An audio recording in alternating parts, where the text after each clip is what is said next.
The manhwa begins under the moonlit sky. A man says that the time has come, and explains that even after the demonic sect destroyed their clan, they survived only for revenge. Hands begin to emerge from the shadows, causing tension. He says that soon they will notice that the guards have disappeared, and that he will finish all this before it happens. The bloodshed continues, and we hear an old man saying that it is very noisy outside. He raises his eyes, and we see that they are a deep, dark red color. The man outside says that imagining him calmly meditating while his subordinates are being killed is wrong, and that he, as always, is heartless.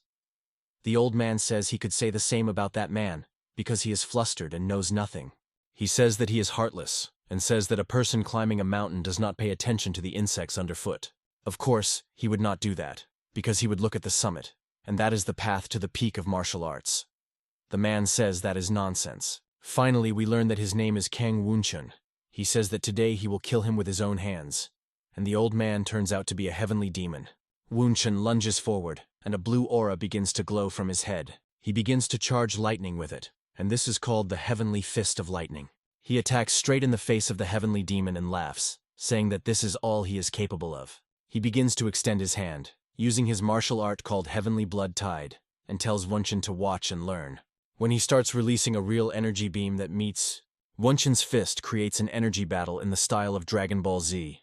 Obviously, the heavenly demon wins because he flies right past Wunchun's hand. This injury is his face, and he recognizes the energy beam as the key to the sword. The heavenly demon says that today he will send him to his father and that he is finished. But Wunchun thinks otherwise and begins to use another technique. The heavenly demon looks surprised when Wunchun starts an attack with a palm strike called Heavenly Divine Palm. We see him break the energy beam, and the heavenly demon says in surprise that he cannot believe his hardened fist, harder than steel, lost to bare hands. Wunchun continues to strike him straight in the chest with his blow, sending light. He straightened his whole body, causing him to crash into the wall behind him.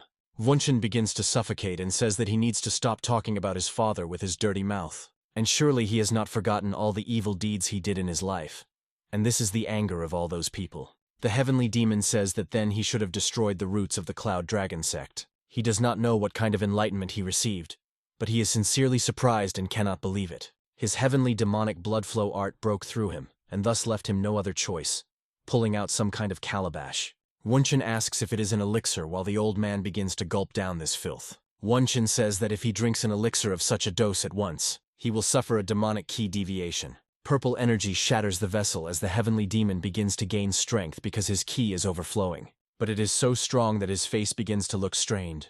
When his eyes bulge, he lets out a very powerful roar to send.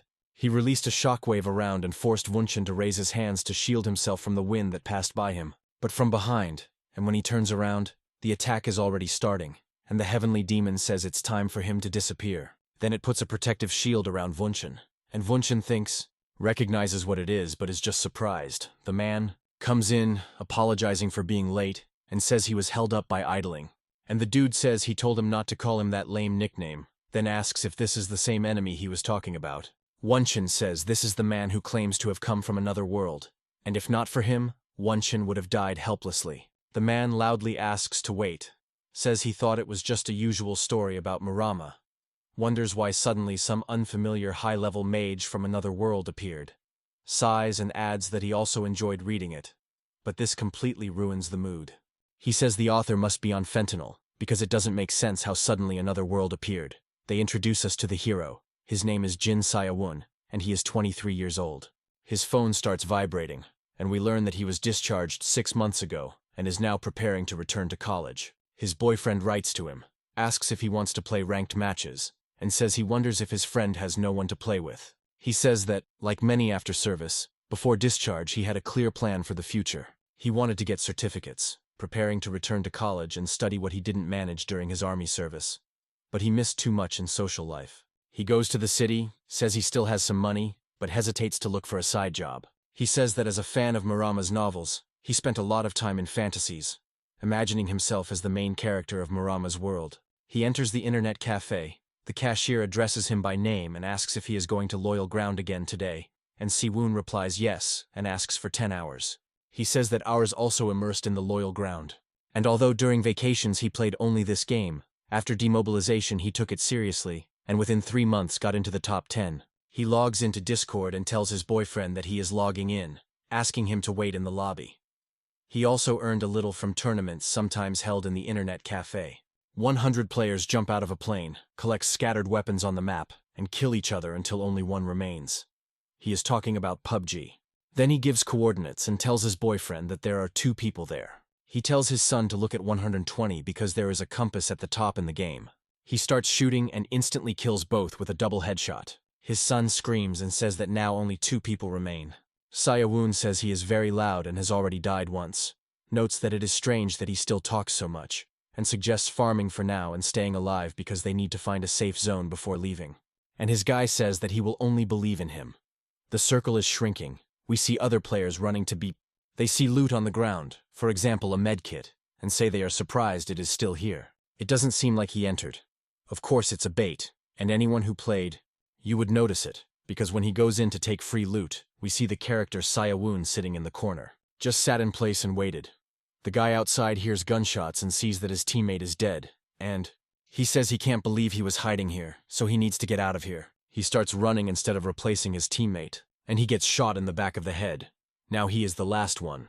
Sayawoon, his friend, thanks him for carrying him, and he just tells him to get in line already. Ready, and that he should focus and start studying tomorrow. Words we all said, but still hear procrast. He gets a message on his phone, looks at it, and they ask if he is studying well. They say they sent money to pay for academy tuition and a little extra, so he will have something to eat, and apologize that they can't send more. He thanks her. We learn that it is his mother, and he says he will go to sleep soon. He informs his friend that from tomorrow he will no longer play, and his buddy says that they had agreed to go together to the clan war.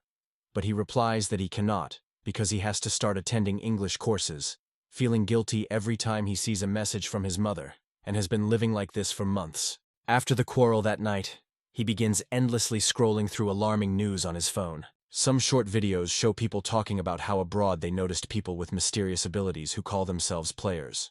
Sayawoon says that when he tried to click to learn more, the video suddenly deleted itself. The fact that it is a family is strange, but he decides to just sleep through it. He goes to the academy, and his son says they need to prepare for the clan war. Sayawoon says he wants to help him in the last game, on the floor, leaving no other trace behind. Let's say the wounded person begins to wonder what that light was, says he just decided to study, and assumes it could have been punishment for deciding too late.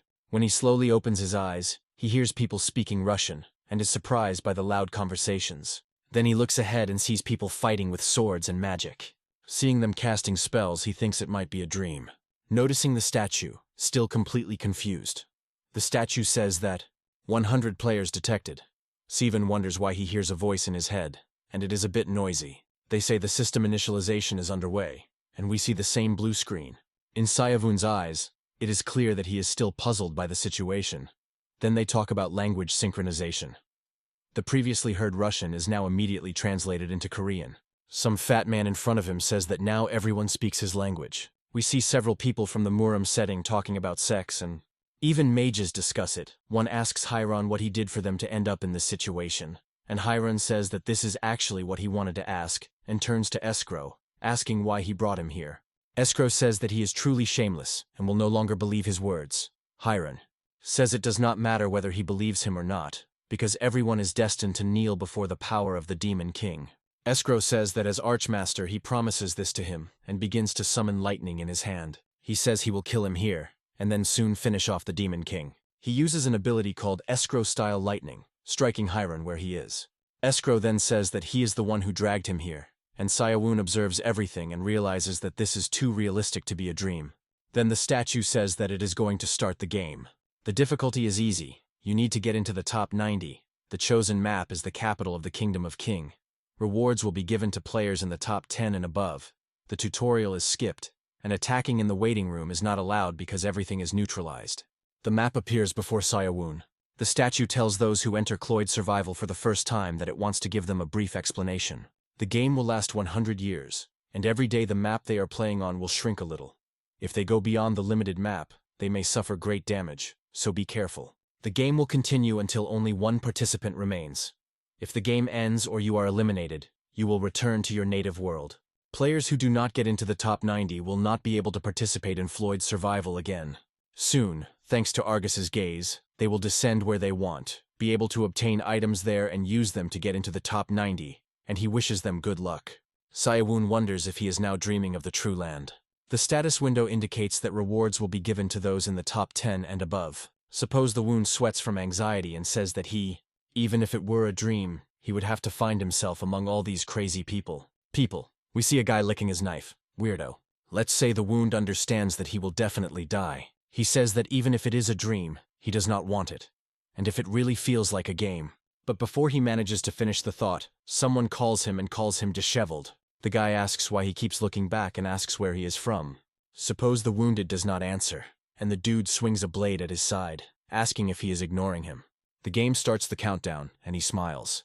The dude asks why he is smiling in such a situation and calls him crazy. Easy. When the countdown reaches 1, Sayavun says that it is a very simple reason why he is smiling. He is dreaming such a fun dream, so he enjoys it, and thanks to the knowledge about the game that he recorded in the log, he can easily defeat scoundrels like him and survive. Now is the first day of the survival of the Cloids, and everyone starts jumping out of the airship, which actually, they exist and they just fly down, covered in an aura. I see where this gnome is looking. Sayawoon says they descend in tight places where there are many things. According to the rules of the game, there really are more in crowds, but he thinks it's better to start from the outskirts to be safer. When he plunges sharply into the ground, he screams out of panic. He is unharmed. He does not move immediately after landing, and instead, he has to hold back vomiting because he feels very nauseous from the motion. He says that for now he just needs to enter the house, and he starts running and says that because of the dizziness, he did not see who landed with him.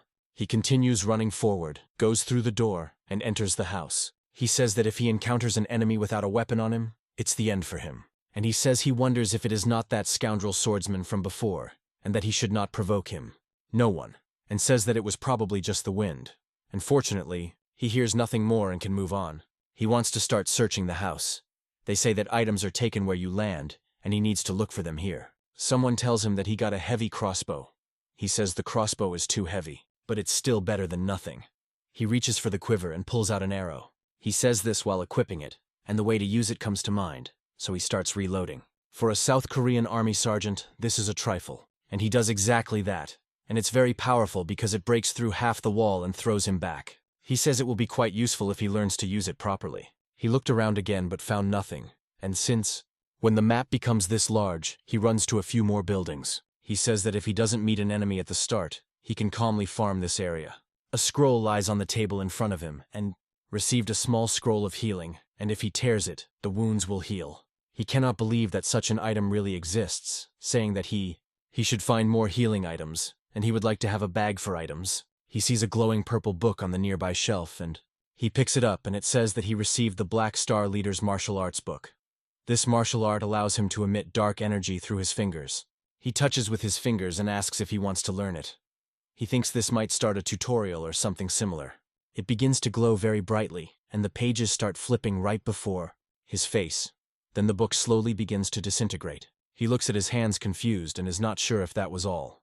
The energy grows stronger with every second. Fill the table with energy, then throw it with all your might at the adjacent wall. He smiles and says that he actually learned the martial art just from the book. He looks at the wall and says that it will be really good. The fact that there are books on martial arts means that there are also books on magic. In any case, he is sure that Chloe's survival and her loyalty are one and the same. He searched the whole place, so now he goes out and heads to another. The events jump a bit forward. He says that the sun has already risen while he was working in the field, and he needs to quickly find a place to hide. From him, who says that this is the only house with the light on. The fact that the light is on means one of two things. Either a rare item is hidden inside. He slowly enters, trying not to make any sounds. He says he doesn't know how many people landed near him, but if someone is here, it could be either a complete pro or a complete novice. He is worried, and looks to see if they are hiding on the second floor. He says he has a weapon, and if he surprises them with Black Star's technique, even if they are pros, he has a chance. I want to find out if this is also an item. It is called the Ring of Power, and increases the user's strength by 21 when worn. He wonders if it will really make him stronger, just because of where. He says that his whole body has become lighter because now he hardly feels the weight of the crossbow. Although before it was very heavy. If this added 20 strength to him, maybe he can check what it is. He looks for his stats, but starts going through words to find information about the character. He made it appear, and it showed that he is quite pathetic, and he doubts that he is considered a martial arts master just because he learned one martial art. He says that it is pretty cool and means compared to how he started from nothing. Quite fun, and he wants to continue thoroughly inspecting the first floor. He finds a subspace ring, which is exactly what he wanted earlier. There he says that he is constantly getting phone calls, and it is convenient. The status window says that to put an item in, he needs to take it and say or think the word subspace. If he touches the ring with the other hand while thinking of the desired item, the item goes into subspace. He can also pull an item out of subspace, and if subspace is full, nothing can be put in. He says that it is almost just an inventory from a game, and they have to use these things instead of a bag. Then he opens the subspace, which we see in front of him. He says that it feels strange when he starts putting the healing scroll in, and that it is convenient, and he does not have to carry it like a bag, and it would be much more convenient to have it in real life. Items and martial arts would be very useful if he could actually transfer them into reality. He wonders if people have already been eliminated, and says that looking at the internal interface, he is sure that a kill log will appear. Then he finds it, and says that only one has been eliminated, and he wanted to farm until only 90 people remain. However, he could search houses and find many consumable items. He was also lucky to find quite a bit of hidden weapons that he could use along with his martial art Black Star. He says that he seems to have reviewed them all and that maybe he should hurry. Better to stay here until dawn. Strong people he saw in the waiting hall walk in the dark, and at his level he definitely cannot defeat them. But if he hides and breaks into the top 10, he can direct points where needed, like today. He says that at night there will definitely be fewer people, so he should check another place before dawn, because the risk is worth it if he manages to find a good spot. When he goes out, he says that although he was constantly moving, he is not tired at all, and that the power ring is wonderful. But although his strength has increased, he still felt hunger and thirst, and maybe Floyd's survival is similar to reality. He says that he needs to eat something, so there is probably something to find in the city. According to the map, it should be somewhere here, but he doesn't know where the houses are, and he also hears it right behind him. He says he didn't hear anything until it already happened to him. They say it's actually a werewolf, because there's another one nearby. While he looks up, it flies in to attack, and he manages to dodge. We see that now 2 of them are looking at him, me and my brother, after a 48-hour party. He says he thought it was a PvP game and didn't expect monsters here. If he had known that this spreads, he would have just stayed in place, and formerly he was still a ranker, so it would have been shameful if he was killed by the crowd.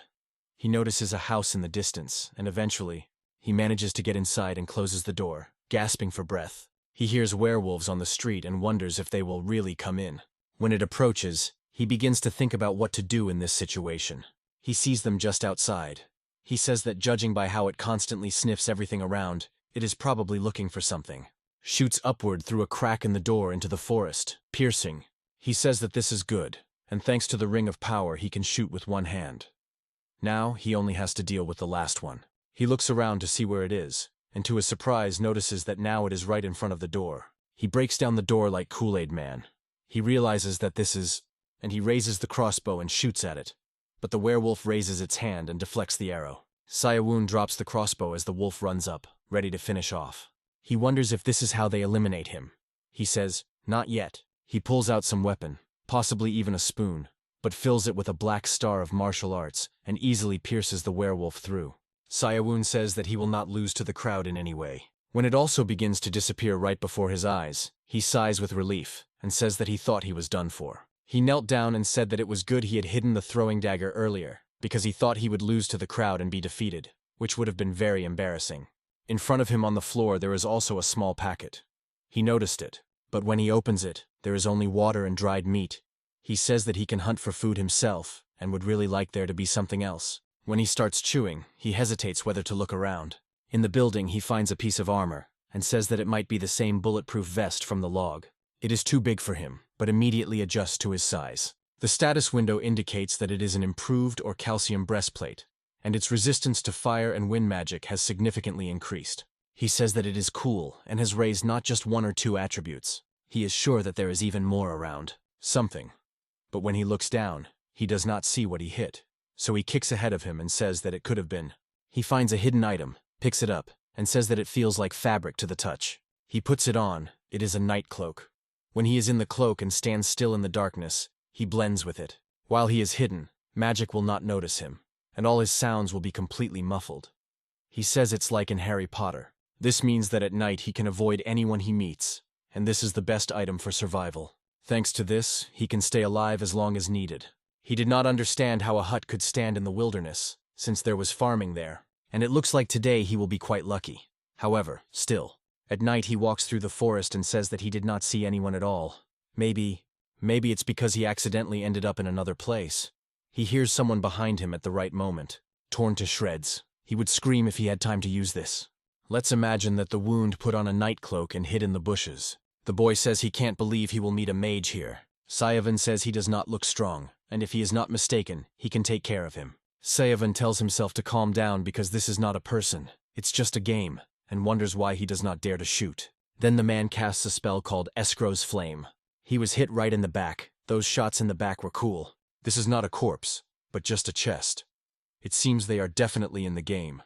It should contain items that he had, but he does not understand where the fire came from. Then we see a man with a big nose nearby, who says he cannot believe that someone who doesn't even know how to use magic dared to steal his things. He calls him a loser, and says that if he had died by the sword, he would not have felt the pain of burning. Sayavan says that fortunately he did not see him and just walked past, and that this cloak is definitely torn. For some reason he says that the boy should be considered honorable for dying by his own hands, but at the same time calls him Heir. I get a little confused by these names, but Big Nose goes to check what the man dropped. Sayavan says that the deceased was a player, like him, and that the next one this man hunts might be him. As soon as he hesitates, someone will kill him and get a higher rank. While Big Nose sorts through the things, we see in him. The attack comes from behind. He feels it hit his barrier, turns around and we see the barrier cracking. The Great Nose wondered if he was making too much noise, saying that the scoundrel was to blame for everything. He pulls the trigger and squeezes it, releasing another shot that cracks the barrier again. The Great Nose says that his barrier will shatter into pieces if this continues. We see Se-woon still in a night cloak. The Great Nose cannot determine where he is, but he knows the approximate location, so he releases a fireball right at his side. He asks where he is hiding, saying that instead of being a coward, he should show himself. The barrier managed to protect him, but now it is completely destroyed. He looks very scared but continues to ask where he is hiding. Se-woon then raises the crossbow for another shot. He begins to read a spell but does not finish because a throwing knife hits him right in the forehead, and tears flow from his eyes. His last words were an attempt to pronounce the spell with all his might. The spell, while the attack cut off his head. He says that if someone sees the fire and follows it, it will be troublesome, so it's better for him to clean out the place as quickly as possible and leave. He decides to start with Big Nose's chest, throws almost everything he can into the subspace, and even gets another healing item. He obtains an item called the Escrow Necklace, which means he is a mage from the Escrow Magic Society. And this explains the confusion with the name, but he says it's just junk without properties, and advised him to just set it aside for now. While he was reviewing the items, one of them caught his attention. It is a circle stone that allows engraving a circle around the heart and using mana. As soon as he uses it, he will be able to learn the magic of this circle, and he really wants to find out if he can become a mage this way. Now he remembers why the one who fled said that if he had time, he would have used this thing, and say that the injury says he is sorry, but he will use it to good effect. And that guy, instead, he was told to just put the rest in the inventory and examine it in a safe place. He goes deeper into the forest and finally ends up on top of a hill, saying he needs to find a place where he can use the circle stone. He notices several houses and approaches them, saying that it looks good. Inside, a prompt appears asking if he is sure he wants to use the circle stone, and he says that of course it warns him that as soon as he uses it, he will have to remain motionless for 3 hours. He will not be able to perform other actions or use items, and during the formation of the circle, he will feel a slight pain. He immediately starts to feel severe chest pain, and he restrains the screens they wanted and spent the next 3 hours in severe pain. We see him spitting on the floor and saying that it was supposed to be a slight pain, but he thought it was over, that learning martial arts was easy, but magic was not at all. Then he opens the status window, and we see that now he has 2 jobs simultaneously, and even a monostate. He says that since those 2 died, the number of survivors should be 45 out of 100, because someone named Nam Sagwang is killing almost everyone on the list. Fortunately, we see a flashback a few hours earlier, where a man is looking from the top of a tree at others, looking at his prey while the boy stumbles over a stone. He turns around and says that he just wants to get into the top 90. I assume that Sagwang raises his hand up, and that man is begging for his life. Then he reaches out his hand to his face and sticks out his head like a pimple and says that thanks to this, all participants will find out. Since he didn't even rob him, He says he just wants them to know his name, and of course, he is Sagwang. Now it is the third day, and he receives a message, and he says he hopes he definitely won't run into Sagwang. Maybe he will get into the top 10. Before the start, a reward was announced for those who reach this ranking, and he wants to find out what it will be. He assumes it is about money and things, but it could mean the ability to use the skills and items he acquired here in the real world. And he sighs, saying there is a killer here who... It's crazy outside, and he is already ahead of events. He needs to finish quickly and move on. He clearly feels the power inside and thinks this is mana. He says that yesterday during the robbery he also found a magic book, and it is called the Magic Book of Wind Sphere. It creates a sphere of wind. The number of spheres he can create increases with the user's power. He says he knew this, and asks if... Yes, the book just disappears. He asks if that is all, and says it makes him learn magic right in his head. Magic, when he stretches out his hand and creates an air bubble, gathering mana on his hand. Palm, we see 4 balls forming. He asks if that's really all because they don't look like mine. A lot. He raises his hand as if brushing them away. Behind him, an explosion occurred after colliding with the wall. He says it's much more powerful than it seems, which means it will definitely come in handy. But he wonders why he suddenly feels so tired, and says it's probably because he used magic. Over time, a restricted zone began to appear on his map, and the grid narrowed. He decided to farm, staying at the edge of the zone. His chances of encountering another player decreased because half were already eliminated, and he needed to hurry with farming before the restricted zone narrowed even more. Because it's an old man who still hasn't moved from the spot, and I'm still just watching him walk along the path. And then he wonders, because on the floor there are only loot boxes and blood. He hears footsteps behind him and starts to panic. To the place where he heard the sound, causing the door to explode.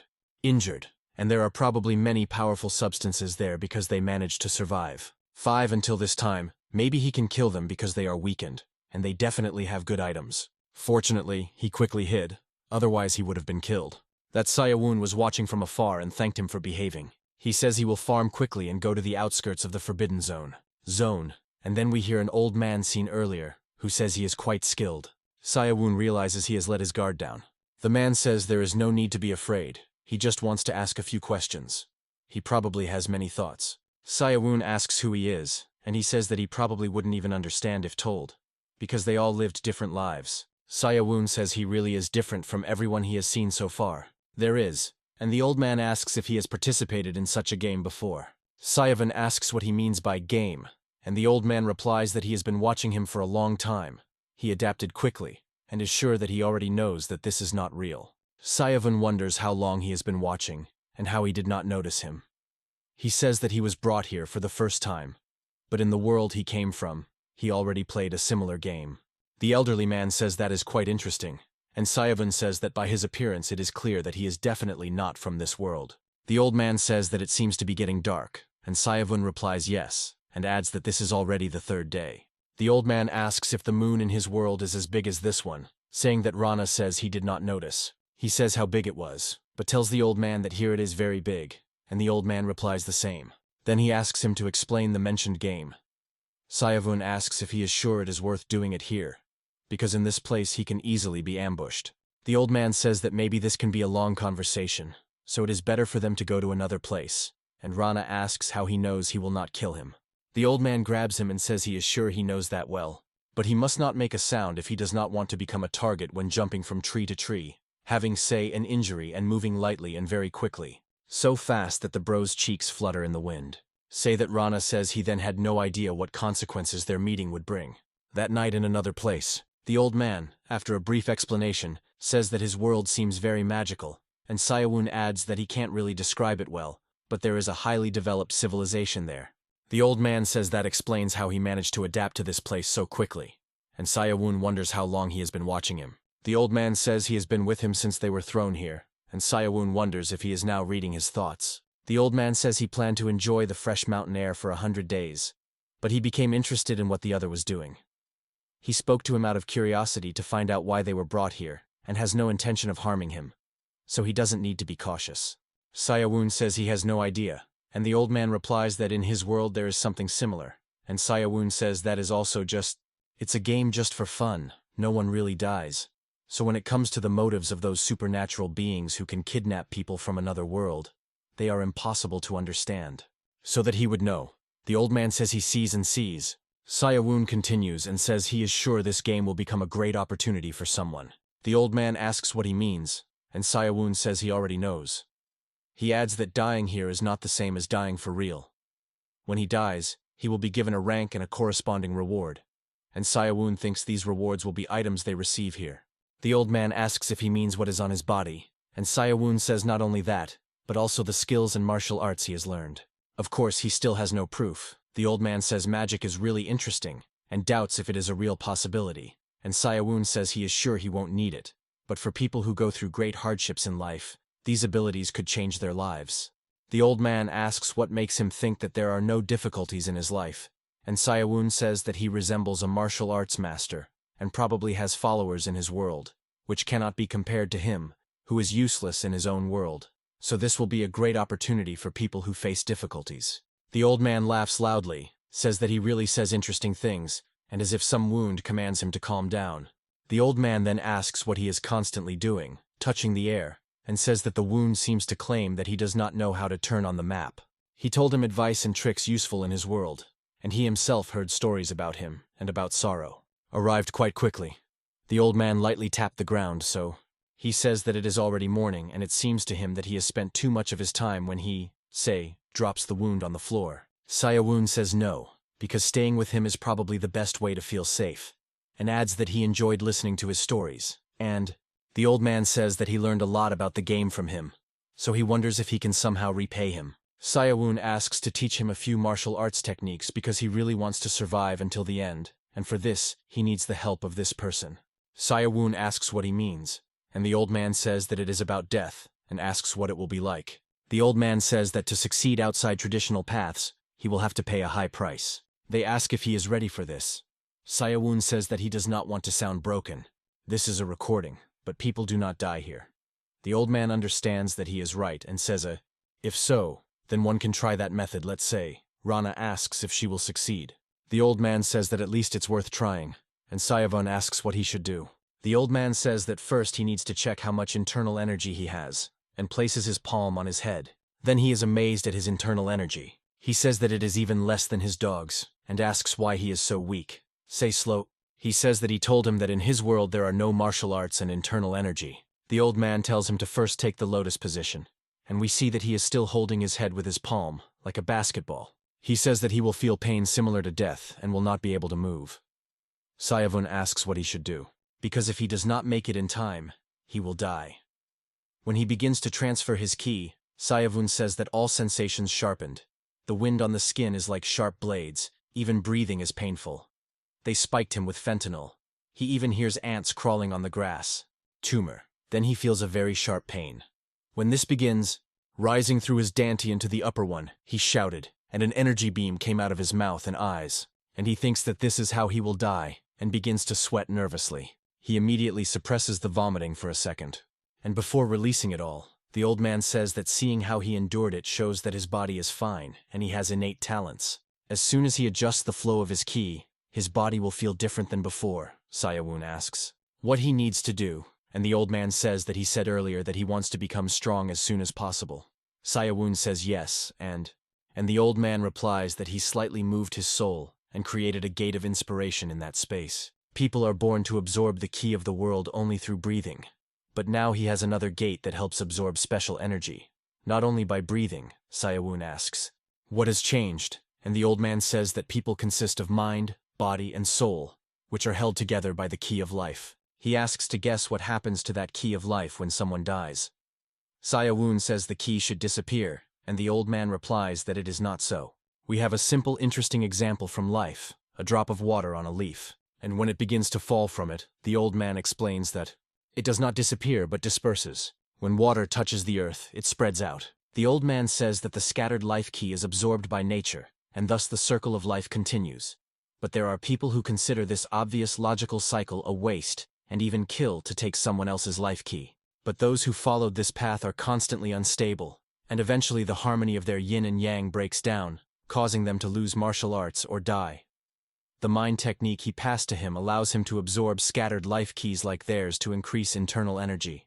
Sayawun asks if he just doomed him to inevitable death, and the old man replies that he is a little different. Unlike others who rebuilt veins to make gates, He used the soul of Seo-woon. He has no internal energy at all, like a blank sheet. So he adjusted the veins to harmoniously absorb the life key.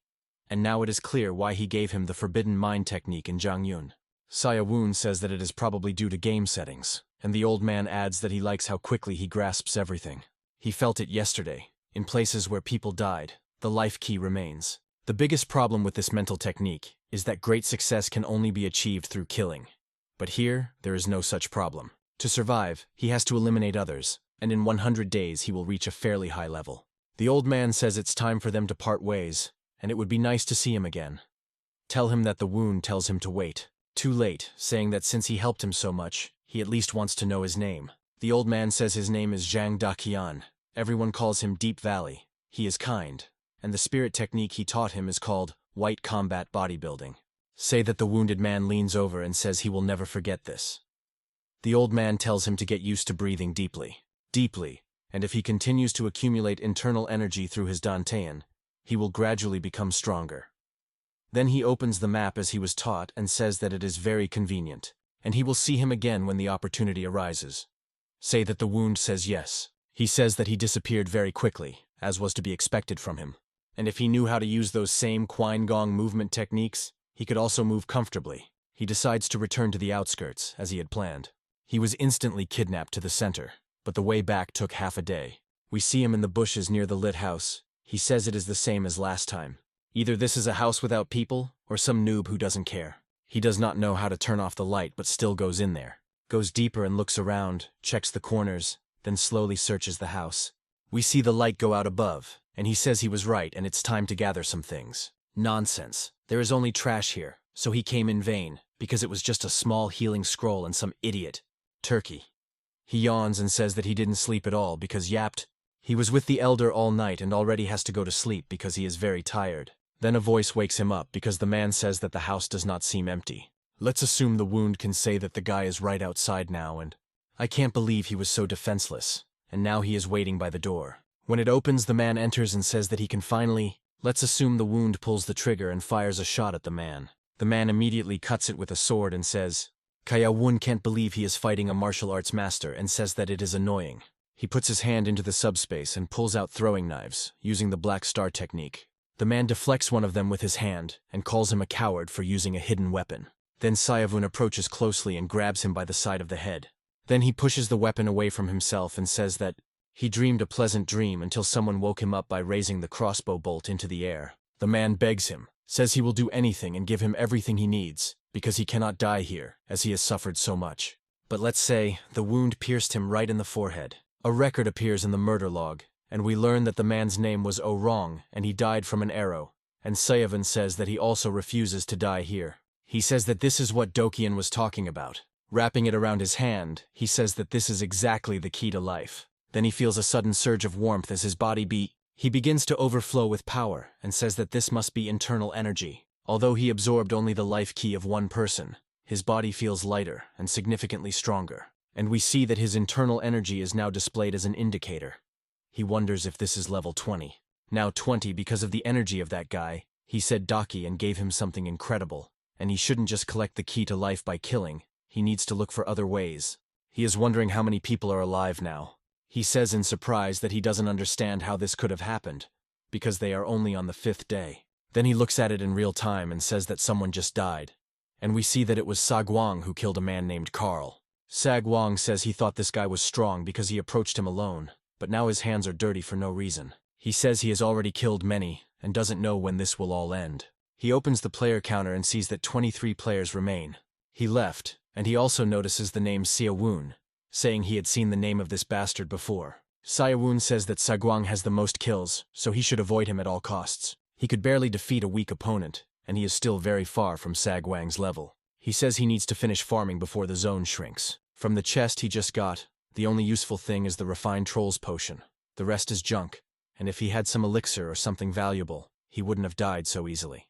After this, he decided to hide and hold out until there were fewer players. A week later, we see a werewolf walking through the forest. He turns back and growls at him. Before the crossbow shot killed him, Steven says he realized how lucky he was at the start of the game. He couldn't loot much because he mostly hid, and the equipment he had was broken. but at least he stayed in the forest near the borders, so he didn't encounter many enemies. But he was really tired of dried meat, because now it was the 12th day. He approaches the edge of the storm and reaches out his hand from it. He thought he wouldn't even be able to move there, and for a whole week the kill log recorded only Sagwang's kills.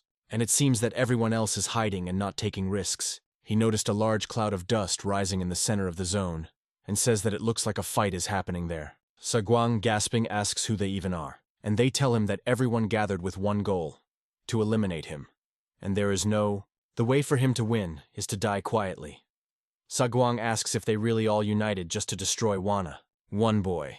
He thinks he is grateful that they spared him the trouble of searching them all one by one, because they are ready to kill. Regarding him, he is confident that they are also ready to suffer the same fate, and he will make them. Realizes its meaning. He grabs one of the heads of that boy, squeezes him, squeezes that guy like a pimple and says he got rid of one, smears his face with blood. He did so, and then says that now he will get another one.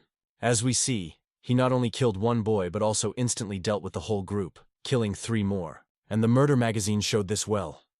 Sagwang will almost certainly win the game unless something unexpected happens. The number of players kept falling again and again, and Sayawun says it's crazy. 9 murders at once seems absurd, and he suggests that it might be a fraud.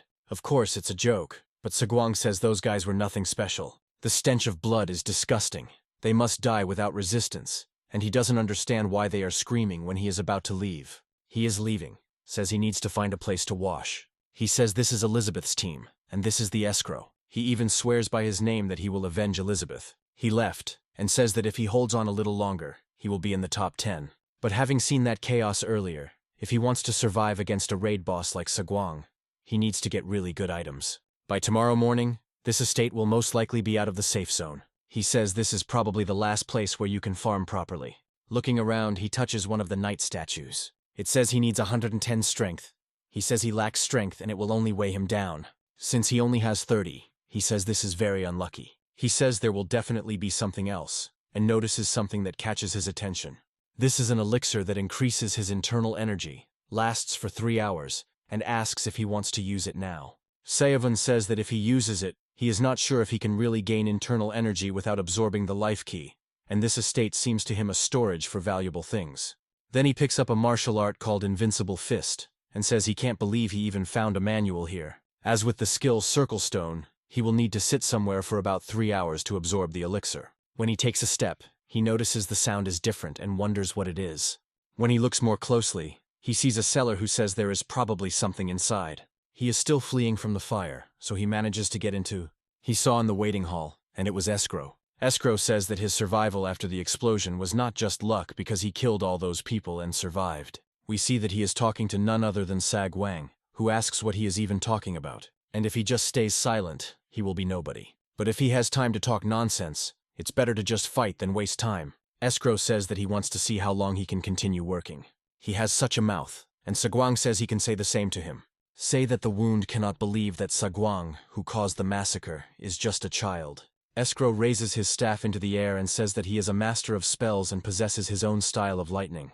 It hits right where Sagwang is standing. Sagwang retreats. Avoiding the attack, Escrow says he wants to see how long he can keep dodging like this, and that he should face him one-on-one, just as he did against Elizabeth. Sagwang dodges another attack and says that this is not just talk, because he hasn't even seen such things in Zhongyuan, and some of his skills really give him goosebumps.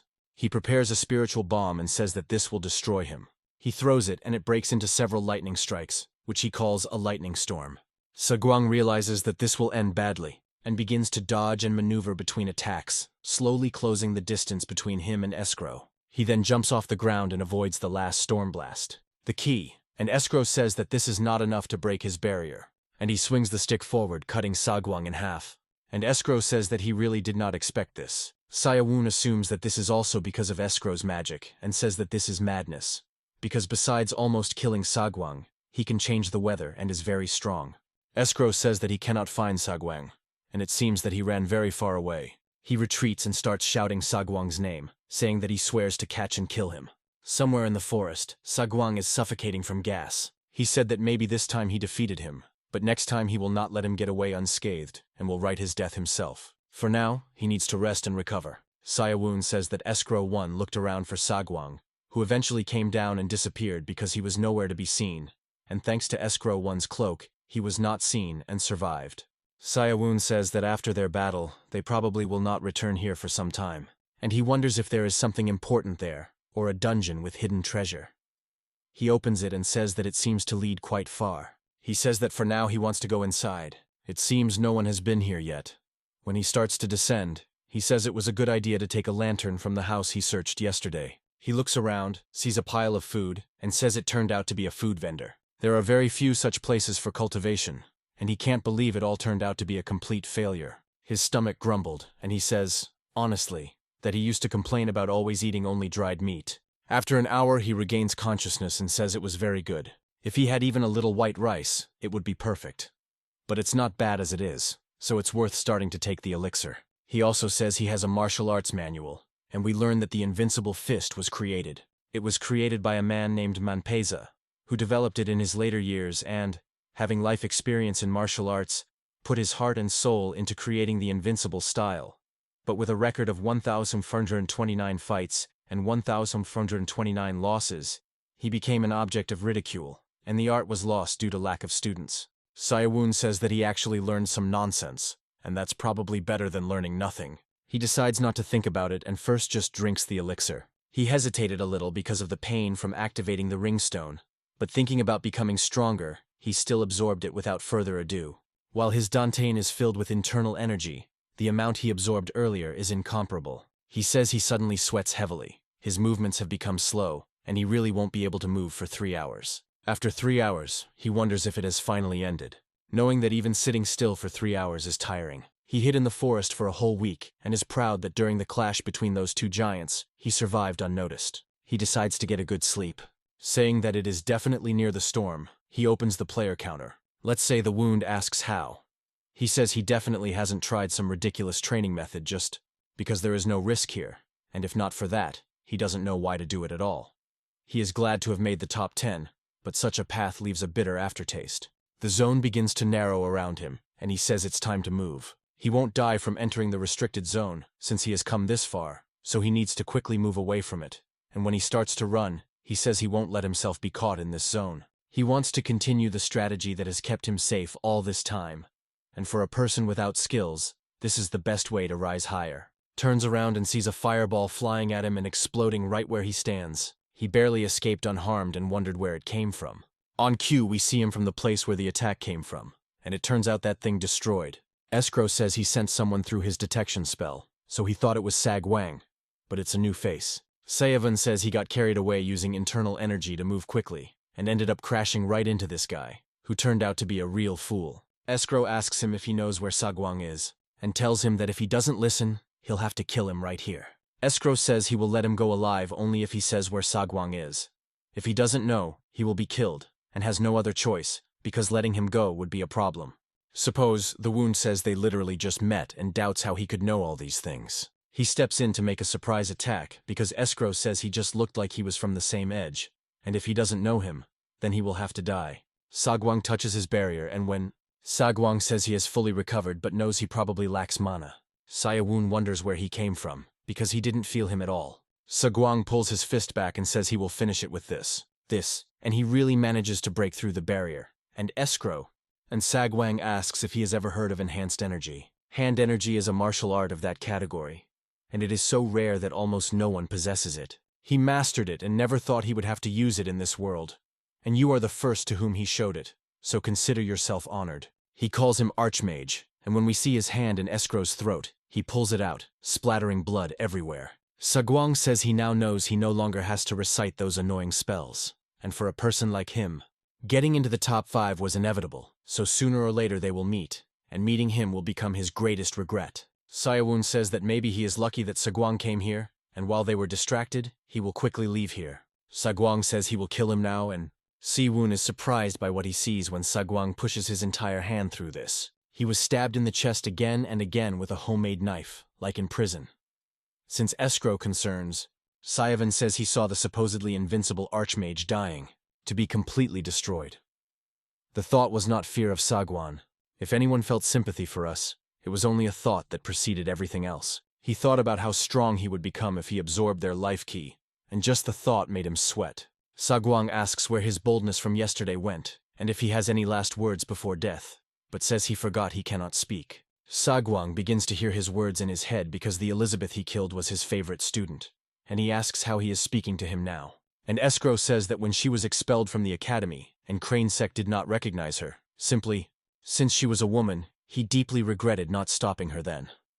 Sagwang says he does not remember meeting a woman, and she probably just looked like a man. Escrow laughs, but it sounds more like blood, and he says that now he can finally shut that dirty mouth. Let's say, the wound says that this guy summoned an entire meteor. When it starts to fly towards the two of them, Sagwangan, he asks how he managed to cast the spell when he cannot speak, and Escrow tells him that it is using their mana and life essence as payment. This is called Armageddon. Sagwang begins to retreat, fleeing from it, calling him crazy and saying that the wound is also like that. Earlier, Escrow says that it was nice to see Elizabeth then, and he would like to see her again. And Armageddon strikes the ground, causing a giant explosion that, saying that if someone cast this spell, it could only be one person. Suppose the wound survived but is very injured. He says he should have run away instead of waiting, and all because he was greedy for the key of life. He says he cannot die so senselessly, and so he farmed a bunch of healing scrolls just at a time like this, when he begins to tear them open. He sighs and says he barely got out, and if not for that elixir, he would never have been able to escape. And it still hurts very much, even after he healed, and one scroll was definitely not enough. When he tears open another handful, he says he can finally catch his breath a little. It turned out he spent all the accumulated scrolls and says that more need to be obtained. Seeing that Escrow is finally dead, he says it's a pity he couldn't witness it. The sphere is the key to life, but nothing can be done about it. And he wonders why Sagwan does not appear in the death log, and whether he is still alive. On cue, a faint Sagwang sound is heard asking for help. He says he definitely heard the sound from here and when. Sagwang turned into a lump and said that if he manages to activate this scroll, he will not die in such a bad situation. Suppose the wound says that avoiding the meteor aimed at him would be difficult, and if all his limbs are unusable, he cannot use the healing scroll. Sagwang asks him to tear it for him, and Sayavun says he knows he is Sagwang. Then Sayavun says he always wondered what equipment he had to become so strong every time his name appeared on the kill list. He was sure he would definitely win this game, so it's funny to see him in such a state. Sagwang says that if he helps even this time, he will make him the winner, and it's easy because he won't be able to win alone by killing him. If he can get Sagwang's items and the key to life, he will become the lube of this game. He raises the blade up and Sagwang screams. No, even if he kills him, he doesn't know how many strong players are there. He doesn't even have that many items, and he hasn't learned martial arts here. Seowun says that at least he must know the name of the person who is killing him, and that is Jin Seowun. Sagwang says that this time he might die. Shout his name before Seowun stabs him right in the head with a knife. Name the size of the wound. Ask why he looks like a child, because it makes him feel guilty. Something starts to burst out of him so fast that it envelops his entire body. He says that Sagwang is practically a human elixir, because he is filled with a huge surge of internal energy. More, because several people are still alive and they see that Seowun really managed to kill Sageway. That now, with the tiger dead, the foxes will run wild. Let's say, the wound says that with such energy he could handle anyone. Prey, saying that if he had that much internal energy from the start, he would have to be a very crazy person. And he didn't farm because of this, and if he doesn't find anything good, his mood will spoil. Everything as he wanted. He receives the Kaiser's ring, which greatly increases dexterity, the Drimminger ring for strength, the Halen ring for endurance, the Tokar ring for magic resistance, and he receives 2 of those. Seowun says that this scoundrel only farmed rare items, and I think he pretended all along as if he had no extra equipment. Now everything is crazy, and now he can definitely win. Besides the rings, there were various books on martial arts, but he could not study them immediately because they required prior skills. Then he feels something and says to wait a minute. It's because he seemed to sense someone's presence. The bullet turns back and hits him in the back. Flames begin to envelop him. The guy says that one should not relax just because he is farming. Since he stumbled upon this ambush, it seems he was just lucky to kill Sagwang. Let's say, the wounded man, who of course was not scared by the attack, asks who he is, and the guys are just confused why his fire spell did not work. Seowun tells him that it just passed by because he has 90 magic resistance. He goes toward the guy, who tells him to step back, asking what he intends to do, because if he takes another step, he will hit him with a stronger spell. Then the boy begins to aim one straight ahead of himself. The man directs the explosion straight into Seowun's chest, and we see again how it begins to spread around. He then clenches his fist and pulls his hand back. He demonstrates the first technique, called piercing fist, and strikes the man in the stomach, breaks his stick, and sends a shockwave down his back. Sayawun says he was told that this martial art always lost, so he expected nothing, but it seems that his strength depends on how much inner energy you have. Love. The boy begins to cough and turns around. He just dies on the spot. Now there are 7 left, and this boy was named Zigar. Sayawun says that now that his resistance to magic has increased, ordinary magic will no longer harm him. Apparently, after Sagwang's death, all those who were hiding were killed. When he begins to rush very fast throughout the forest, he says he considers himself at the level to at least imitate Dakian's movements, and adds that thanks to him he can really win. He hears someone shouting for him to stop hiding and come out to meet them. Sayawun does not believe that this guy is making so much noise in the middle of the night, and the other says that Zihark was quite a good mage, and if he is not a coward, then let them just fight like men. He says that he is just a scared kid, asks if he is so afraid of him, and we find out that his name is Stanko. He barely deflects her. It is clear that it was an arrow shot with great force. Stanko says that the attempt to frame him was girlish, and they need to fight like men. Bro repeats the line's options. Let's imagine that the wound says it was an arrow, and asks who inflicted it. When I think about the arrow, one person immediately comes to mind. Zurochana. Zurochana asks if he knows who he is, and Stanko says that it is obvious, because he is the legendary mercenary nicknamed the Divine Archer, well known in the guild. After all, he also strives to win this, and they should unite and eliminate. Return to Stanko.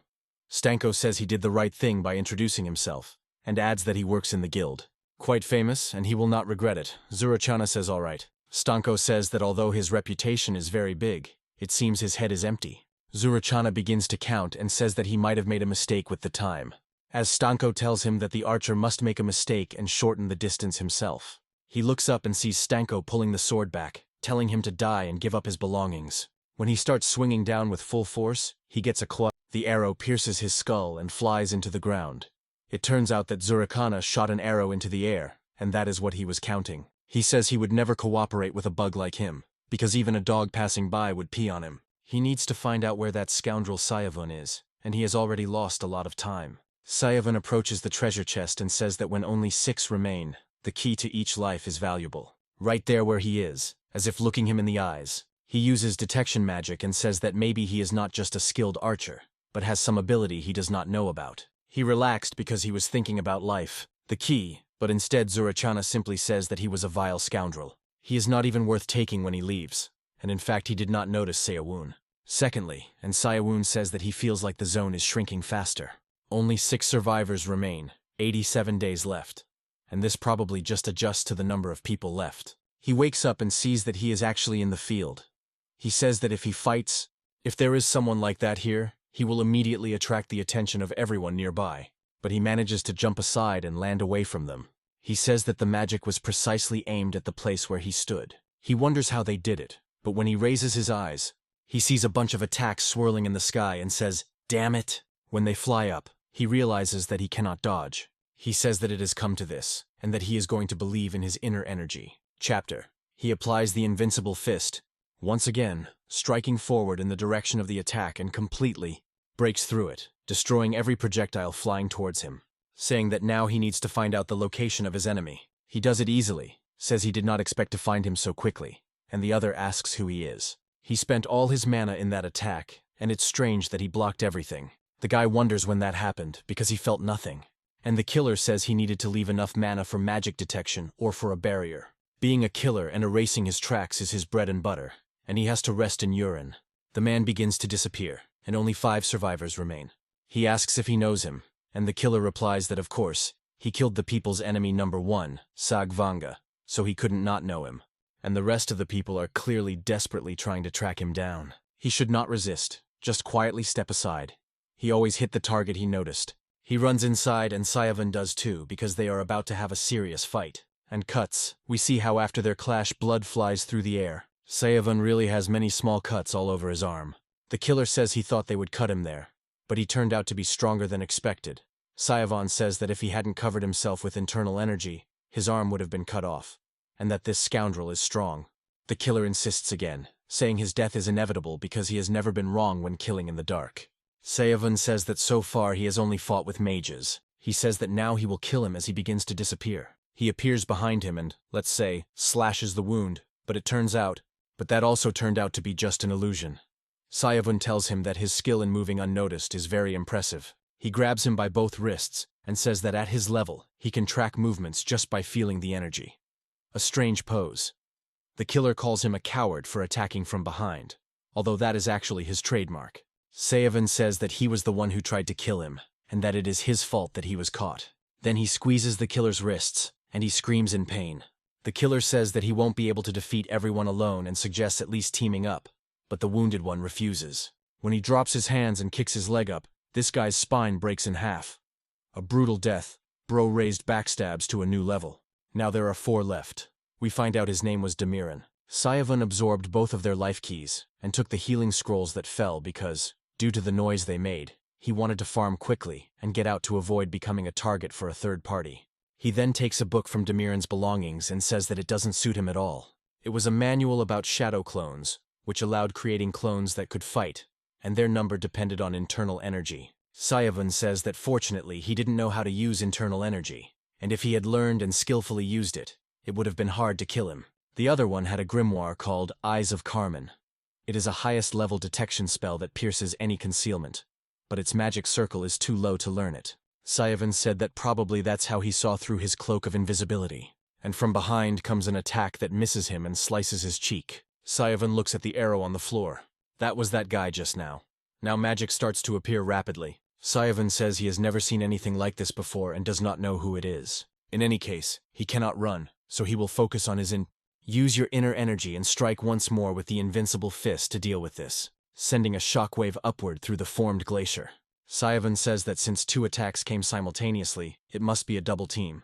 Then a man appears behind him and says that he is strong enough. Wow, that's Armstrong from Full Metal Alchemist. It turns out these are the last 4. This is the King of Crusans, named Shenturk, the right hand of the Demon King, whom we saw when he argued with Escrow, whose name is Heir, and finally the Divine Archer, whom we have already met, Zorachan. And also the ordinary guy Sayawun, and he does not know what to do now. Siwun is told that his luck has run out here. Siwun says that just when he was so close to victory, he ran into the timers. The best way to break up a team is to create a situation where they betray each other. He needs to find out what relationships they have, but he obviously has never seen them before. Chiron tells Shenturk that he is glad to see him here. Shenturk asks why the Black Mage is talking to the king. Chiron laughs and tells him to explain. They politely excuse themselves, but here the status is less important than what is more advantageous to unite for better rewards. And Sayawun thinks they might not have done this intentionally. But of course, Shenturk says that first they need to get rid of Sayawun's annoying presence, and Chiron adds that for him it is very easy. A golden aura begins to shine and blinds Sivan. He sees a miniature sun above them. Chiron says that now he has nowhere to hide, and Shenturk adds that he is smarter than they previously thought. Sayawun says he did not think there was such a way, and since the cloak hides only in darkness, he did not even consider this loophole. Chiron says he wanted to thank Saguang because he got rid of that irritating escrow for him. He cannot say this to him directly, but this is the law of this land. Now it is his turn to die in the name of the Demon King. Then with his left hand he begins to summon a purple whirlwind, calling it the Blade of Chaos. Most mages are weak at close range, so if he shortens the distance, they will be cramped, and it will be difficult for them to cast spells, so he needs to force close combat in any case. When he rushes forward, Chiron calls him an ignoramus and says he should just die as he is. The attacks fly out and say that the wounded one does not even try to dodge. He runs straight through them, saying that he must wrap his body with as much internal energy as possible to reduce damage. His cloak is tearing so badly that its abilities cannot be used until it is repaired. Sayawun says that the internal energy that concealed his body is dissipating, and now his cloak has also disappeared. Chiron says that this blow will tear him to pieces and not a trace will remain. Then Sayawun starts using the invincible fist again. Flying out of the bloody blade of chaos, he clenches his fist and rushes forward. Bro was smeared with his own blood. Chiron calls American and says he has no chance to win, so he should surrender. When he casts another spell called Dead Man's Chaos, they begin to tear out of the ground and fly straight towards Sivan. Sayawun says that compared to all the mages he has fought before, this guy is on another level. He folds his hands and strikes that shadow clone, and they begin to take hits instead of him. Chiron says he thought he could deliver a few hits, but he can even use shadow clone magic, and that really surprises. Sayawun says this is his victory. Chiron starts stuttering, pronouncing the word barrier. The ability called Piercing Aura passed right through Chiron's chest and hit Sayawun. Well, got a collateral. Chiron turns around and says that the one called King should not behave so cowardly. Shenturk tells him there is no honor greater than victory, and he never said he would cooperate with him, although he thanks him for getting rid of the trash, and when the message appears, say, he killed Chiron. Shenturk says now only the two of them remain. He tells Zurachani that he was a real thorn in their army's side, and what irony that in the end he helped him just like that. That it is still too early for him to say this, and Shenturk asks what he is talking about. As we see, Sayawun still, he is alive, runs up with an attack and hits him right in the face, causing Bro to start spinning. He hits him so hard that the armor flies off, and he flies straight into the rock near Zurachana. Finally got into the second place. Zurachana says he thought he died from Shenturk's sword, but it was probably a shadow clone. Sayawun tells him to stop babbling and fighting. Zurachana says he can't believe everyone is so impatient. This shows that he is primarily dealing with matters with Shenturk. Since Shenturk is still alive, he says both are driving him crazy, and he felt it and can't believe he destroyed his armor made by the master blacksmith of his empire, and it's really impressive. Sayawun says he also babbles too much and wonders whether they will attack him one by one, or rush at him together. Shenturk says he will regret making him give all his strength. When he starts to leave an afterimage, say the word. Shenturk instantly closes the distance and pierces his hand with a rapier. Shenturk says no one can beat his speed because he hit his ligaments, so that hand will no longer work, and his technique apparently required both hands. Sayawun says he was confused because this guy is not a power character, and he can't lose like that. This is because he worked so hard to get here, and it's already too late to die here, so he is going to trust the energy within himself. When he swings down, with his bare hand he breaks Shenturk's rapier. He raises his hand and uses the art of the Black Star, throws it back towards Shenturk and cuts his cheek. Shenturk asks how he dared to wound his face, and then, suppose the wound tears a healing scroll, instantly restoring his wounds. Shenturk says he does not believe he will have to fight to the end. The end, when he begins to reform his blade with aura. He says he acknowledges him because he made him use the aura blade. Sayawun says that now that his hands have healed, he can fight back. When he folds his hands, he creates a shadow clone and simultaneously expends all his internal energy, creating an army of his copies.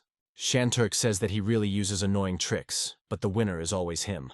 Sayawun says that now he has become serious, so he should prepare. Zurachana observes and asks if any of them can die, because they need to finish this with the help of quads. Quickly, and he begins to yawn, because officially now there are only 3 of them. Sayawun tells him that he is about to start, and Shenturk says that he told him to stop talking, but he himself continues to do so. We learn that the maximum duration of his aura blades is 2 minutes, so he needs to manage within this time. However, Sayawun's internal energy is also almost exhausted. He also needs to finish this quickly, so they both hurry. They both start running one after another. We see how Sayawun and his clones surround Shenturk, and when Shenturk makes a lunge towards his head, he dodges. Sayawun pats him on the back, and Turk waves, calling him a vile scoundrel, and cuts the shadow clone in half. Shenturk says he doesn't feel his hits connecting, so it must have been a clone. If so, he will chop them all down, not worrying about finding the real one. While he is doing this, he is hit right in the face. He begins to stagger. He wonders if this is... Sayawun asks how it feels when a nasty guy hits you, so that he knows he better stop looking for the real body. The clones he creates can all attack and are no worse than the original, so he won't be able to tell them apart. In unison, 2 of his clones attack together, using the relentless fist that avoided her rear pedals. Now he is in the air, where, realizing that he needs to go on the offensive, he wants to be used more, like his teammate. I release a piercing aura and start swinging forward, quickly hitting the clones. Zurachana, looking down from above, says that he did not expect. Genturg tells him to stop standing there and come help. If he helps him win, Genturg will give him anything he wants when they return. Zurachana tells him to watch the opponent. Again, Shenturk uses his piercing aura, so the injury bypasses him. This time with a palm strike, he hits his sword as he deflects the attack, and say that the wound says he did not expect it to be blocked. Shenturk shouts that now he has caught him.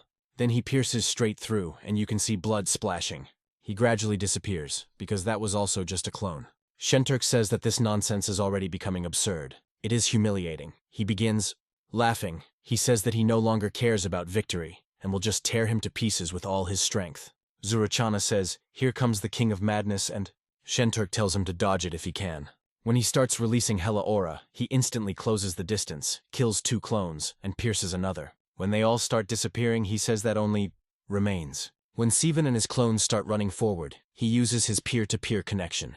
And another sea wound hits him right in the chest, piercing through. Let's say the wound says that his attack hit this time. Shenturk says that since there is no sensitivity in his hand, he must just become a clone too, and now only the original will remain. Shenturk says he will finish this with 1 strike, and they start running towards each other to finish everything.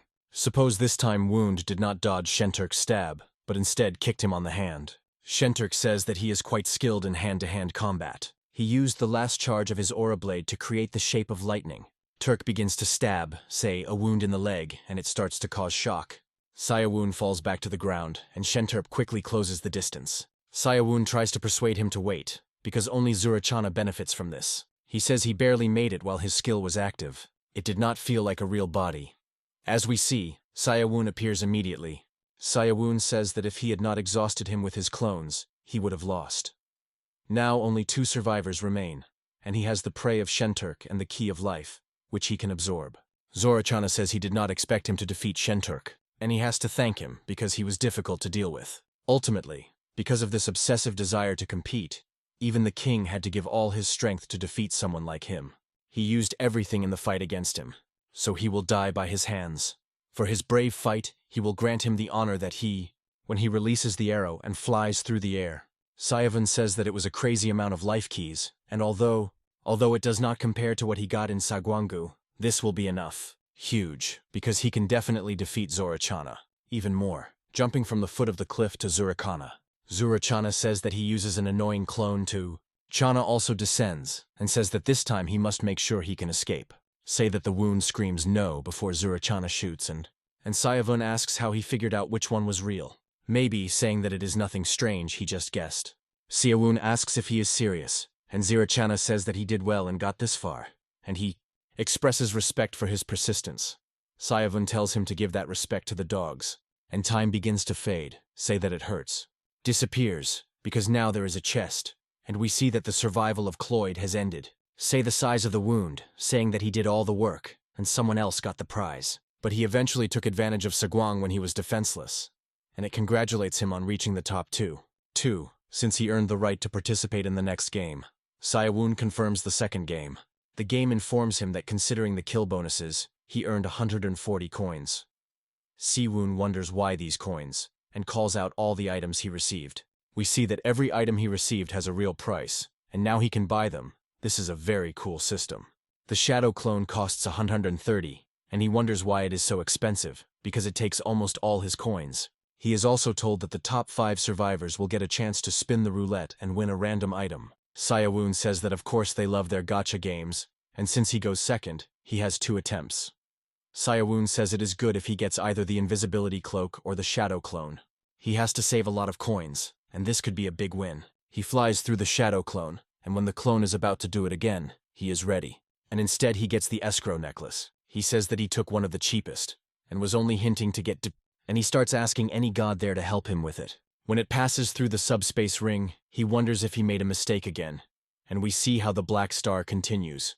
And he thinks that it ended before it hit the Shadow Clone, because there is plot armor, saying that this is the most expensive he could buy, and it is almost twice the cost of his coins. Then he hands over the items and says that he can use his coins to buy additional items.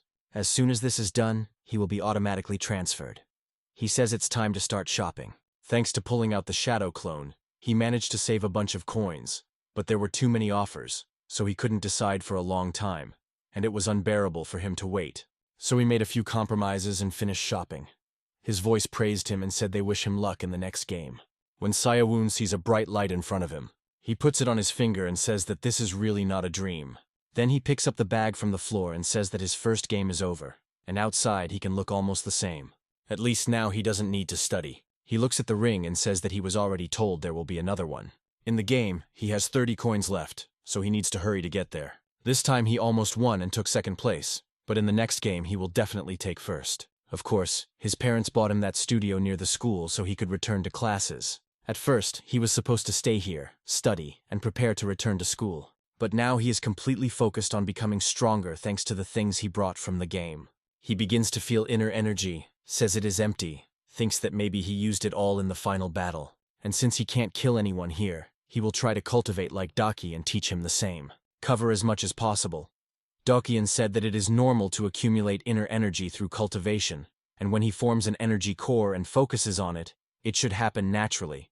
It may not be as fast as absorbing life force by killing others, but if cultivation becomes a habit, he can achieve mastery without noticing it. Sayawon asks if he can become as strong if he trains, and Dakyun laughs. Maps said that since yesterday he noticed he has become quite brave, and Dakyun says an idiom meaning not to overdo it. Otherwise you will suffer for it, but it may turn out to be an overkill.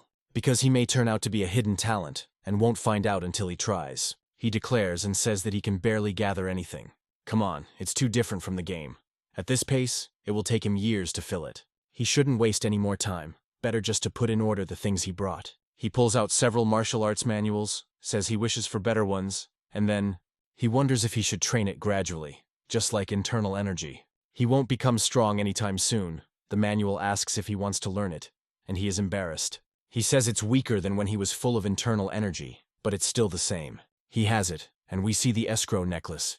He says he forgot about it, and they say it is made of pure gold. He bites it, saying that it is. It gives the impression that it should cost at least 10 million won. Something similar costs only 1 coin, and if he brings just 10 of these in the next game, he will immediately earn 100 million. Even if it costs nothing in the game, here it has a completely different value. He obtains purified troll blood. They said this item was supposed to guarantee a year of healthy life to whoever drinks it, and it was returned because of the effects. It sounded like an attempt, and if he could sell it to some rich terminally ill patient, he could demand any price. The fact that the survival of the Cloyd would turn out to be a great opportunity for him. He says, if you think about it, in the game he only had dried meat, and he didn't even feel hungry during cultivation. It's time for him to eat real food. He goes to an establishment called Grandma's Diner and takes. This is a set of dishes he once considered a luxury. When he chewed that dried meat, what he wanted most was exactly this dish. He says so much time has passed since he ate plain white rice that the dried meat almost killed him. The grandmother owner, as I suppose, asked what was wrong with him, because he came here yesterday too, and if he cries, it will spoil the appetite, because a man should not whine. He says it was very tasty, and as always, thanks her, and she asks him to stop the nonsense, eat everything on the plate, and ask for seconds if it's not enough. Sayawon says that this confirms that time in the game is not the same as in real life. Then he thanks her for the food. She tells him to stop whining and come again. He asks when the next one will start because he needs to get there. Gather more internal energy by that time, as well as another thing he brought back. He takes out the Ring of Power, puts it on, and says he wonders if it will work the same as in the game. He squats, then pushes off the street, flies over the houses, and says that this is. He falls back, lands, and says he hopes no one saw that. If this is reported and spread on the internet, it will be a big problem for him. He says if this is implemented as precisely as in the game, he will have to accumulate more internal energy before using it, but it will cause him a lot of trouble. The most expensive item he bought in the game. Absorbing this item did not allow me to play this game. He had to move for 3 hours, and it seemed like he was burning inside. His eyes begin to glow brightly. The elixir falls to the floor, and he wastes part of it. He returned to his usual state but feels unwell. Smoke is visible near his room. People said that their wall was heating up. They knocked on his door, but the handle was too hot to touch. If it was that hot, they should have called the firefighters, not the police. The old lady says it was hot, but there was no fire.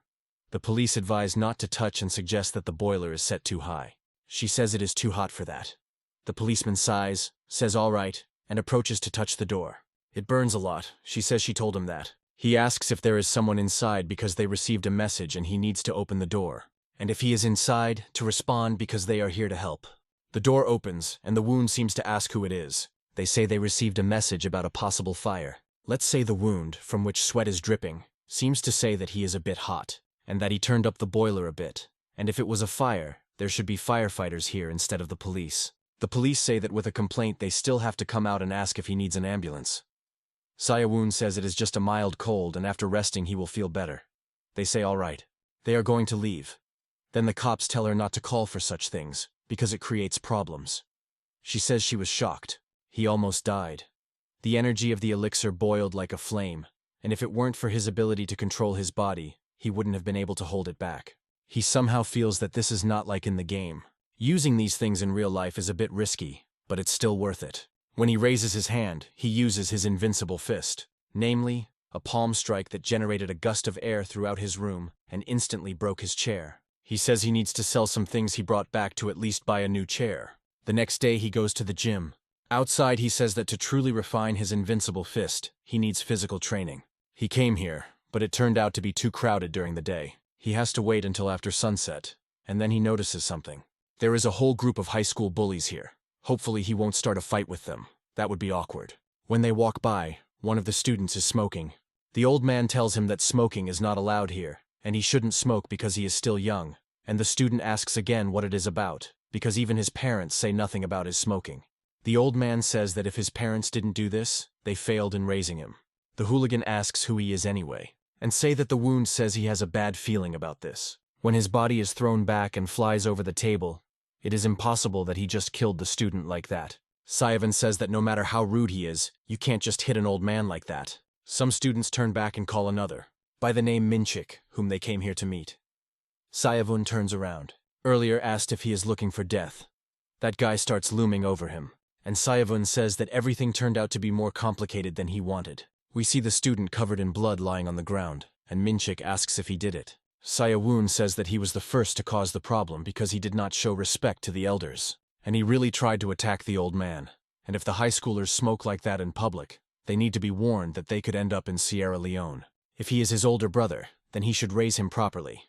Maybe he overdid it, but he had no choice because he couldn't allow him to hit the elder. Sayavun says that he will also teach him a lesson and pulls his fist back, hitting him with a piercing fist right in the stomach, sending the brother flies and starts spitting blood. Sayavun says he forgot to properly control the strength. He holds a butterfly knife and tells him to look at the new skin he bought. Sayavun says that the younger brother is just like the older one, and they are both uncontrollable. Minchuk runs in and swings from above, but Sayavun dodges to the side and says that the longer they fight, the stronger he feels it. Fighting such ordinary people is too easy for him. He sweeps from below and knocks Minchuk off his feet. If something goes wrong, he will seriously kill this guy. He decides to use only 50%, then strikes with his palm. But this strike, just the air pressure throws the guy into a tree. He definitely won't get out of here without internal bleeding. He crashes into something, falls to the ground, and the children record it on their phones. Sayavan says that this is not what he wanted to do, and he says that the acting is very dramatic and asks if he is an action movie actor or something like that. Then he approaches his younger brother, kicks him again, and tells the older brother to respect elders, quit smoking, and not carry knives because it is dangerous. He runs away, and several students call his younger brother Don Jun, but he does not respond and they think he is dead. Sayavun wonders what he was thinking then. He shows off in front of an ordinary person. If that person dies, his life will be over. Although he learned it easily thanks to what he brought from the game, he needs to practice well to control it perfectly when returning home. He picks up the receiver, and his mother asks if he has eaten. He says he did, and she says that he did not answer, so she was worried and called because she hoped he was not sick. She then asks how things are at the academy he enrolled in. Sayavun says that this can be handled, and he cannot tell her that instead of studying he is training in martial arts. He then asks how his father is doing, because he heard that he got a new job as a courier. She says that she wanted to call about this, and it turned out that he got into a car accident. Sayavun asks how serious it is and what happened.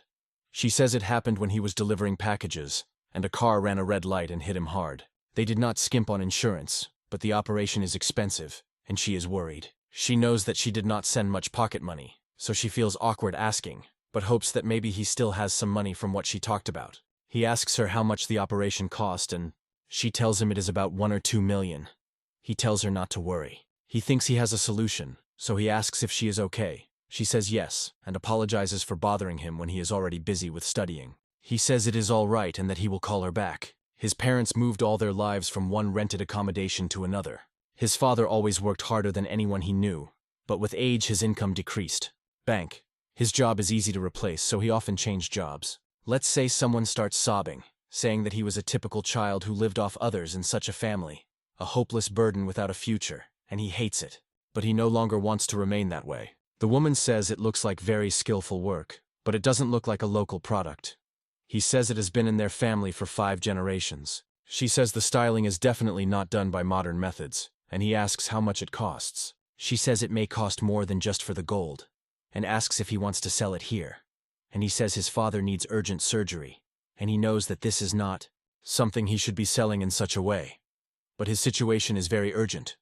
She says that probably means he doesn't have a certificate. He then leaves, and she wishes him a nice day. He reviews his finances on his phone and says that recently gold prices have risen significantly. Even after he sent part to his parents, he had enough left to get by for some time. Seeing how happy she was, he thought maybe he underestimated it, but it didn't matter. He needed to earn some money. He will get quick money, and he will have to think about better ways to sell the things he brings. He says he has to tell his mother that he sent her his money, so he calls her. She asks where he got so much money and if he took out a loan, or something like that, saying that she cannot spend this money knowing about it. He says that he doesn't even have a full-time permanent job, so he can't take out a loan. It's just money he saved from a side job in the army, and she says that both she and his father regret it very much. He tells her not to worry, and that he will visit the hospital soon. She thanks him.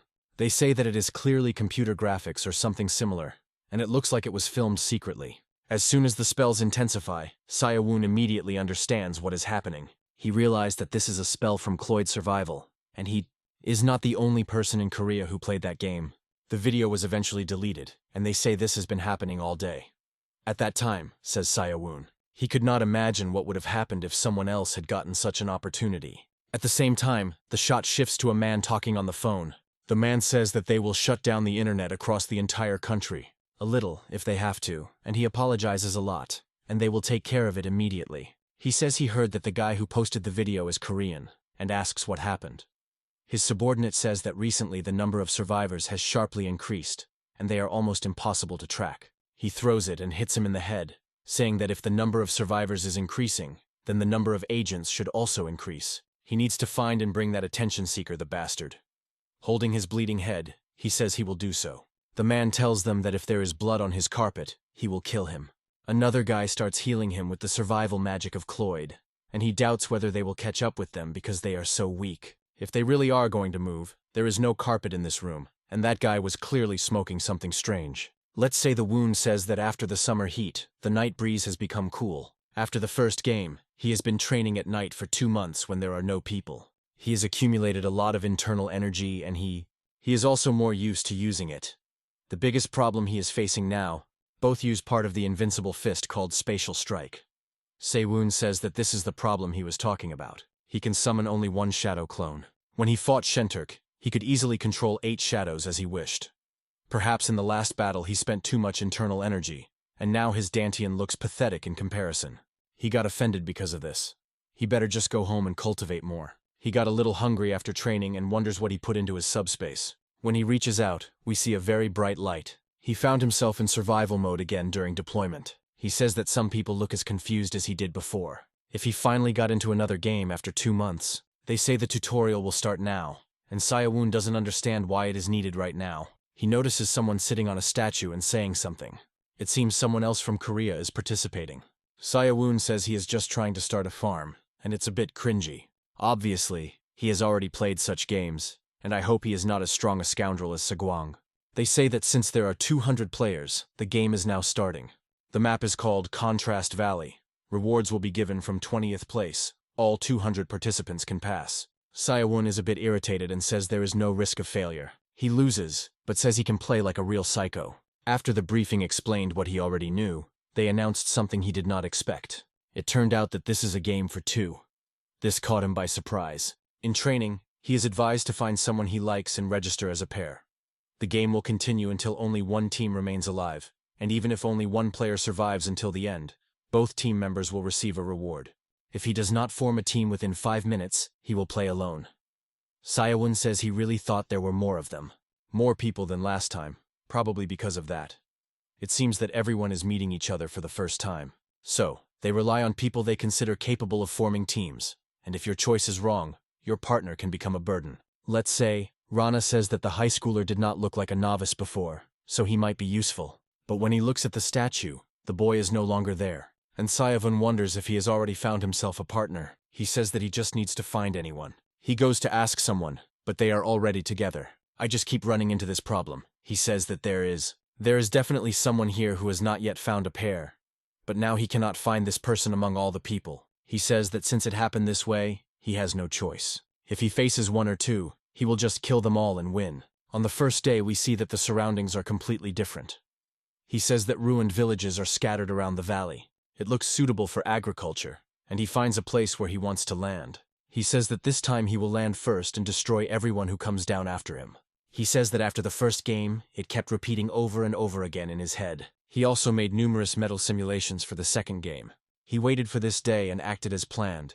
We see a man walking through the forest, and he says he doesn't know what happened.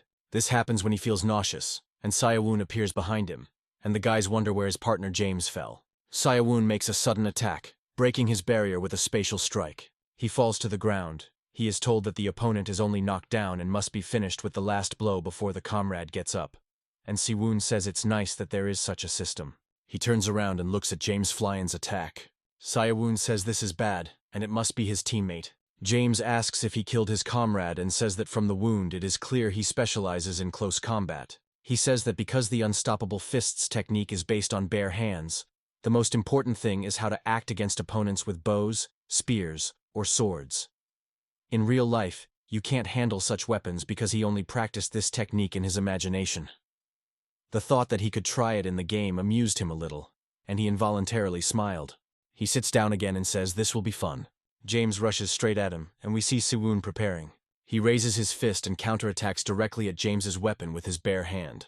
To the side, throwing James Khan far away. James cannot believe that he shortened the distance and changed the trajectory of his attack so quickly. Sayawoon now realizes that this is his cha. Again used spatial strike, pierced James's chest. Say that the wound lays his leg on the head and twists it outward. Stomps with his feet, removing Bro's head and turning it into mist. No matter how much he trained, there is nothing better than mastering it in the game. So, 4 people remain in this zone. I still don't know if that other guy was his partner. Then an attack flies from the side. Sayawoon notices at the last moment and dodges under. Below. He wonders where this arrow came from and decides to follow its trajectory. When the arrow flies in and approaches, he says it must have been shot from one of the side houses. He does exactly that, because now he constantly dodges every attack. Running, he said that if they are so accurate from afar, he initially thought it was Zurachana, but they are not as strong as him. He begins to think that they are alone, or that they are being chased by a teammate. He jumps over the wall and says it doesn't matter as long as he knows where the archer is. If he catches one, the other will come out too. If this were the previous game, he would hide in every house during farming. But now, having aimed at the key to life, the enemies have become just fuel that he absorbs. We see 2 arrows flying in, and one of them pierces his head. But then he disappears, and we see that it was only a shadow clone. The archer is puzzled, saying he was sure he hit him exactly, and Sayawoon's leg begins to come through the window. And the guy is still wondering why he disappeared, and he gets kicked in the head. His nose started to bleed, and Sayawoon says he finally caught him. And Sayawoon now realizes that it is a cloak of invisibility, and that man is preparing to attack. Sayawoon notices his shadow at the last moment, and when the attack, it flies in, he barely dodges, and it hits the door directly. Sayawoon doubts if someone approached from behind and ran away, so he looks out the window and notices him. Sayawoon says the guy instantly changes position, and we see him land on the ground. He puts his foot on the windowsill and jumps up. He doesn't know where he got that cloak, but attacking him during the day in that cloak was a big mistake. The object is something you can easily reach the top with, just by sitting in ambush, and if he surrenders, he should just die and give up. He apologizes to his teammate, says he was chasing him, but he turned out to be faster than he seemed. The teammate says that if he is his ally, he must protect him. At any cost. The elf says he doesn't see in Siwoon although the archer says they just need to kill him, and it doesn't matter. Sayawoon says he should have taken him when he had the chance, and now he is 2 against 1. And then he smiles and says he might be able to use those numbers. The guy's teammate rushes at him and says the wound is coming back. The archer makes a shot, say the point of injury. Then Sayawoon runs and clasps his hands together, preparing to make a shot. The archer calls him slippery while he charges a triple shot, and he shoots it. Actually, it's called a triple shot, I just guessed. And the guy says he never misses, and we find out his name is Alex, but the real Siwoons were above them and watching. Alex says this time he definitely caught him while Sayawoon attacks. Say that the wound hits right behind him and says it's arrogant. He dealt him a strong blow to the stomach. He says that just because their eyes suggest he is somewhere doesn't mean he is really there. Since Alex was knocked out, he has to finish him quickly. A teammate says he uses strange magic, so he must be an illusionist. Sayawoon says he is just a student who returned, and if he wants to save his ally, he will have to eliminate him. He lunges at Sayawoon, and Sayawoon responds by lunging at him as well. and Sayavun counters with the same counterattack he used on James. He says the key to counterattacks is the point from which the attack comes. You approach and aim directly at it, the shoulder. But when Sayavun moves in, his hand gets cut, and uses an attack called Bloody Rush, which cuts deeply into Sayavun's side. Sayavun says the sword feels completely different from a spear, and he was badly cut. If he hadn't protected himself with internal energy, his hand and the rest of his body would have been torn apart. The guy says it's strange. His sword didn't cut as deeply as he expected. Addicted. And probably he uses some tricks like those illusions from before. But he's not entirely sure. Sayavun says that if he can't finish him off with one strike, he only has a counterattack left. He thinks about how exactly he can counter his movements. He says there is no penalty for failure in this round, and he has to take a risk and try something. Instead of looking at him, he will feel his energy and deadly intent. If he can't even overcome this, then he shouldn't even dream of first place. He spent 2 months practicing all the ways to use internal energy. So after training with Dakian, he was no longer the same. Because in reality, he was one of the few who had a rare talent for its use. Sayavuna was pressed headfirst to the ground.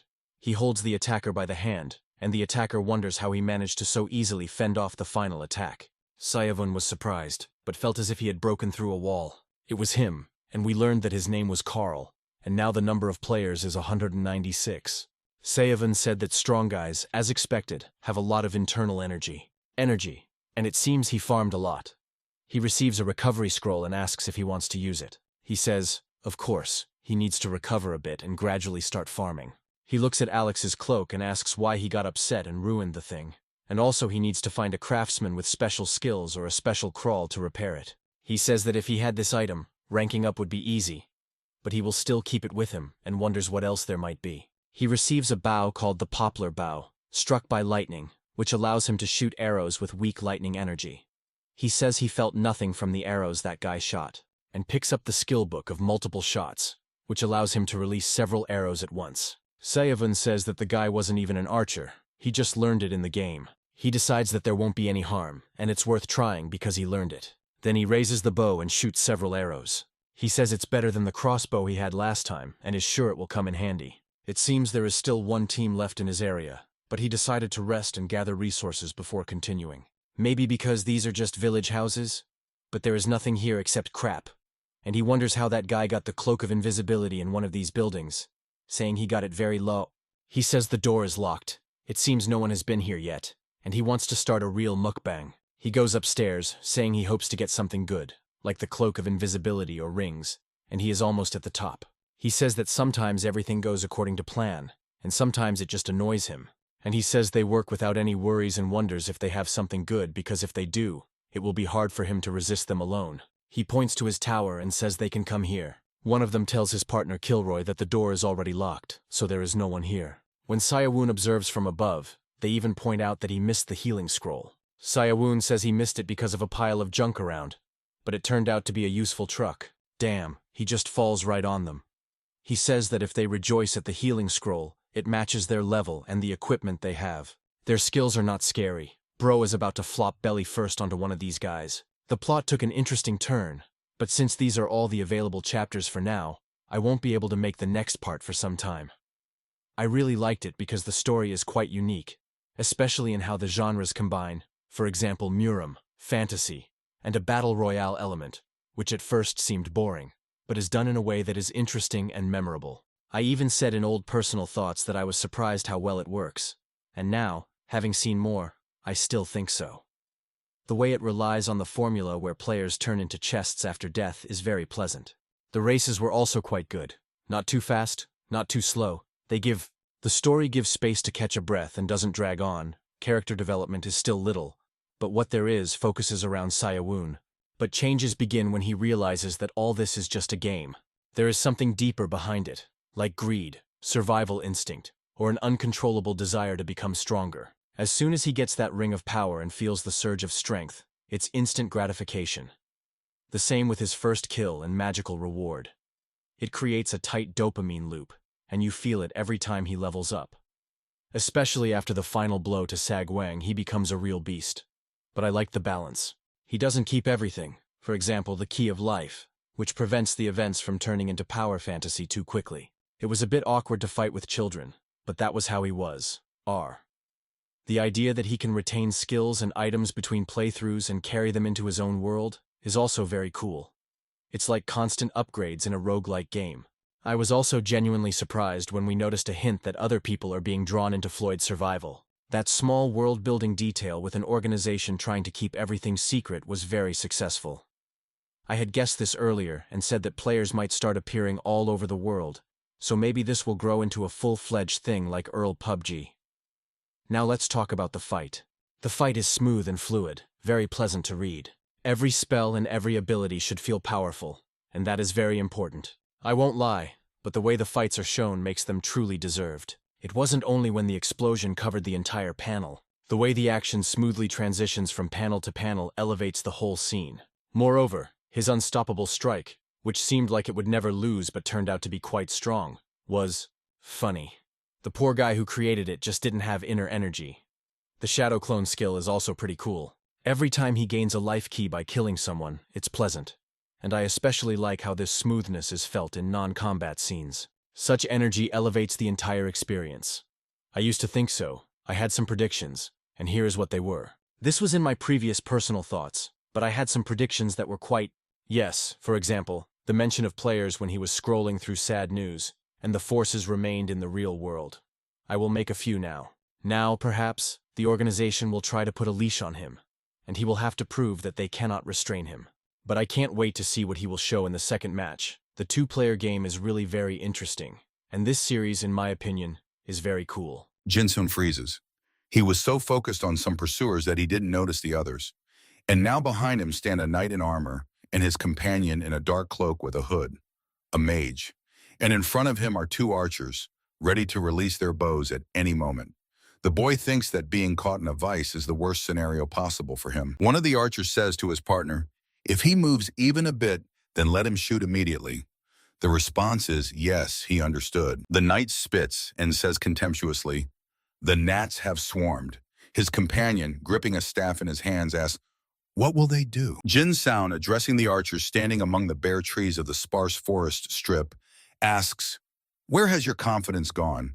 Have you already wet your pants? Or have you finally understood?" The guy says that at this rate, one of the three teams will inevitably perish. He thinks that, given the situation, they will more likely try to lure him to their side to get rid of the rival team.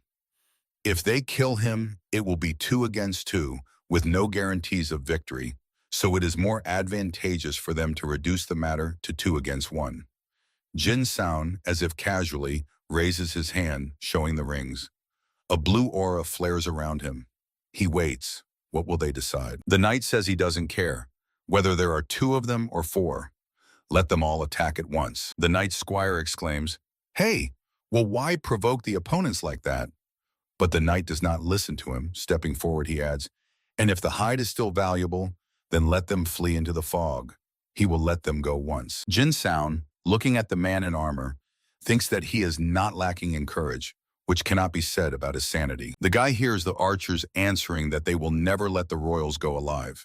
He glances in their direction. On one of the archers, clearly taking the leader's position in their pair, there is no hood, and he notes his pointed ears. The sharp-eared archer adds, "But here that is another matter. Let him join them, then they will spare him." Jin Sound thinks, well, yes, these are elves. It seems the world is full of its own grievances. The guy wonders, what would be the right thing to do? The knight's companion, whose face is hidden by a mask, stammering asks, maybe he will join them. He immediately exclaims in surprise, "Huh? This is..." Jin Sound squeezes a bluish sphere in his hands, the surface of which is decorated with some patterns. The stone of the circle, 4th circle. The guy says, if they are mages, they should understand how valuable the stone of the circle is.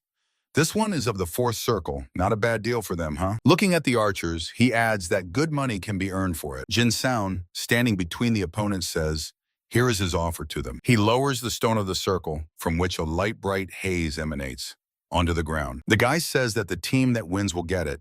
He adds that this will be fairer than pulling it to their side, isn't it? Jin Sound says, well, get ready. The archers immediately draw their bows. The knight and his companion freeze cautiously. Pushing off the ground, he soars into the air, leaving the stone of the circle lying on the ground and freeing the opponents to the battlefield. Jin Sound gives the command to battle. Performing an incredible somersault, he lands on the edge of the cliff.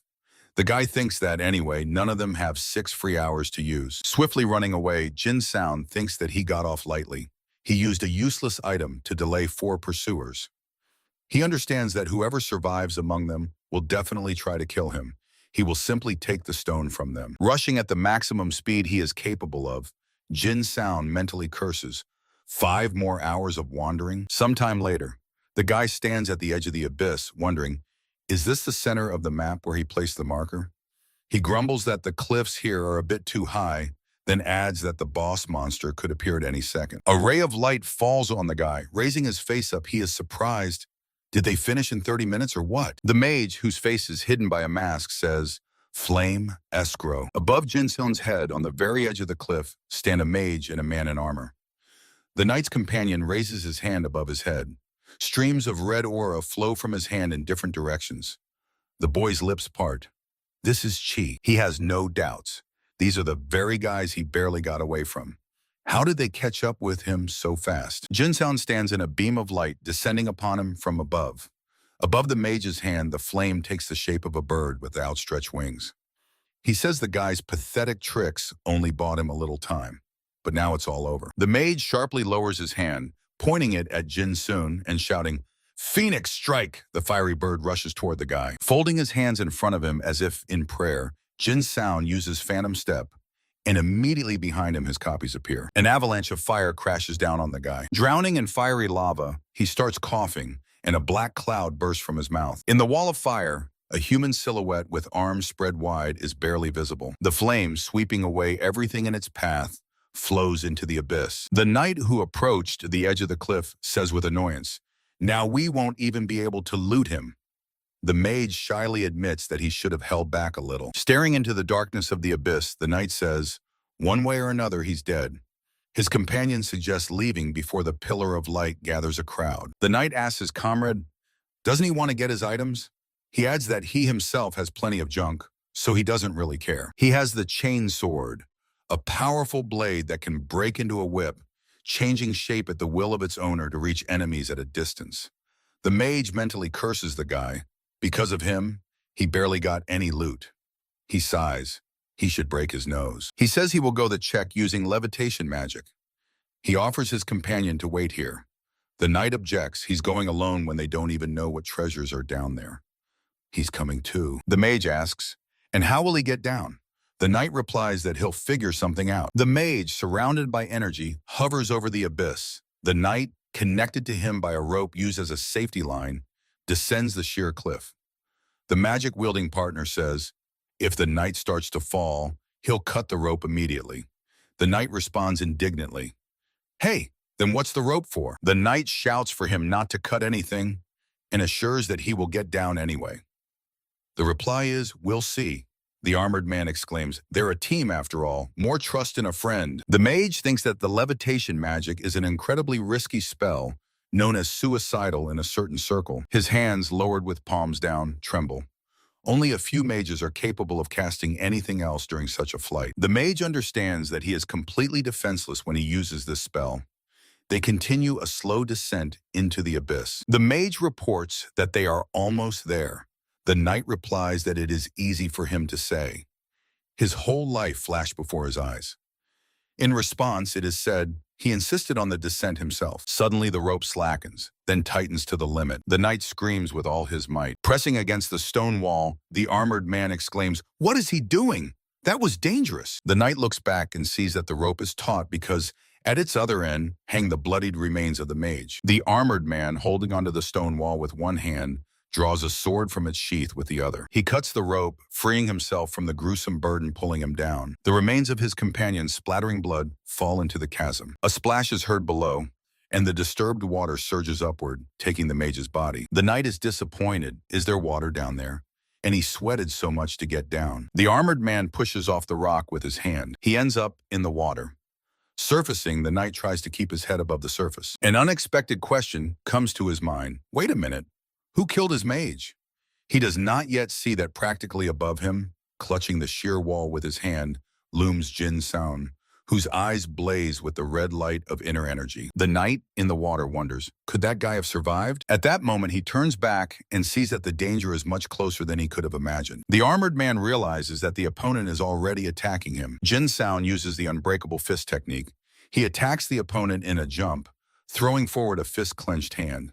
His eyes blaze with the red light of inner energy. The knight immediately draws his sword with a lightning-fast movement, shouting, "No way he will surrender so easily." Pointing the sword at the charging guy, the armored man shouts, "Chain sword, stretch!" The chain connecting the blade plates wraps around Jin Sound's body, unpleasantly surprising him with such a surprise. A moment and another loop tries to grasp his fist-clenched hand. The red light flashes brighter in the eyes of the guy, mentally cursing such a slippery weapon. Not allowing the flexible weapon to wrap around his wrist, he unclenches his fist and reaches for the chain. Jin Sound grabs the chain. He clamps it in his fist and blood splatters in all directions. The chain with metal parts of the blade wraps around his arm, cutting into the body. Blood spurts from the wounds. The guy literally pulls the knight, who grabbed the handle of the chain sword, out of the water, and the knight screams as he flies upward. Jin Sound's hand lowers onto his face, protected by a helmet with eye slits. The knight looks straight into the guy's eyes, burning with red flames, who says, "If he is not ready to die." Fiercely flashing eyes emanating the power of inner energy, he adds, "Then he shouldn't have gotten involved." Jin Sound forces the knight to go headfirst underwater. The guy, continuing to press on the opponent's helmet, sinks deeper underwater together with him. Jin Sound gives himself a mental command, "Release inner energy." The opponent desperately clings with his hands to his arm, but the guy continues mercilessly drowning him. The knight, choking on water, tries to beg him for a chance to take a breath even once. But Jin Sound's hand, around which blue energy streams flow, presses harder and harder. A moment, and the guy's opponent disappears as if dissolving in water. The sound of a message is heard. Jin Sound eliminated Kelly Carl, killed by combat move. Again, the sound of a message. Jin Sound eliminated Davidson, killed by combat move. Looking at two wooden chests standing in puddles on the riverbank, the guy sighs. Why is it so heavy? Opening the chest, Jin Sound says, "No more fights on the water." Notification sounds are heard again. Fire sphere activating a fire flash in the direction of the throw. Ding! Sounds the next notification. Phoenix strike, fourth circle. Releases the phoenix, which grows as it approaches the target. The guy, examining the trophies, says the magic circle requirements are too high for him. He concludes that it was a rather strong mage. The guy realizes if that one hadn't been defenseless during the flight, it would have been tough for him. A shadow of surprise flickers on his face. Jin Sound, holding a blade in his hand, exclaims, "Oh, this is that very sword." At that moment, the notification sound is heard again. Chain sword, a powerful blade that can break into a whip, changing shape at the owner's will to reach enemies at a distance. Hiding the sword in a subspace pocket, the guy says he doesn't have fencing skills yet, but it will still come in handy. Jin Sound freezes and listens. Footsteps are heard, then a voice assuring that the pillar of light came from somewhere around here. Two young men approach the empty chest standing on the riverbank.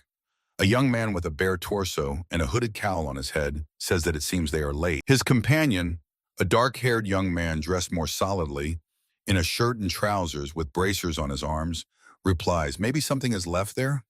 The companion, cautiously glancing around, says, "Surely nothing valuable." At that moment, the dark-haired young man is attacked from behind in a jump by Jin Sound. He raises a fist above his head, enveloped in a blue glow. The guy hits with such force that the young man's head turns into a bloody mess. His companion instantly turns around and looks at what is happening in horror. Jin Sound, at that moment, thinks, as long as he has the invisibility cloak, the partner's blood splashes the young man's face. The guy is rejoicing.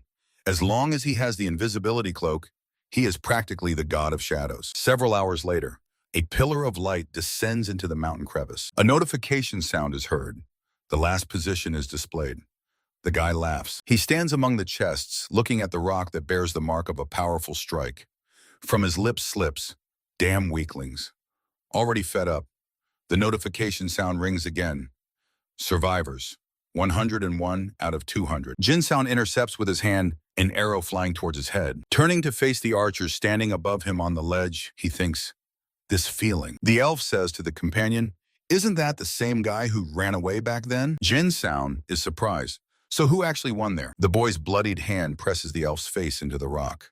Blood splatters everywhere. The elf disappears, A notification sound comes. Survivors, 99 out of 200. Examining the trophies, the boy says, so they had the rings of Toka? Then it's clear how they got rid of the mage. Putting a ring on his finger, he says, lucky. You can never have too many rings. Jin Sound holds the trophies in his hands. Notifications arrive. Circle Stone, Fourth Circle, and Pill of Scarlet Clouds. Walking through the crevice lined with empty chests, the boy wonders, maybe find a secluded spot and boost stats? A few minutes later, he stumbles upon the entrance to a cave. Sitting down on the cave floor, Jin Sound sighs. Finally, he will rest. Sitting in the lotus position, he closes his eyes. Using the circle stone and elixir will take at least 6 hours. The boy wonders, how long has he been awake? He thinks that running around all day distorts the perception of time. Jinsound decides to start with the elixir. 6 hours later, when night has already fallen, the boy leaves the cave. Finally, his body has processed the elixir and the circle stone. He says it's past midnight. Well, darkness is an advantage for him, one way or another. A notification arrives with his stats. Inner energy, 310. Strength, 50. Agility, 42. Class, warrior mage. Mana, 40, fourth circle. Endurance, 35. Magic resistance, 90. Looking at his palm, Jin Sound says this is really the best way to increase inner energy. Compared to the first game, of course, it's a mere trifle. He mentally adds, if only he had someone like Nam Sagwan. The guy snorts when he sees 2 sneaking figures ahead. He says, there are still people left. His tongue slides over his upper lip. He immediately rushes forward. Everyone who enters his field of vision is prey. He feels invincible. The hunt for players continues until dawn. Jin Sound is again standing over another chest. A notification arrives that the 3rd day of the game is underway. The guy sitting on a chest in front of the notification panel, an orange screen hanging in the air before him says, already 3 teams. How many have been eliminated? He requests the number of players. A notification arrives, 42 out of 200. Jinsoon exclaims, only 3 days have passed and less than a quarter remain. Another notification arrives. The locations of boss monsters and enhanced monsters are available. Then a question. Display the location? The guy snorts. Already? He presses yes. A map appears before him and a message. The boss monster is within the radius of the purple circle. Then the next. The enhanced monster is within the radius of the red circle. Jin Sound thinks, nearby. Should I go check it out? He sets off. The guy realizes that as the number of players decreases, the fight only intensifies, but he cannot pass by the buff. Jin Sound freezes, not believing his eyes. What? The enhanced monster is a whole dragon? Looking closer, he says, no, a giant serpent. A loud roar sounds. Jin Sound thinks, forget 2, even 6 won't be enough here. At that moment, the serpent opens its eye and looks straight at the guy. A drop of sweat runs down Jin Sound's cheek. A giant snake, resembling a cobra spreading its hood, opens its mouth, revealing a forked tongue, and emits a threatening sound. Jin Sound says with annoyance. He thought there would be something like an overgrown werewolf here. He wonders, do they really think a couple of players are enough to catch the snake? Even 6 wouldn't be enough here. The snake, opening its mouth even wider, lunges at the guy, making a hissing sound. Jin Sound looks at it in horror and involuntarily takes a step back. Suddenly, the snake's aggression fades. Its tongue drops, and it freezes with its mouth slightly open. Then the snake lowers its head, its hood folds back again, and it closes its eyes. The guy is puzzled, huh? Why did it suddenly quiet down? Jin Sound assumes that it probably attacks only in a certain zone. Well, he decides, that's reasonable, otherwise the players wouldn't stand a chance at all. Turning away from the snake, the guy decides not to touch it for now. And no, he is not scared. A few minutes later, he is already standing at the edge of the forest. Behind him, rocks are visible. Chewing dried meat, Jinsoon wonders, has everyone started playing safe? No one wants to take risks anymore? Now everyone prefers to use ambushes and tactics? He hasn't met anyone on the way here at all. He freezes for a moment, sensing something wrong, then swiftly throws his hand forward, shouting, Windblade! Green streams of energy rush forward. Under the pressure of his power, branches and twigs fly to the side. A scream is heard, and Jinsoon freezes. A child's voice? Bending down, the guy peeks out from behind the bushes. In front of him stands a boy in black gloves. Trembling and sweating, he squeezes out, sorry. Jinsoon thinks, Indeed a child. Squinting one eye and skeptically curling his lips, he says, seriously. The guy, having lost his fighting spirit, asks, how old is he? From behind, a youth attacks him in a jump, swinging a large-sized blade. Jinsung moves aside and the sword flies dangerously close to him. The youth, whose sword has not yet touched the ground, already realizes he missed. He curses. Jinsung's palm strikes the opponent's chest. The youth's eyes glaze over, and a muffled cough bursts from his mouth along with saliva. A thought flashes through the guy's mind, just as he thought. Green streams of energy throw the youth's body against the trunk of a giant tree, forcing him to drop the sword from his hands. Approaching the fallen opponent, Jinsung says, form a duo with the child to dull the enemy's vigilance and strike from behind. Looking at the boy sitting with his arms wrapped around his knees, the guy adds, judging by the wounds covering his entire body, he is just bait being healed by scrolls. Looking at the youth with contempt, Jinsung says, what a wretched creature he is, the worst of all. The youth, looking at him with hatred, curses and admits that the guy is stronger than he expected. He adds that he will kill him anyway. A fiery sphere appears in the youth's hand. Throwing the fireball at Jinsung, he shouts that all the guy's power will become his. Jinsung looks questioningly at the fireball flying towards him. A blast of flame crashes down on him. Waiting for the smoke to clear, the youth says smugly, how does he like the fire sphere he got from a naive mage? Let him roast to a crispy crust. Jinsung's voice reaches him. So he even uses items because he has barely any skills? The youth's face lengthens, and disbelief and fear appear in his eyes. The guy says with a smile, if he really thought he could defeat him with that, he is disappointed. A notification appears that the guy's magical resistance is 90 out of 100. Drops of sweat run down the youth's face, who is baring his teeth viciously and puzzled. How so? That was a third circle spell, and he didn't even blink. Jinsung's palm slams into the youth's face, pressing him against the tree. The guy blocks his eyes with his fingers. The young man shouts, enough, it hurts. The response is, he won't die from that, so let him not whine. Considering what he made the child go through, the guy says that he deserves suffering before death. He presses his fingers into the young man's eye sockets.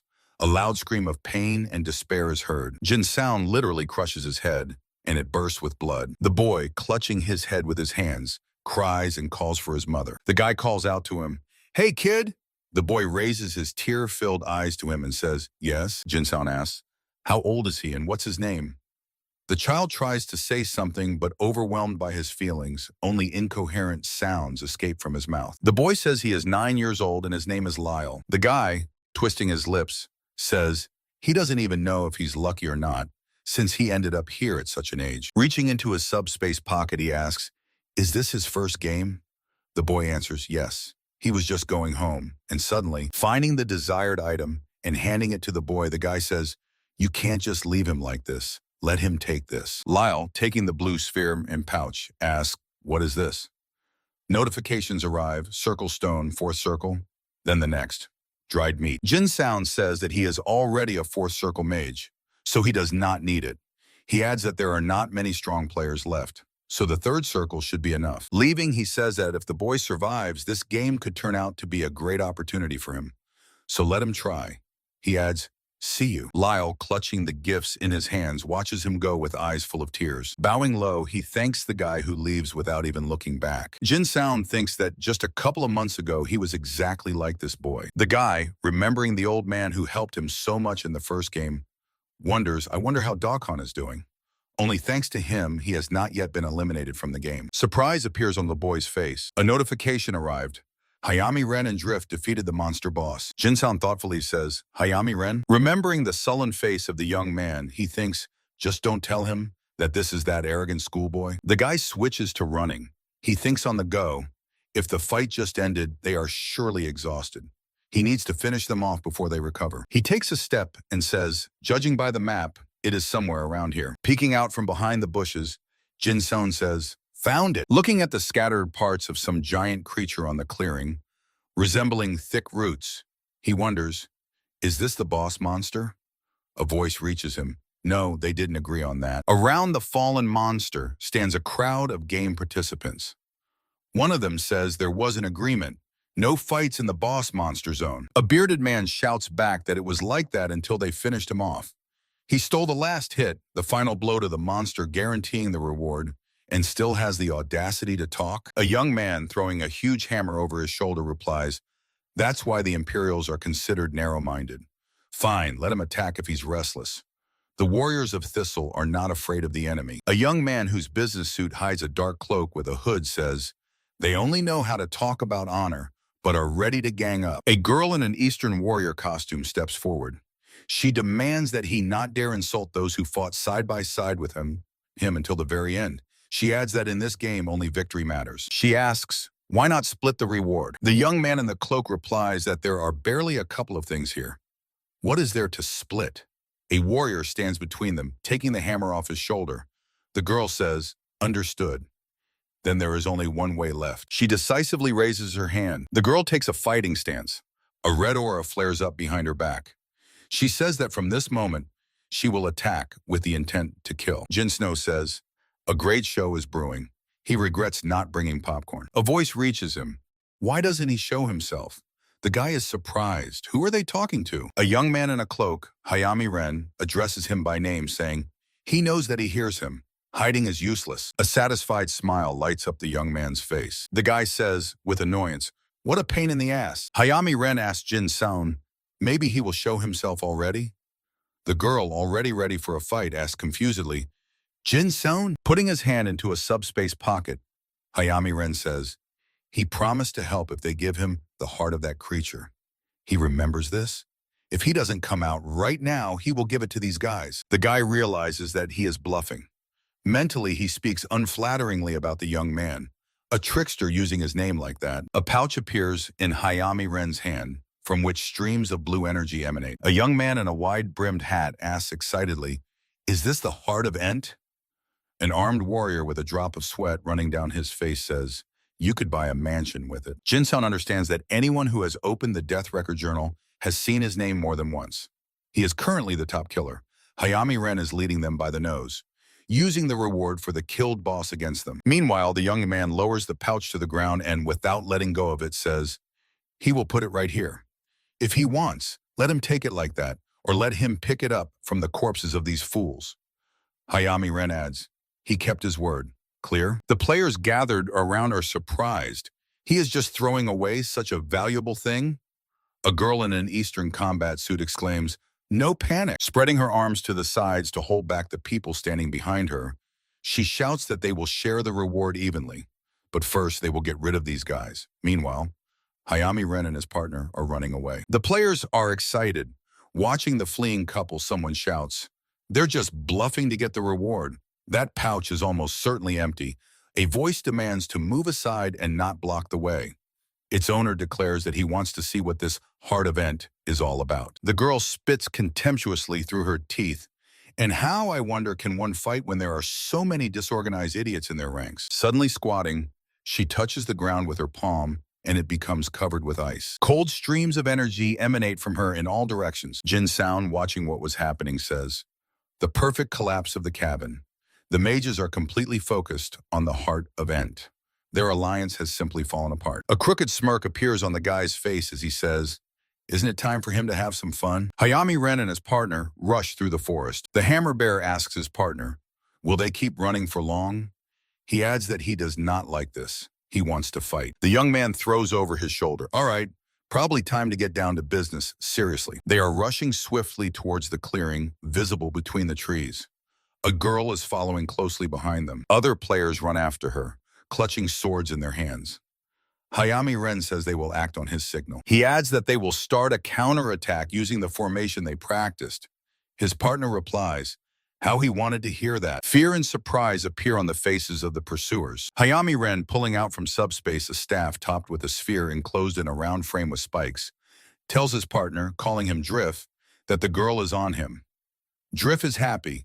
Now he will have a proper good time. Pointing the staff's finial at the pursuers, Hayami Ren adds that he will deal with the rest. Raising his palm to the staff radiating golden streams of energy, the young man utters, "Chain lightning." Golden energy, like a mountain stream, rushes swiftly across the clearing, burning players who find themselves in its path. Death cries are heard. The young man standing on the branch of a tall tree lowers his staff. The girl is stunned, to lay down so many people at once with just one spell? The attacker above her, Drift, shouts, calling her baby. If she keeps looking around, she will get hurt. He forcefully brings down the hammer, shouting, "Rout!" The girl throws her hand forward, palm facing the opponent, from which streams of blue energy emanate. She dodged the hammer strike and now hovers over Drift, directing streams of energy at him. He is surprised his hammer is covered with a crust of ice. Drift raises his face to the opponent, distorted with rage, and shouts, "What are these disgusting tricks?" Raising the hammer above his head, he attacks the opponent hovering above him in a jump, surrounded by the glow of cold energy. Her fingers touch the hammer, rushing towards her. Words burst from the girl's lips. Let everything turn to ice. The hammer under her hand turns into a block of ice. Shocked, Drift can only say, "What?" The young man's right hand still grips the hammer's handle. On the left limb, 2 fingers have broken off, frozen to the handle. Drift looks confusedly at the mangled hand. The voice of Hayami Ren reaches the girl. Lightning strike. The young man directs a golden lightning bolt straight at Drift's opponent, but the girl stomps her foot, and the lightning goes into the ground. Hayami Ren is surprised. She redirected the electricity into the ground. He didn't think she would be so strong.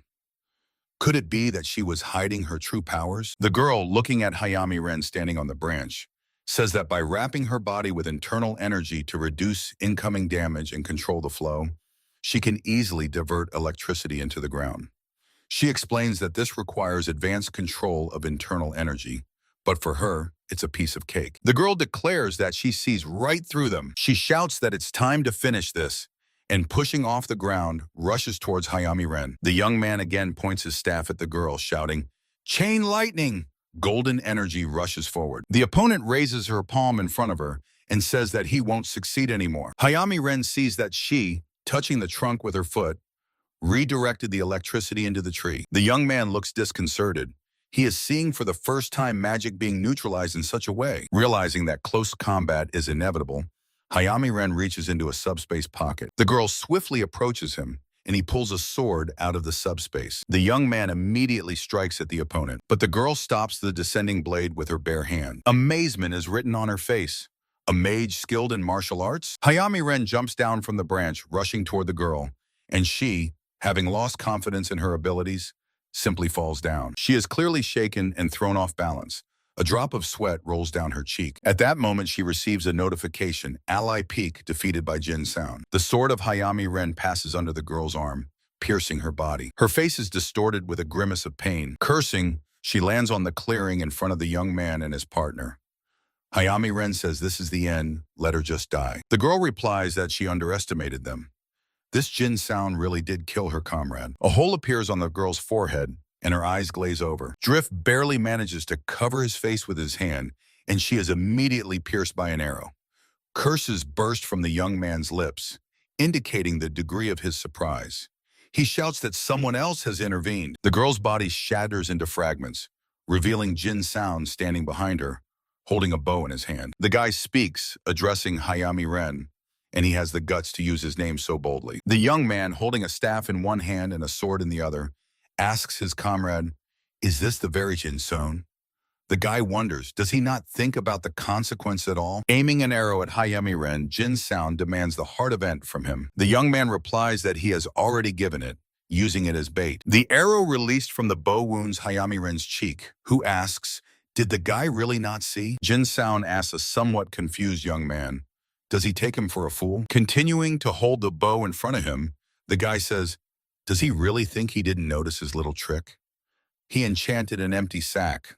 Jin Sound adds, all right, he'll just kill them and rummage through their pockets himself. A shout is heard, "Do not underestimate the warriors of Thistle." The guy glances in the direction from which the voice comes. Drift attacks him in a jump, raising a hammer above his head, glowing with a red aura. He shouts that some archer is just prey for him. He forcefully brings the hammer down, but Jin Sound is already behind his back. With one blow, the guy decapitates Drift. Blood sprays like a fountain. The beheaded body falls at his feet. Shaking the blood off his hand, the guy says, "Weakling, all talk." Hayami Ren receives a notification. Drift's ally defeated by Jin Sound. The young man says, "Can I ask one thing? How many times has it been?" Jin Sound asks, "How many times what? Didn't fall for the scam?" Hayami Ren replies that he means the game. The guy says that he is participating for the second time already. A skeptical expression appears on his face as a golden lightning strikes him. The young man, using chain lightning, shouts, "Very smart, playing the game for the second time." Shooting an arrow at the enemy's head, the guy replies, "Well, smarter than him." Jin Sound adds, "Let the fellow countrymen forgive him for the cold reception." A notification arrives. Jin Seon defeated Hayami Ren, shot with a bow. Reaching out to the chest and absorbing the green energy emanating from them, the guy says, "Let the fellow countrymen forgive him for the cold reception." Looking at his clenched fist surrounded by a greenish glow, Jin Seon is surprised. This schoolboy had more inner energy than he expected.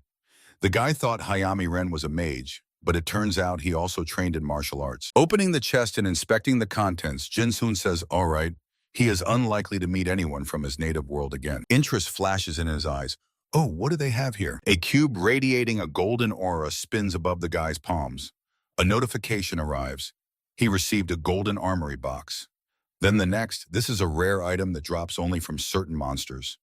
It gives a random but special weapon. Jin Sound, smirking, says, he had such a cool item and he lost it in his pocket. No matter how you look at it, this is an ultra-rare drop. Touching the box with his fingers, he adds, "Poor guy." Well, it will serve him. Golden rays spread in all directions from the box. The guy's face lights up with a joyful smile, and from his lips comes, "This is it." A blue orb with eyes appears before him. A notification arrives. "Congratulations, you received the selfish Hammett." Jin Sound looks at the received surprise and amazement. A dud or what? The guy looks disappointed. He expected something more solid. He sighs. Unlucky. Grabbing the orb with his hand, Jin Sound says he will throw it into a subspace pocket and figure it out there. Suddenly a voice sounds in his head. So he is its master? An astonished, "What is this?" slips from the guy's lips. Before him appears a giant figure of a humanoid creature glowing with bluish energy, with sharp elf-like ears and powerful horns decorating his forehead. A skull hangs on his neck. A notification arrives. Weapon spirit, Elzias Hemet. Jin Sound asks again, "Hemet? So the weapon is him, not this unclear dummy?" Elzias Hemet says with a smile, "Not exactly. This is a weapon that can take any form." The spirit wonders, what kind of reaction is that? Usually people squeal with joy when he gets into their hands. Elzias Hemet asks, "What weapon does the guy usually use?" Whatever it is, he will surpass it and become indispensable to him. Jin Sound answers, "Well, he actually doesn't really use weapons much." The spirit is surprised. What? He fights with bare hands or what? Clear. He adds that there is a weapon even for such cases. The blue sphere in the guy's hand begins to transform. Gloves appear on Jin Sound's hands. The spirit, laughing heartily, asks, "How about that?" Dazzling, flawless form. Heat-resistant golden gloves striking with their power. Examining the gloves, the guy replies, "No, they are kind of heavy. You can't really shoot well with a bow wearing these." The spirit says, "Clear." He's not a fan of restrictive weapons, understood. Then, Elzias Hemet says, he will adjust them to preserve mobility, since he likes it that way. The gloves on the guy's hands transform into glovelets, leaving his fingers open. The spirit exclaims, "Black gloves, complete freedom of movement, suitable against any enemy." Looking at his hands, Jin Sound says he doesn't wear such things and adds that the feeling is strange.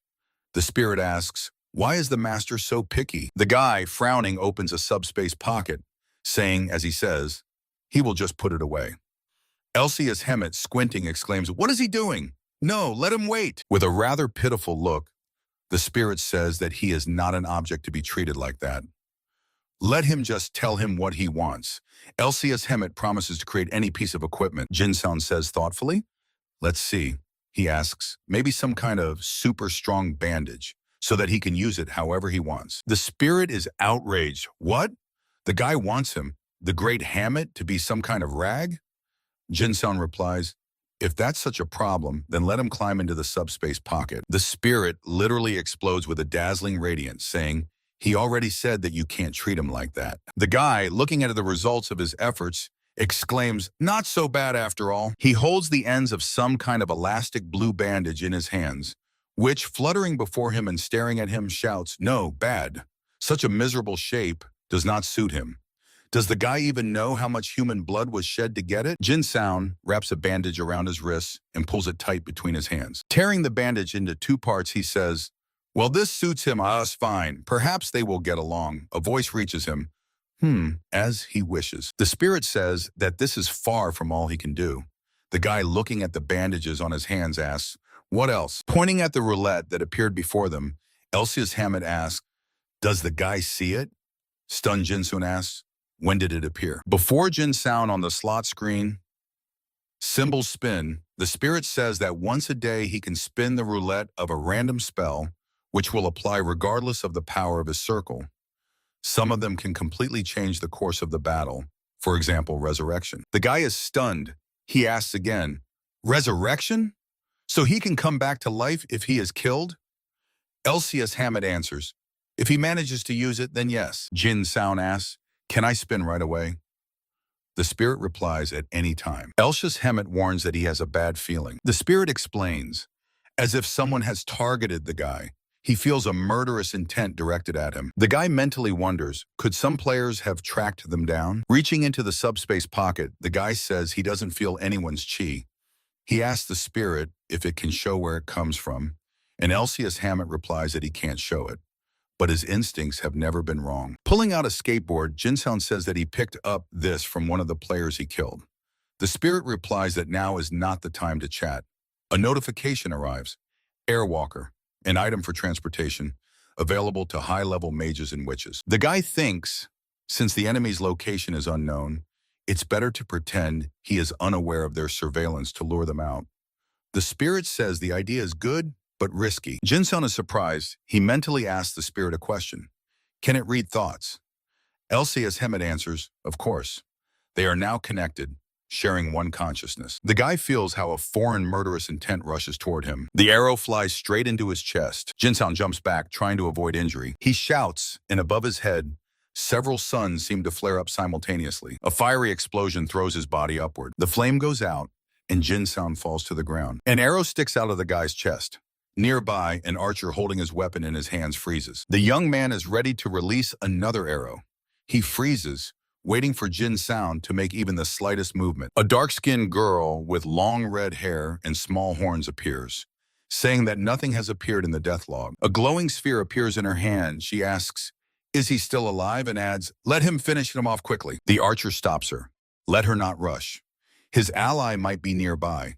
He adds, "Let her check just in case with detection magic." The archer, approaching the guy, aims at him with his bow. His eyes widen in surprise as the guy catches the arrow and turns his face to him with a smile. The archer releases the bowstring again, and the arrow flies toward the target. The guy's hand confidently catches the arrow flying at him. Jin Sound sits down, clutching the arrows in his hands. The opponents are stunned. What?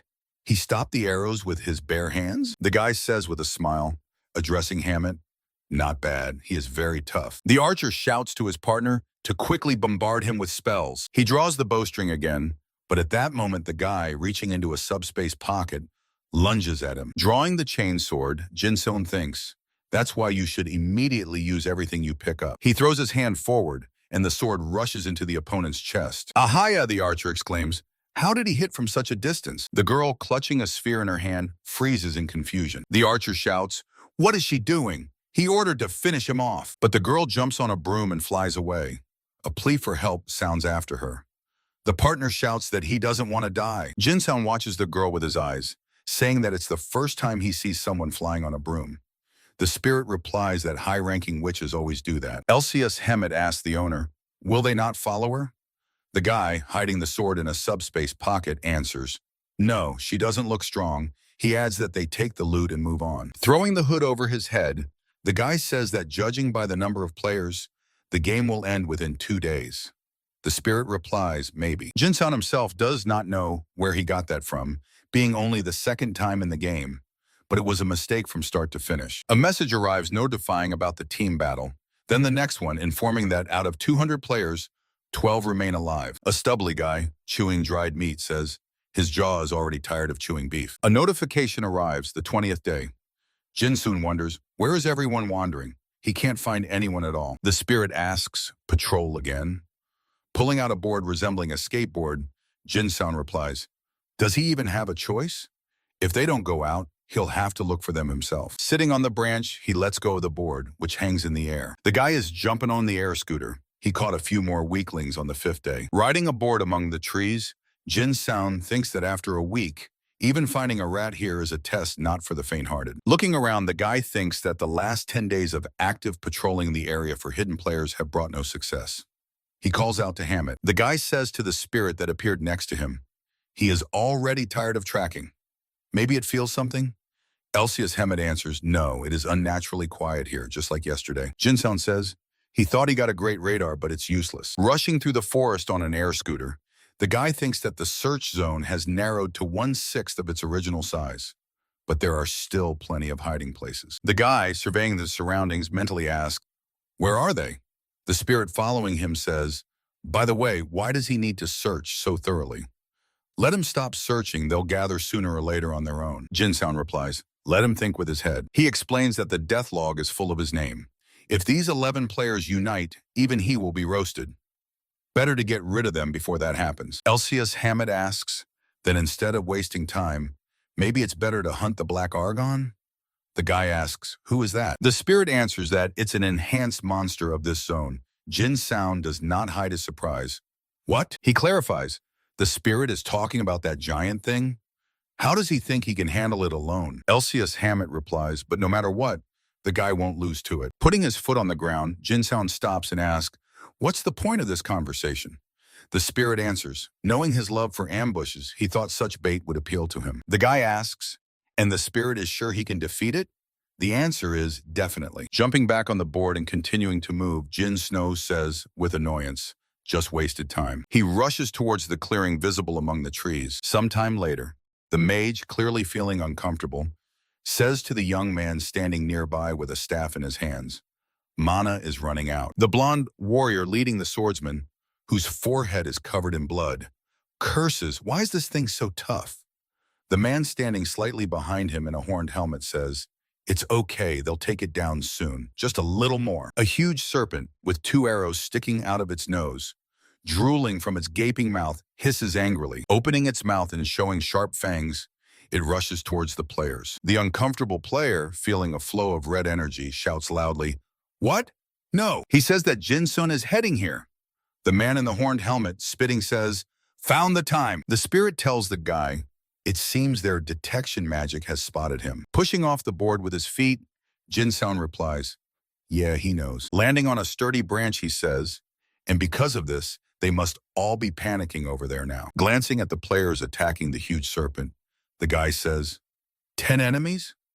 The spirit replies that all the remaining players are here except him. Reaching into a subspace pocket, Jin Sound wonders, and why is he always left alone against a group? Drawing the bowstring, the boy says, there is a sphere of light there, but it cannot be reached. Releasing the arrow, he adds, let's see. The serpent hisses angrily at the swordsman, who has pointed his sword at it and is shouting, when will this scaly worm finally die? In an incredible leap, the youth soars upward, raising his sword above his head. Immediately his body freezes under the influence of golden lightning. A scream bursts from his mouth and he falls to the ground. The serpent's head rushes after him, and as soon as his body touches the ground, it immediately disappears into the serpent's huge maw. The players shout that this is Jin Sound. We need to find where he is shooting from. There is a call to forget about the hunt. Otherwise, it's the end for all of them. Meanwhile, the boy is hiding on a branch of a tall tree. Clutching the bow in his hand, Jinsoon says, the monster's health indicator is lower than he thought. He regrets that he cannot see the numbers. The boy gasps in amazement. Surprise flashes in his eyes. An arrow flies straight at him. Trying to avoid injury, he jumps down from the branch. A dark-haired man with a beard, playing with throwing knives, shouts that the boy is using concealment. He calls to immediately activate detection. Priority target, Jin Sound. The guy thinks that he should be given credit. He is smart. Aiming with a bow, he says that it is better to finish here as quickly as possible. Jin Sound decides to put all his inner energy into this shot. His arrow is surrounded by a golden glow. He decides that one strike should be enough and releases the arrow. The arrow rushes toward the target, and the players feel its approach. The serpent widely opens its jaws, trying to swallow the player standing closest to it. The arrow speeds toward the giant serpent. It pierces the monster's body, and it is enveloped in a golden glow while a squeal bursts from its mouth. The players freeze. Stop! Did they succeed? The man in the horned helmet asks, who gets the buff? Which team? Let them check quickly. All players simultaneously receive a notification. Black Argon defeated. Everyone freezes, awaiting continuation. The next notification arrives. Congratulations. Jin Sound's lips stretch into a satisfied smile. The guy says, "Thank you for the food." Another notification arrives. Jin Sound's indicators have increased by 30% for a period of 10 days. The guy squints discontentedly and covers his face with his hand from the blinding light. Right in front of him hangs a sphere shining like the sun. Shouts are heard. There he is. What 30%? If they all attack together, he won't survive. Jin Sound jumps to the ground. Players rush at him, shouting, "We need to take him down and defend our rating. Don't spare your strength. He's alone." One of the mages, summoning fire in his palm, exclaims, "Palm of the Black Star!" The guy puts his hand forward and protests, "Palm of the Black Star?" Hitting him with his own move. Spells continue to fly at him. Ahead of everyone rushes a dark-haired man swinging a sword. The guy decides to first remove the magic barrier. Throwing his fist forward, he shouts, "Unbreakable fist!" Streams of power emanating from him crash down on his opponents. Shouts are heard. Holding his fist forward, Jin Sound says, "Well, let them attack." A notification arrives. Jin Sound has removed Liu Xiaofan from the game, killed by a combat move. Taking off his cloak, the guy says regretfully, "He just put it on, and it's already ruined." Players have gathered in front of him, but are not rushing to attack. Jin Sound thinks it seems they fear him. They don't want to risk until they determine his true strength. Scanning his opponents, the guy decides to start with the mage whose barrier he destroyed. He lunges forward, thinking, "All right, let them admire who they are up against." The players shout, "He is advancing." They want to stop him at any cost. A call to defend the mages sounds. Jin Sound hovers over his chosen target, a mage whose barrier he has destroyed. A dark-haired, bearded swordsman shouts at the owner of the horned helmet. Who is he to give orders? The latter replies that they must unite now against a common enemy. They raise their swords together, pointing them at the guy hovering above them. He is annoyed. They are uniting after all. How cowardly. Raising his fist to strike, Jin Sound speaks disparagingly about the mage's defenders. The guy shouts, "Unbreakable fist!" And his power crashes down on the dark-haired swordsman, knocking him off his feet. The owner of the horned helmet is stunned. What is that? Jin Sound is already rushing at him, but the swordsman standing behind raises his blade before him and points it at him, shouting, "Dragon thrust!" Golden energy rushes toward the guy. Jin Sound, glancing over his shoulder, thinks, fast, but not so fast that he can't keep track. He extends his palm, stopping the blade ready to take his head off. The guy is a little surprised. The opponent uses an elastic sword against him. The dark-haired swordsman swings his sword again, and Jin Sound barely manages to dodge. The swordsman shouts, "Dragon thrust!"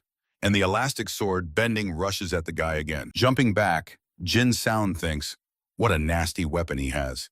He decides it's time for him to take action. The guy throws his hand forward, aiming it at the swordsman, and exhales a golden stream of energy. A shout reaches him.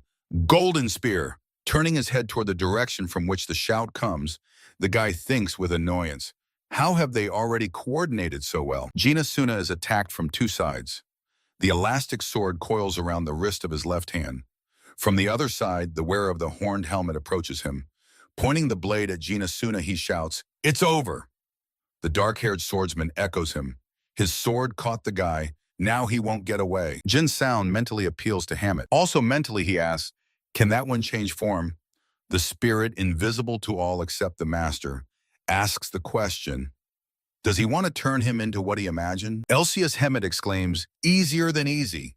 A flash of blue energy repels the attackers from the swordsman guy. The enemy's sword wounds Jinsoon's shoulder. The guy's hand delivers a crushing blow, piercing the flesh of one of the opponents like paper. Jin Sound knocks off half the head of the wearer of the horned helmet. He immediately jumps on the swordsman lying on the ground, trying to reach him with the elastic sword. The guy says, 8 people left. The mage asks, does he think they don't know who he is?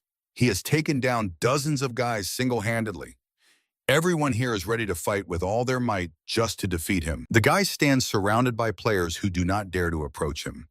The mage, opening a book, says that they have come up with something special for him. From the lips of the fair-haired girl flies off how she awaited this moment. The witch, who has small horns visible on her head, casts a spell on Jin Sound. Weakness. Her blue energy crashes down on the guy.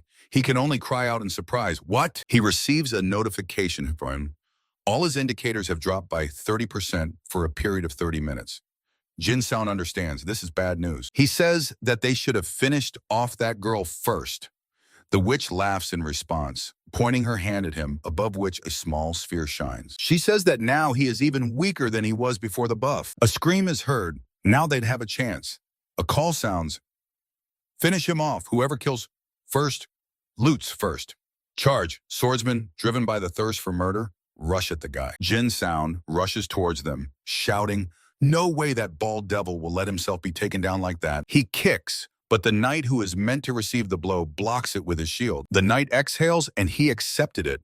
The witch's curse worked. A shout from one of the players wishing him to die soon reaches the guy. One of the knights brings his sword down on him, and he barely manages to jump. Jin Sound soars high up, and two knights watch him with their eyes. Surprise appears in the guy's eyes. A shout sounds, "Flame escrow!" and a wall of fire rises before him. Then a shout sounds, massive explosion.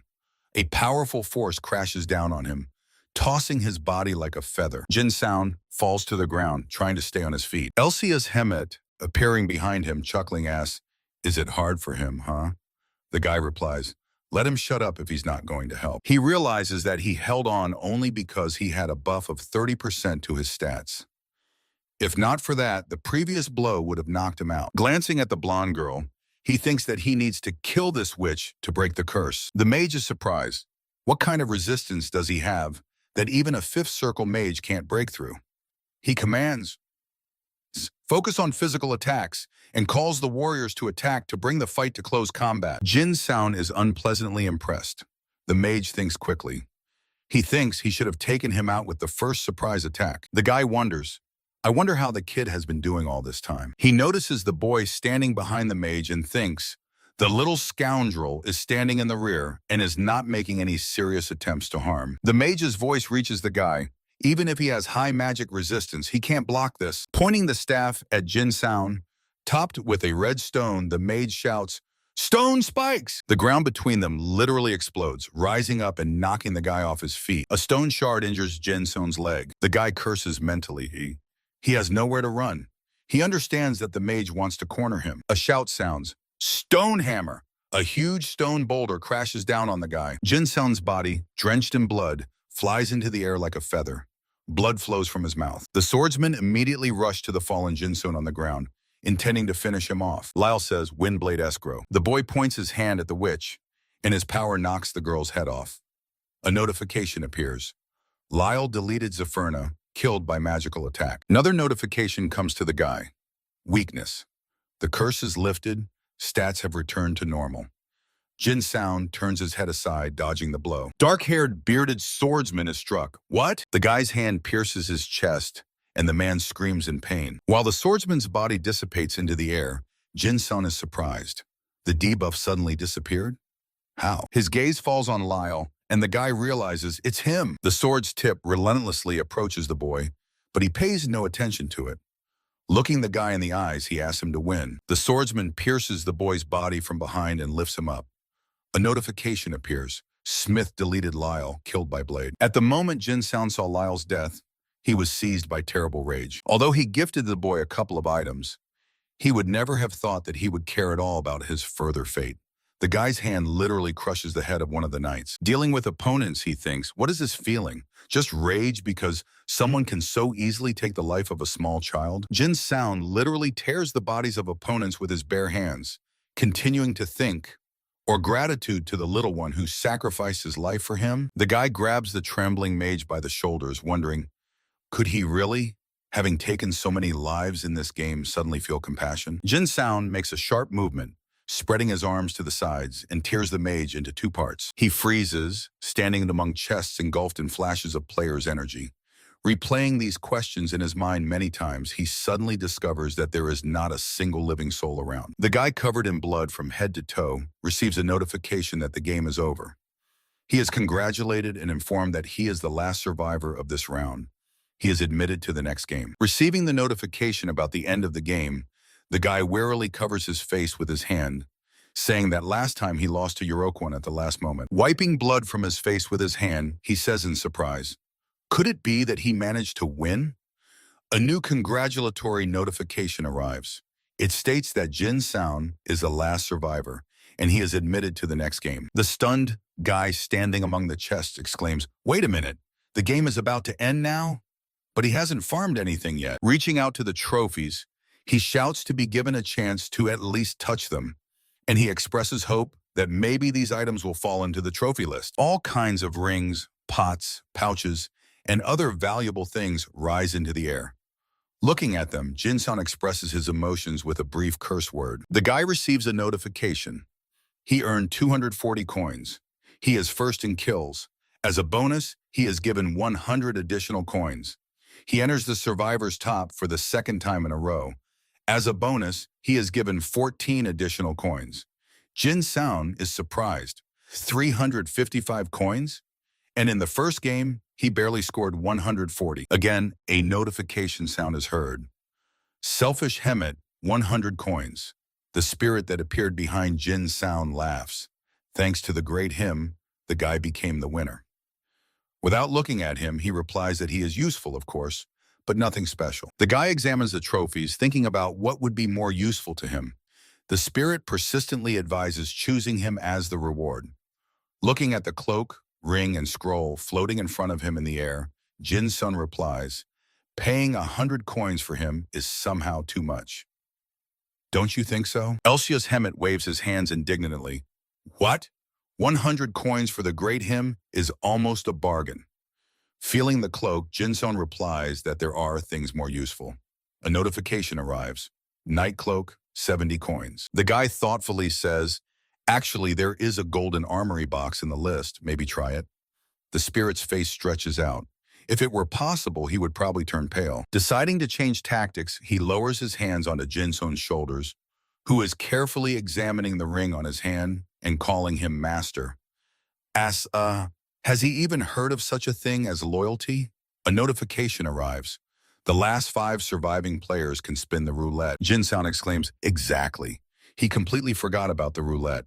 The next notification states that the winner can spin the roulette 3 times. Elsius Hemet is clearly straining. Waiting for the spinning on the display to end, the guy asks to be given something valuable. The spirit standing behind him longs for it to be him who wins. Elsius Hemet shouts that he does not want to go back into the box. Jin Sound raises his hand, shouting, stop! Hope flickers on the spirit's face. The display shows the inscription, escrow necklace. Immediately, a notification appears with the item's name and price, 1 coin. The spirit utters a disappointed cry and covers its face with its hands. The guy shouts, hey, this roulette is made to complement the inventory. He adds that last time he got the same crap. Is this a bug or what? Elsius Hemet, covering his face with his palm, asks himself to calm down, reminding himself that there are still 2 more spins. A notification arrives and the roulette starts spinning again. Jin-sun shouts, stop! The spirit with hope stares intently at the display. It says, selfish Hemet. The guy thoughtfully scratches the back of his head, saying, it would have been better to give the golden box. All right, saved 100 coins. Thanks for that. The spirit turns away and triumphantly raises his clenched fist before him. On the last spin, Jin Sound gets a fragment of the secret Talmud. A notification arrives that its value is 60 coins. Looking at the small scrap of paper, the guy is amazed. This junk is worth 60 coins? Behind him, the spirit's laughter is heard. The corners of Jin Sound's lips turn down. He hides the trophy in a subspace pocket, thinking, how many of these fragments does he have to collect to make a complete item? After much thought, he buys the Stone of the Circle, the Talmud of the Ice Spear, the Pill of Scarlet Clouds, the Ring of Talk, and the Night Cloak. Flipping through the book, he says he has 49 coins left. He decides they might come in handy in the next game. A notification arrives. The selection of subjects is complete. The guy wearily closes his eyes and exhales. The following notification states that he did an excellent job. They wish him good luck always accompanies him, and they notify that he will be able to receive the items he selected from the subspace in the next game. Jin Sound opens his eyes. The guy is walking in the real world in blood-stained clothes. A man and a woman in sports gear look at him in horror. Oh, what happened to him? He is covered in blood. Jin Sound, ignoring them, says, exactly. This is where he was at the moment he was pulled into the game. He turns to the frightened couple and raises his hand reassuringly. Smiling, he asks them to calm down and explains that they are just filming a movie. He assures them that it is not real blood. He thinks that he is already starting to get annoyed. Lost in thought, Jin-sun enters his room. He has just finished the second game, and this time he was significantly stronger. The boy clearly feels it. In the bathroom, he, quietly cursing, takes off his blood-stained clothes. Throwing it into the basket, the guy sighs. It was his favorite windbreaker. Undressing to his underwear, he lowers himself to the floor, taking the lotus pose. Since it was his second time, he immediately figured everything out upon returning home. Reaching into the subspace pocket, he thinks that optimizing inventory and stats is the foundation of any player's progress. It takes a lot of time, so it's better to figure everything out right away. This is the golden rule. Jin-sun squeezes a blue sphere in his hand. A notification arrives. Circle stone. 6 hours after using the stone of the circle, a scream comes from the guy's apartment window. 3 hours after using the Scarlet Clouds pill, a scream is heard again. Half a day later, the guy sits in the lotus position, sweat streams down his body, and the aura around him has turned dark red. Jin-sun complains that he still can't get used to this heat and pain. He stands up, raising his hands above his head and saying that his core is fully recharged. The base mana stat has increased a bit. He decides he needs to check what's there and eat. A puddle of sweat has formed at the guy's feet. Jin-sun exclaims, "Status!" And an orange light display flashes before him. He reads the stats. Internal energy, 360. Mana, 60. Endurance, 40. Magic resistance, 20. The guy is pleased. His internal energy has also grown. He has leveled up so much after a couple of games, there's more to come. Warming up, Jin-sun exhales. He needs to eat. He's so hungry. A voice of a spirit reaches him, asking, how much longer will the negligent master ignore him? Reaching into the subspace pocket, the guy asks, can he shout more quietly? Jin-sun pulls out a blue sphere with eyes. The spirit appearing behind him exclaims, what was he thinking when he shoved him in there? The guy, without looking at him, replies, he is of course useful, but so annoying. Elsia's Hammett is outraged. He's annoying too?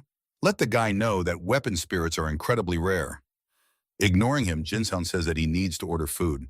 Addressing Siri, he asks to find a nearby Chinese cuisine restaurant for him. From the mobile phone in the guy's hands comes a voice announcing that 5 restaurants have been found. The spirit is surprised. What kind of voice is coming from the little box? Throwing a tired glance at him, Jin-sun says that in his world, there are plenty of talkative devices like Elsia's Hammett, so the Great Lord is not unique. The guy sits on the edge of the bed, not taking his eyes off the phone. The spirit rages behind him, shouting that he is unique not because he can talk, but because he is an incredible weapon. That's what makes him special. Siri reports that the order is being placed. Falling onto the bed, the guy says, in this world, let it be known to him, one needs to get a permit to carry weapons. And how is he supposed to deal with it? Jin-sun, comfortably settled in bed, thinks. The guy looks at the blue bandage wrapped around his arm, saying that in that case he can be like bandages, as in the game. Jin-sun sits up again on the bed, holding his bandaged hand in front of him, saying, if he walks around like that, people will start looking at him sideways. The response is, then how about this? Jin-sun, having gotten up from the bed, looks over the blue cloak on his shoulders, saying that it also stands out. Better to return to the subspace. A mouth and eyes appear on the cloak. Elsia's Hammett exclaims, no, one more time. The guy twists his lips and snorts skeptically. He holds a thread in his hand on which hangs a pendant, a round face with horns. The spirit says, Hammett pendant. Jin-sun agrees. All right, that will do. The guy hangs the decoration around his neck. The spirit rejoices. That's it. He knew the guy couldn't resist the charm of the pendant. He adds that as a bonus, it detects threats. A voice reaches Jin-sun. Delivery. Startled, he says that food has arrived. A few minutes later, empty disposable dishes stand on the floor. The guy, having eaten his fill, leans back on the bed behind him, saying, haven't had normal food in 100 years. Finally, no need to choke on dried meat. The spirit asks, was it tasty? Jin-sun replies that he can't eat anyway, so why ask? Elsia's Hammett says, maybe he can't eat, but he's still curious. He's so heartless. The guy waves it off, all right. He gets up, and the spirit asks, where's he going? Heading to the door, already dressed, the guy answers the spirit standing behind him. He's going with him. He'll see for himself. The reply is, that's true too. Sometime later, In the building the guy entered, a voice is heard, "Long time no see."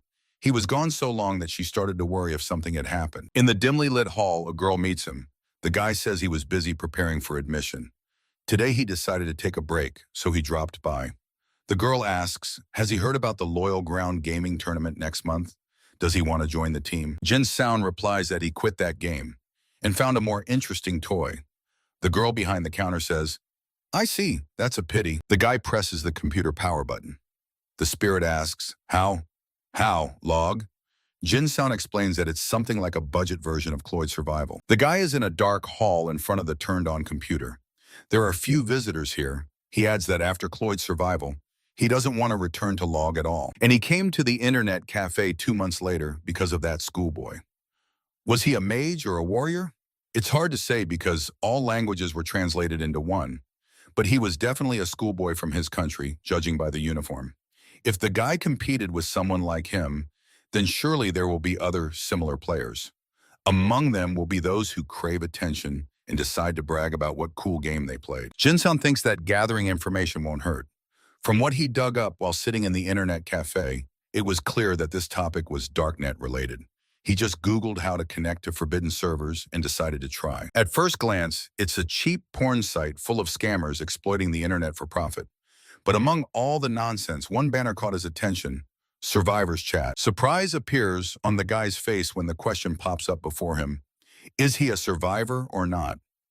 He moves the cursor to yes and clicks. Jin Sound is waiting with interest for the continuation, wondering, what is this? Looking at the monitor, the guy says, if you think about it, this design somewhat resembles the interface of a game. Whoever created it is an expert in Cloyd Survival. An exclamation of surprise slips from Jin Soon's lips.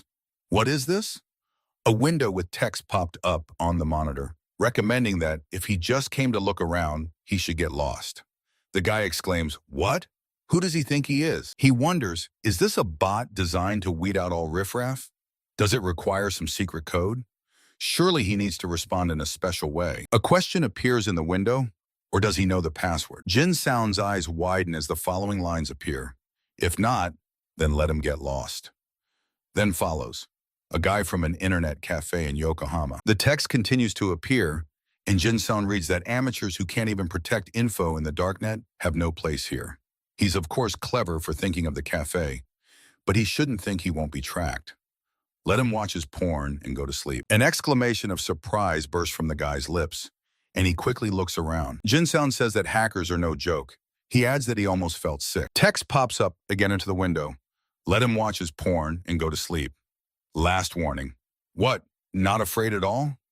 Jin Sound types, not really, and adds a parenthesis indicating a smile. The guy demands to be let in. Text pops up.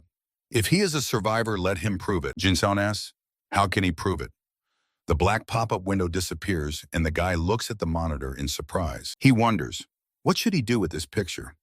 Ruins? Statue? Recognition appears in his eyes. Stop, that's it. The guy realizes that in front of him is a statue from the game. Jin Sound mentally exclaims, so that's what it is. He finds another fragment with an image of the statue. In front of him on the screen, broken into squares, pictures with images of statue fragments are scattered in random order. With slight contempt in his voice, the guy says, they could have made the test harder. The screen darkens and text appears, reporting that authentication was successful. He is welcomed as a player. Text appears with a polite address and a request to answer a question. If he doesn't mind, of course. How many games has he already played? Jin-san answers, that's personal. The guy reads the next message. Haha, sorry for the slip. But so he understands, this community guarantees anonymity and security to authorized users.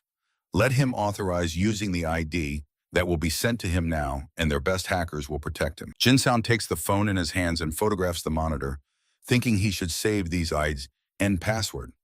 He thinks it looks like a very ordinary forum with many sections.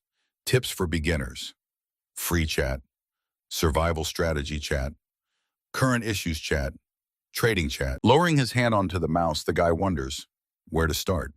He decides that probably he should look at the tips for beginners. He reads the text. This is a guide for beginner players in Cloyd Survival. The first point from the very start of the game, the government tries to restrict the users of the game and their capabilities. Under no circumstances should one publicize their participation in the game and the abilities gained there. The second point, he is not alone. There are many other players, and their number grows every day. Let him not be mistaken, he is not the only one. Unless, of course, he does not want to die.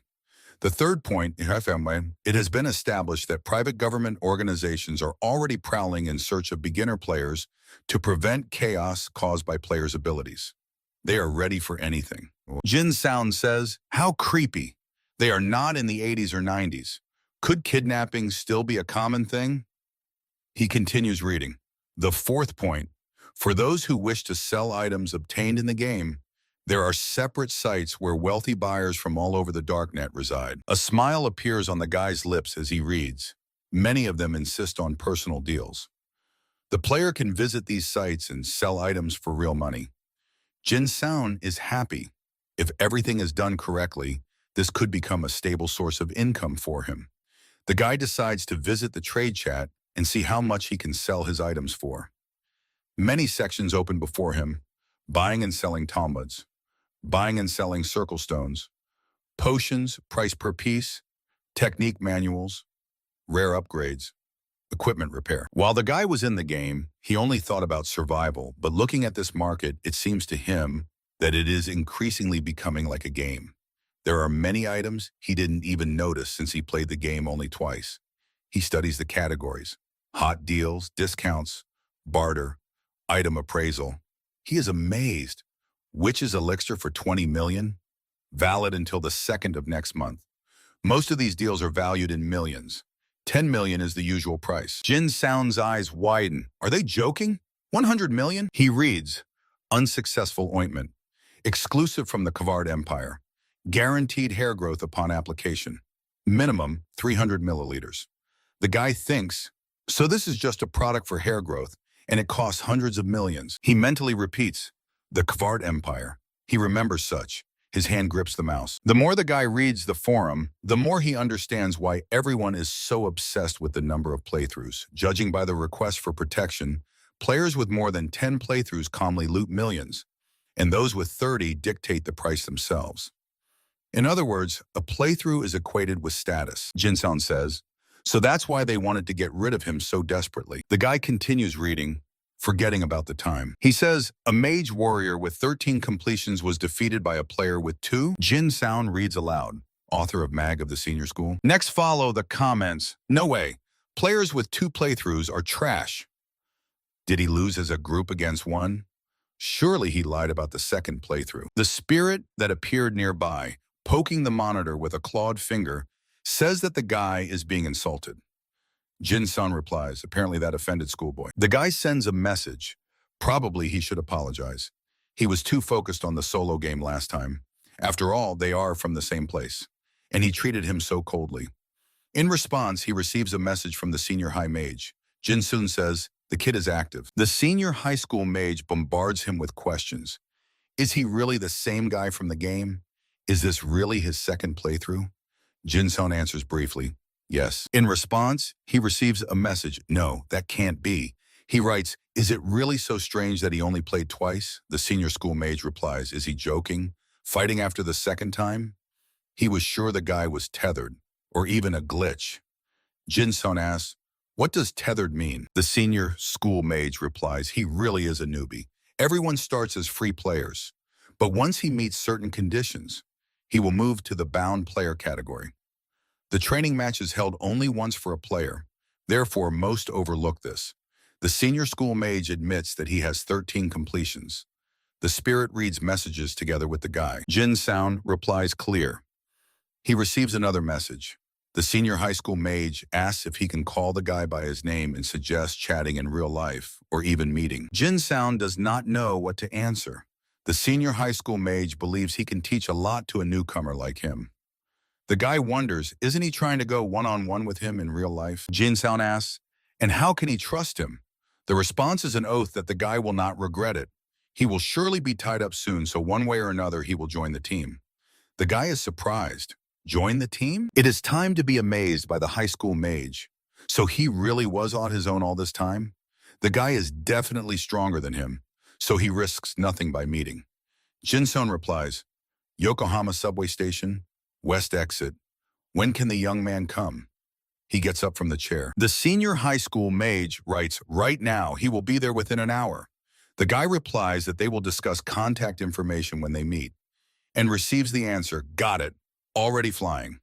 Walking to the exit, Jin-sun wonders, is this really a good idea? An hour later, the guy arrived at the cafe where he had arranged a meeting with the mage of the high school. The spirit says there are couples everywhere here. Elsius Hemet, hovering near the guy standing at the entrance, adds that only his master is by himself. He asks, what, problems? Jin-sun replies, is he deliberately provoking him to shove him into subspace? The young man in glasses, glancing at him over his shoulder, says, poser. A motorcycle rushes down the street, forcing passers-by to press against the walls. The guy hears some passers-by complaining, riding a bike in a crowded place, and others admiring, how cool. Jin-sun thinks, crashing into a crowd on a Hayabusa motorcycle? Bold, probably some rich kid. He sighs. Life is unfair. The motorcyclist, whose face is hidden by a helmet, turns his head towards him. The guy is worried. Was he staring too much? He wouldn't want any trouble. The motorcyclist calls him by name and says that he is the mage of the high school. Removing his helmet, the young man smiles and admits that this is the first time he meets someone from the game in the real world. He adds a strange feeling. The guy knows his name is Hayami Ren. Already in the cafe, standing with arms crossed on his chest while the young man places an order, Jin-sun thinks, hearing in real life a name he only saw in the Death magazine is so strange. The guy watches as the girl serving the cafe smiles warmly at Hayami Ren. The young man used to wear a hood, and he didn't notice that he had a handsome face. He just wants to punch him. When they sat down at the table, Jin-sun asks, why did he call him? Bringing the straw sticking out of the drink to his lips, Hayami Ren answers. He doesn't know where to start. In general, he wants him on his team. The guy replies that he said that before, but what does it mean? The young man says that they are both free players, right? Jin-sun is alarmed by his straightforwardness. He asks his interlocutor to speak more quietly, since there are people all around. Hayami Ren assures the guy that everything is fine. Showing a pendant on his neck, he says that thanks to it, no one will hear them. Jin-sun asks, did he drag that from the game? The young man answers that actually this thing was created by a player specializing in alchemy. Hayami Ren asks, did he really play only the second time? The answer sounds, he already said so. The young man, asking to be excused for the question, inquires, what is his result so far? The guy answers, second place on the first run, first place on the second. Hayami Ren grabs his head. Really? He had only heard about the winning streak on the forum. Jin-sun modestly replies that he was just lucky. The young man says that he himself only managed to break into the top 5 once. Several times he almost got eliminated. His words clearly interested the guy. Leaning forward, he asks, eliminated? Hayami Ren replies with a smile. Simply put, removal from the game. If you do not meet the completion conditions, you will never enter the game world again. Sipping the drink through a straw, Jin-sun says, he learns so much new stuff. The young man says, all right, one way or another, they will get the binding soon. He asks, the guy will take him on the team, right? Jin-sun clarifies. So while a player is free, they cannot play in a team? Hayami Ren answers, well, yes. Later, you can form a squad of up to 8 people. Then wherever the players are, they will be thrown together into one game. Drilling the interlocutor with his gaze, the guy asks, so he wants to play with him? The young man, beaming with a smile, answers, yes. The guy looks at the mobile phone screen and says that it is already 1:30 at night. Jin-sun walks down the deserted street. The spirit reminds him that this guy was his enemy. Is he really going to join forces with him? The guy replies, it's just a game. He holds no grudge against anyone. And having an ally who will obey is not so bad. Elsius Hemet says that actually the guy took his golden armory box. He hasn't forgotten about that, right? Jin-sun replies that the young man still wouldn't be able to sell it in the real world if he hadn't earned coins by completing the game. The guy adds that he didn't earn anything because he didn't make it to the top. The spirit, looking around, says, wait. He says he feels a murderous intent. Jin-sun asks, how many are there? Elsius Hemet answers, 3. Smiling broadly, he asks, should he reincarnate into a weapon? The spirit tells the guy that there are 3 people here who want to kill him. Jin-sun replies, yes. He sees. He adds that if he concentrates, he can slightly feel their presence. They are just trash who don't even know how to hide their presence. The guy says that one is in the alley on the left. There really is a man wearing a baseball cap there, the lower part of his face hidden by dark fabric. Jin-san says, another is hiding behind the lamppost. At the indicated spot stands a light-haired man with a small beard. The guy reports, and the last one is a bit further, behind the trash bin. A bald head is sticking out from behind a nearby bin. Jin-san says, let them come out already. The man approaching him spits, saying, he sure is talkative. The light-haired man with a beard asks, does he even know who they are? The guy, surrounded by enemies from three sides, says, let him enlighten him. The owner of the bald head says, what a cheeky one. But if he behaves, he won't get hurt. A snort is heard in response. The man is outraged. Is he smirking? Has he completely lost his fear? With a tired look, closing his eyes, Jin-san answers, yes, he understands who they are. They are hunters for novice players, right? The spirit persistently asks, should he reincarnate into a weapon? The guy replies, no need, it's not worth it. Streams of blue energy flow around Jin-sun's feet. The energy streams rush towards his opponents. The bald-headed man, covering himself with his hands, exclaims, what? He is really just a newbie? The energy strikes the men surrounding the guy. Jin-san, with a voice that does not promise bright prospects to his opponents, recommends they leave peacefully. Then they will survive. The blonde man says that they are acting under state orders. The bald-headed man, twisting his lips, says, let him not panic. The blonde man asks, has he heard about the new national security law? Under this law, he is considered a terrorist. He says that if the guy cooperates and passes the interrogation, he will have no problems. In case of resistance, he will be equated with terrorists. The man adds that this is a guarded zone. Demonstrating any skills from the game is already considered a crime. Surrounded by streams of energy, Jin-san answers, nonsense from a little dog who works in a private government company. If they didn't touch him, he would have passed by quietly. The guy, with a note of contempt in his voice, adds, if they need his cooperation so much, let them first bring a warrant. He is not naive enough to obediently go, God knows where with God knows who. At that moment, the person standing behind the guy attacks him. Jin-san, from a turn, punches the baseball cap wearer in the face. The guy's fist relentlessly approaches the man's face. The attacker, holding his headwear with his hand, lands on his butt. Jin-san says, you asked for it. The blonde man, clutching his head with his hand, says, what an idiot. He told not to get carried away. The guy says, he's even offended that they thought to tie him up with such forces. Jin-san asks, does he really seem such a sucker? The blonde man, clearly the leader of this group, is amazed. Wait a minute.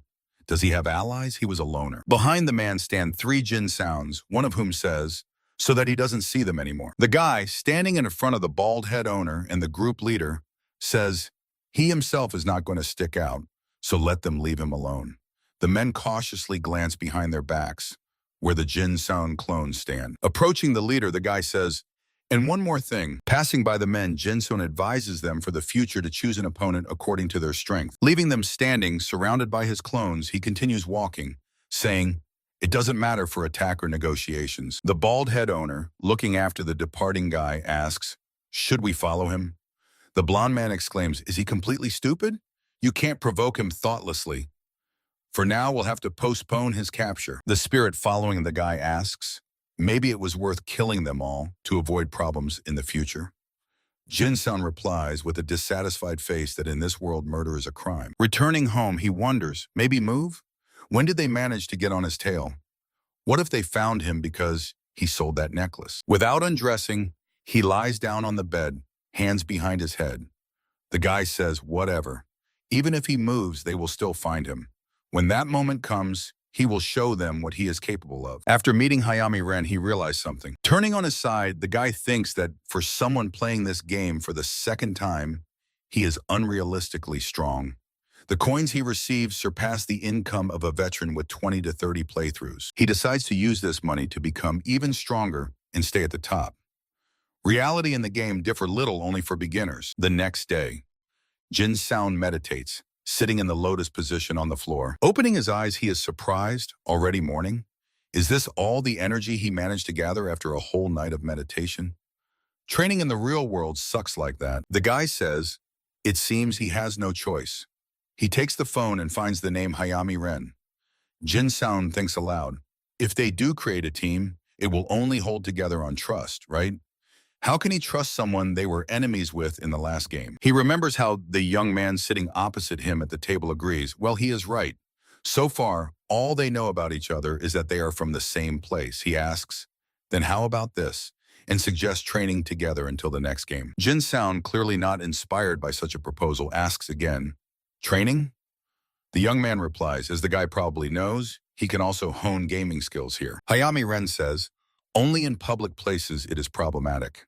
That is why teams rent entire islands to train. The young man suggests working on trust during joint training sessions until they form a team, and adds, it's like killing two birds with one stone. Scratching the back of his head, Hayami Ren says, of course the guy will handle him well, but he is a player, although maybe not as strong as Jin Sound. The guy replies, sounds good. A joyful smile appears on the young man's face. Jin Sound suggests exchanging numbers and promises to think about his proposal. The young man replies that he is always available, so he can call anytime. They exchange numbers, but the guy did not even expect to get in touch so soon. The young man is simply the only one who knows something about this game. Hayami Ren, hearing his voice, exclaims, earlier than he expected.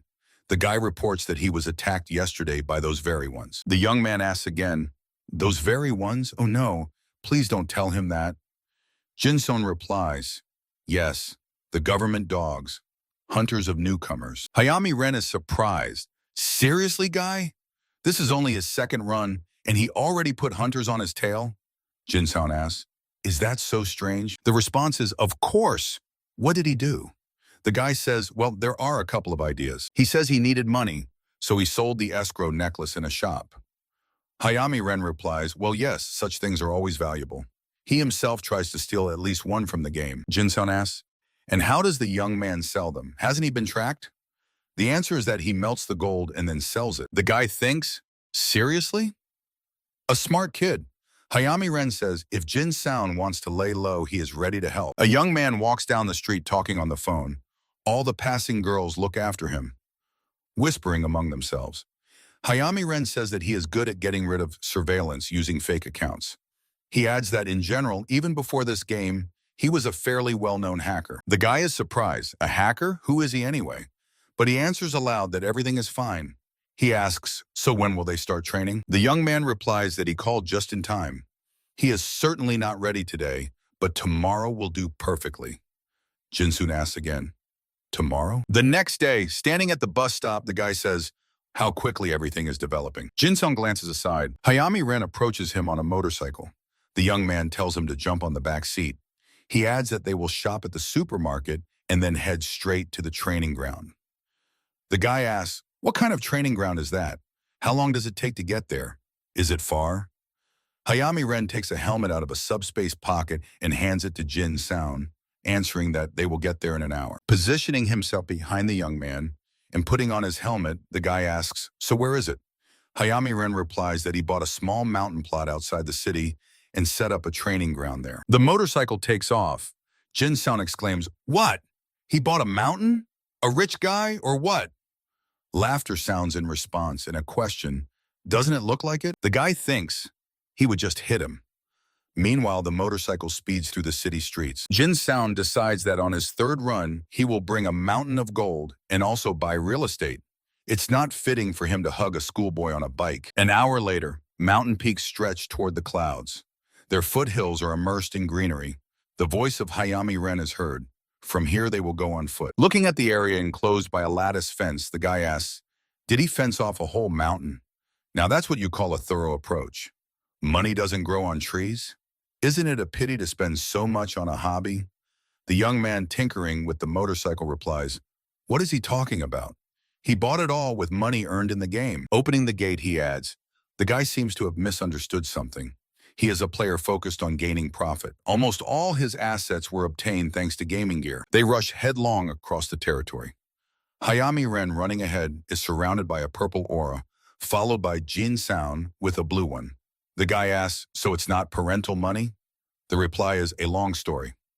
Long before the games, he learned about the existence of Cloyd's survival in the darknet.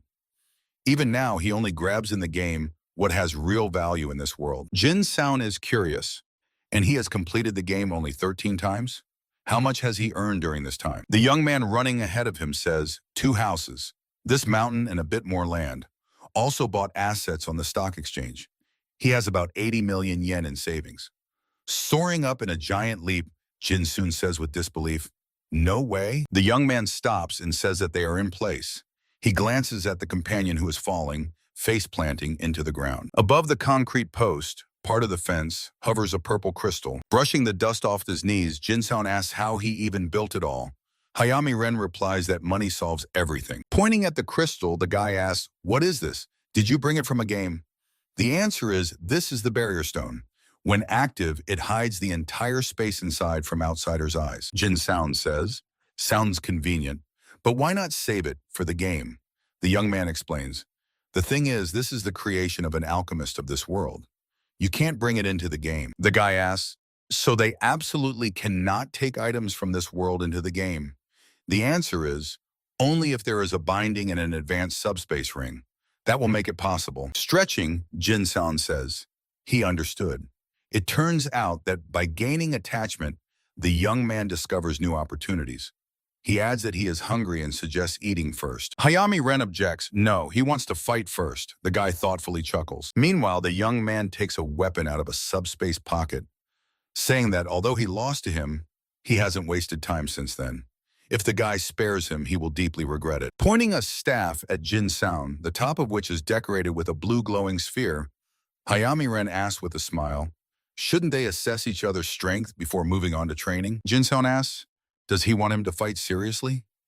When he sharply turns to the young man, a pendant is visible under his windbreaker. Pulling the hood over his head, Hayami Ren answers, "Of course. If he holds back, it will hurt his pride." A question from the spirit sounds in the guy's head. Should he transform into a weapon? Jin Sound answers, no, they will just watch for now. The young man waving the staff shouts, "Escrow!" Jin Sound pushes off the ground with his foot and rushes forward. Hayami Ren, striking the staff's top on the ground, shouts, "Lightning strike!" A lightning filled with blue energy slides along the ground, but the guy is already in the air at that moment. Jin Sound attacks the opponent from above. Throwing his fist forward, clenched, he shouts, "Take this!" Hayami Ren, blocking with the staff, shouts, "Barrier!" The guy's fist meets an obstacle in its path. Jin Sound thinks this is the strongest barrier of all he has encountered. The young man says with a smile, "A barrier of strength by the volume of magical power. It's not so easy to break it." Landing in front of him, the guy admits that Hayami Ren is growing fast. He thought magicians with their tricks were just clowns. He believes he will have to be more serious. Folding his hands in front of him as if in prayer, he asks the young man, "How is this for you?" Jin Sound shouts, "Phantom Step!" And clones of the guy run towards Hayami Ren. Raising his staff in front of him, the young man says, "Escrow," and blue lightning rushes forward. Continuing to point the staff at the opponents, Hayami Ren shouts, "Chain lightning!" The blue glow envelops all the clones attacking the young man in a jump from the air. Jin Sound soars above the blue flashes, spreading his clenched fists to the sides. The guy says that Hayami Ren is not the only one here who can cast spells. Rushing forward and raising his hand above his head for a strike, Jin Sound shouts, "If he dies, let him not blame me." Sharply lowering his hand and directing the strike towards the opponent, the guy shouts, "Ice Spear!"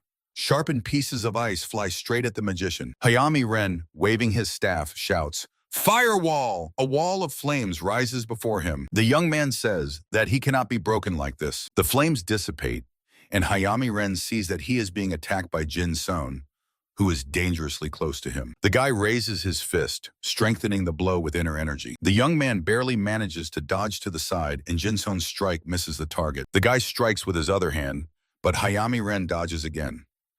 Jin Sound thinks, not bad moves for a mage. The young man responds by casting a spell at him, and the guy's legs up to the knees become shackled in blocks of ice. Jin Sound curses, one annoying spell after another. Hayami Ren explains that these are earth shackles, a binding spell. It's not so easy to break free from it.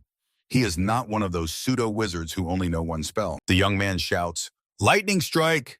and golden electric discharges rush down on the guy from above. Clenching his hand into a fist, Hayami Ren shouts, "Discharge!" Lightning crashes down on the guy, and a scream bursts from his mouth. A golden glow envelops his body. Hayami Ren joyfully proclaims that victory is his. Suddenly, a guy's fist pokes into his back. The magician, who lost his cheerful excitement, looks back at the smiling Jin Sound. Huh? Where did he come from, behind him? He better not say. The guy answers, yes, it was a clone. Meanwhile, the clone dissipates into the air. Hayami Ren is amazed. He didn't feel anything even at such a distance. Jin-san replies, it's just that he constantly trains in concealing his presence. How is he? Quite good, right? The young man exclaims about the level is such that he doesn't feel anything even in a state of combat concentration. Moving away from him, the guy looks back and says, it only means that he is poorly informed about internal energy. Hayami Ren asks disappointedly, so he was holding back after all? Without looking at him, Jin-sun answers, figured it out. The upset young man says, yeah, no wonder they couldn't finish him off in a crowd back then. He definitely doesn't stand a chance alone. Jin-san replies that his magic has definitely become stronger. He asks, did the young man use the circle stone? Hayami Ren answers, no, all thanks to this staff, which he made from materials obtained in the game. It increases magical power by 90%, plus it can store 5 ready spells. Jin-san is shocked. 90%? He can make such an overpowered item from some handy materials? The reply is yes, of course you can't bring it into the game. But as soon as he becomes a player with a binding, the guy says that he has never seen anything like it in the game. Such a thing surely costs 200 coins. Hayami Ren answers that the value of an item is not always proportional to the coins assigned to it. In the game, most items can be obtained effortlessly, except for some special ones. It is precisely such items that can make one rich without a significant coin reserve. The young man explains that some eliminated players who can no longer return have focused on creating items from others' materials. It is a profitable and fun activity, beneficial to both worlds. The guy thinks, fun, huh? Yeah, there are plenty of eccentrics. Walking across the clearing, they continue to talk. Jin-san says, well, all right, we fought, now we can eat. The young man behind him says, can I ask something? The guy says, what? Hayami Ren is wondering, how many coins has he farmed already? Jin-sun is thinking, about 500 probably. The young man is clearly stunned. 500? All in just 2 runs? So he is the rich one here. The guy replies indifferently that he exchanged most of it for items and elixirs, so nothing is left. Hayami Ren says, just don't tell him he stupidly spent it all on starter upgrades. Heading to the 3-story building, they continue their conversation. Hayami Ren says, what a pity. With 500 coins, one could have made a fortune. Jin-sun replies to him, that's why with his mindset he doesn't really grow much. The young man agrees, you can't argue with that, but his companion is more interested in the possibility of eating. Meanwhile, 2 men, one slightly older, the other younger, in business suits stand in the room amid clouds of steam, before a man of mighty build, sweat droplets running down his bare back. He asks, did the Shinjuku branch get it from the target? The young man, sweating, answers, yes, they are watching over him. But the rumors seem to have already spread to other units. The boss, whose face is hidden by a towel thrown over his head, says such a skilled player pawns the escrow necklace. How strange. An older man replies, maybe he is just confident in himself. In the eyes of the boss, whose face is hidden in the shadow of an improvised headpiece, red sparks of inner energy ignite. He speaks clearly. Then with a smile he adds, interesting. He is worth watching very closely. The first morning of training day. Jin-san thinks that before filling the vessel, it must be thoroughly emptied. Folding his hands in front of him so that the straightened index and middle fingers touch, while the others are bent, he says, phantom step. Energy begins to move around him. He adds, at full power. Clones appear before him, dressed exactly like him, in only trousers. Jin-san wonders, what is the maximum number of clones he can create using his inner energy? The guy is dissatisfied. 8 still doesn't work. His limit is 7 clones. He looks to the side with surprise and says, he sure knows how to cause a commotion. Golden lightning bolts emanate from the mage's staff. Standing nearby with his back to the guy, Hayami Ren raises his staff above his head and shouts, lightning wall! Numerous lightning bolts strike the ground in front of him. Jin-san glances at the mage. This is a high-level spell, and he has already fired it 5 times. The young man laughs, saying he can do more. The guy advises him to save his strength. He says he is hungry and suggests continuing training after eating. Hayami Ren agrees. All right. Sometime later, the guy places a pot of ramen soup on the table. He's saying, oh, I'm stuck in the kitchen since day 1. Well, that's the way. Looking back and watching the young man talking to someone on the phone, Jin-san says they should be training. Who is he on the line with all day? Sitting down at the table, the guy asks, coaching another player? He suggests focusing on training. The young man replies that he is talking to his little sister. Jin-san says, must be nice to have a wealthy family. Hayami Ren answers, yeah, they are close. Smiling, he adds that she is his only family. The guy is surprised, the only one? The answer sounds, yes, their parents died. Back when he was in middle school, the guy jumps up from the chair and, leaning his hands on the table, asks the young man, why didn't you say anything? Hayami Ren replies that it's not a very cheerful story. To be honest, he was not at all against the guy, thinking he was a spoiled child of rich parents. The young man tells that his parents died in a car accident 4 years ago. Relatives they had never seen before suddenly showed up at the funeral, pretending to be responsible adults. He remembers sitting at the table opposite his sister, and one of those relatives standing nearby says that now he must obey his uncle in everything. Blowing cigarette smoke in his face, the man says that the realtor will be here soon. He should not forget to open the door for him. Only later did Hayami Ren realize that they came to profit from someone else's grief. The sister tells the young man that there is a parent-teacher meeting tomorrow. The girl adds that she is afraid to address the uncle. She asks, could he talk to him? Jumping up from the chair and almost overturning the plate in front of him, the young man shouts, why on earth should he do that? Let her deal with it herself. And anyway, let her leave him alone already. Wiping tears with his sleeve, the girl asks her brother to forgive her. Leaving without looking back at her, he replies that he is already at his limit, and she decided to finish him off. Now he understands that it was an extremely immature act. Hayami Ren loudly slams the door, and finding himself in another room, immediately crouches down. Losing his parents was not enough. He was also bullied at school. Almost every day he came home covered in bruises, and he also had to deal with family issues. In the end, he began to lock himself in his room and browse the darknet. It turned out he had a natural talent for hacking. That's how he first came across a mention of this game. At first, Hayami Ren did not believe that such a thing was possible, but after long searches, he became more and more immersed. He began to think that this could change his life. Even then, he started hoping for an invitation. It went on until one fine day, the rent of the parental house expired, and they were asked to move out from the spacious 3-room apartment in the city center to the semi-basement room on the outskirts. He remembers standing, holding his little sister close among a pile of boxes. Looking around, the girl asks her brother, what is this? She screams loudly at the sight of a cockroach crawling on the floor. Hayami Ren only holds his little sister tighter. Their uncle told them it was all because of rising prices. But later, the young man found out the real reason. It was because he had spent the entire deposit on their house.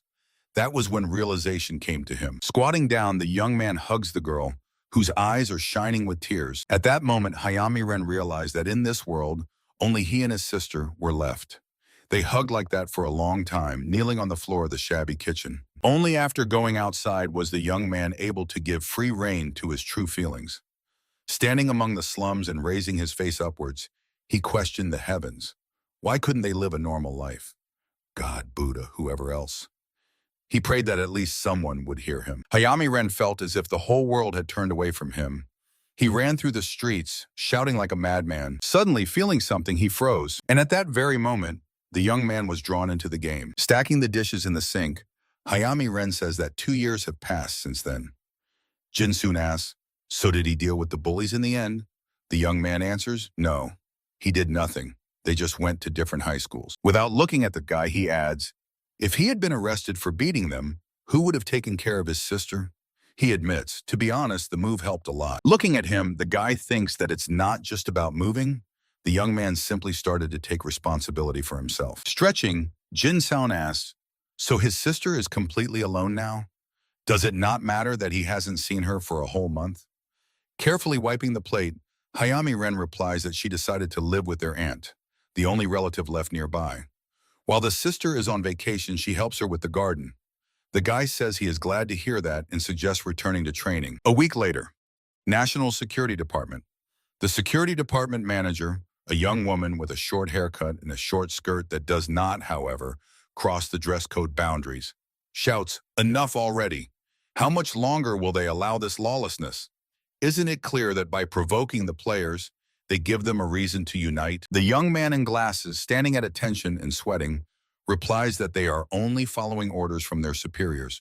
The woman exclaims, Just observation and reports then? She slams her fist on the table and the man flinches. The woman asks, does he really think that not reporting this to her immediately was a good decision? And now, 3 weeks later, he announces it as if nothing happened. Fixing him with a stern look, she demands explanations. Stammering and shrugging his shoulders, the young man answers, just a production error. Because of it, the report got lost. The red aura literally explodes around the woman, smashing the objects surrounding her. The frightened man, already sitting on the floor, looks at the destroyed office. The woman asks again, a mistake? Purple sparks flash in her eyes and the air around her seems tangible and somewhat viscous as she inquires in a voice that bodes no good. Does he take her for a fool? The young people standing behind the door are talking among themselves. One of them says that the private organization most likely slipped past the head of the department and acted on direct orders from the leadership. The second asks, Manager Naruse, it seems, was an elite intelligence agent. The third young man standing behind them says, if she hadn't been drawn into the game, she would have already been promoted. But now they locked her up here because she gained player abilities. She has to work shoulder to shoulder with bandits. Of course, she doesn't like it. The first says he even feels sorry for her and thinks they seem to be in for a tough day. A voice reaches them. May I have a moment of your attention? In the doorway of the open door stands a Naruse, and behind her peeks a young man with glasses. The woman says, because their comrade was slacking off and deliberately delaying the report, they will hold a disciplinary hearing. She announces that the guilty party, Yoshida, is suspended from all duties until the verdict is delivered. Yoshida leaves the office, tears streaming down his cheeks. Sinking into the chair, the woman thinks, already the third one. Is it due to ineffective management, or did the leadership simply decide to surround her with spies to watch her? Naruse sighs, mentally asking, how much longer will this farce continue? She recalls how an elderly man with glasses told her she understands nothing. The woman thinks, if these players can be recruited into national security, they will kill two birds with one stone. Sitting in the chair amid the ransacked office, Naruse, arms crossed over her chest, says, for heaven's sake, how long can they keep feeding her nonsense? Clenching his teeth and drenched in sweat, the young man rushes forward. From his mouth bursts, let's go! Running towards him is Hayami Ren, shouting, no mercy this time. It is the 23rd day of joint training sessions. Pushing off the ground with their feet, they soar upwards and meet in the air. The youth's sword crashes down on Jin Sound, but he blocks the strike with his wrist to elbow bandaged arm. The guy says that Hayami Ren has made great progress in concealing his inner energy. The youth replies that he hasn't been idle these 3 weeks. Moreover, this is his true strength. He raises his hand, which is immediately enveloped in flames, and finishes the started phrase, this is magic. A look of caution flashes in the guy's eyes. Hayami Ren thrusts his flame-engulfed hand forward, shouting, flame escrow! The guy immediately raises his fist, opposing the mage's spell with the unstoppable fist. Jin Sound's fist crashes into the youth's solar plexus. The guy mentally shouts, three-dimensional strike! He looks confident and determined, breaking the opponent's magic. Hayami Ren clenches his teeth harder. Sweat streams down his face. The youth fixes his gaze on Jin Sound, who struck him. The guy jumps back, and Hayami Ren sinks down, supporting himself with his hands on the ground. Swearing, the youth says he thought this time it would work. Raising his head and still holding the bruised spot with his hands, Hayami Ren says, he broke through his strongest move as if nothing happened. It's frustrating.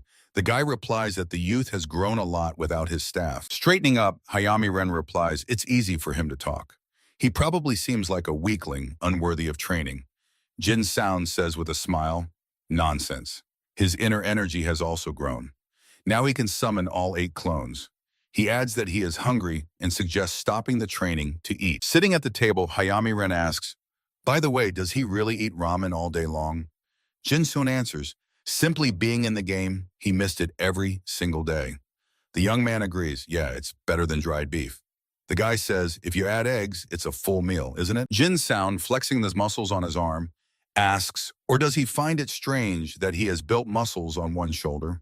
Hayami Ren says that the community has already discussed this. The young man believes that people who have mastered internal energy gain muscles much more easily than ordinary ones, and their physical skills also progress significantly faster.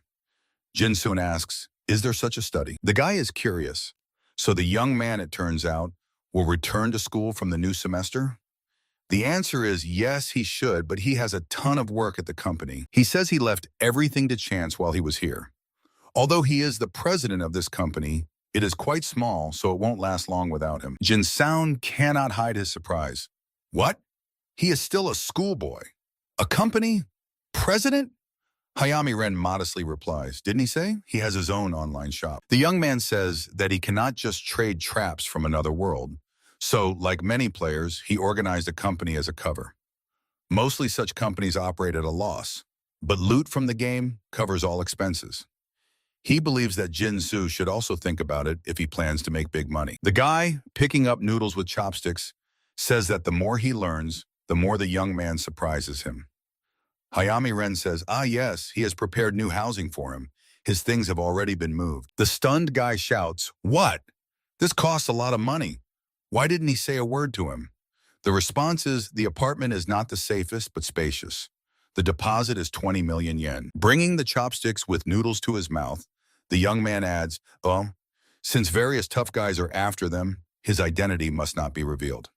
Jin-sun replies more calmly, even so, how much must the young man believe in him to calmly spend 20 million? Lowering his head, the guy says he shouldn't have stressed so much. Hayami Ren, smiling, replies that he should consider it an investment. He is confident that in the future it will pay off fully. Jin Sound immediately raises his head and exclaims, repay 20 million? Is he kidding? The young man replies, knowing him, you can be sure that he will earn that much in the next game. In response comes, where does that confidence come from? Hayami Ren suggests gathering and quietly leaving before it gets dark. Soon they are already speeding on a motorcycle along the highway, with the sky painted in sunset colors visible behind them. Thus their 3-week training camp came to an end. When it was already dark, the young man led him to a multi-story building. Jin Sound no longer knows how he survived until this day since the invitation to the game, but he believes this is beyond all reasonable limits. He used to live in a one-room shack, and now he moved to a decent place. Walking through the spacious, shining with cleanliness apartment, Jin Sound says that this flat is bigger than he imagined. The young man following him replies, it's just a bit empty here for now.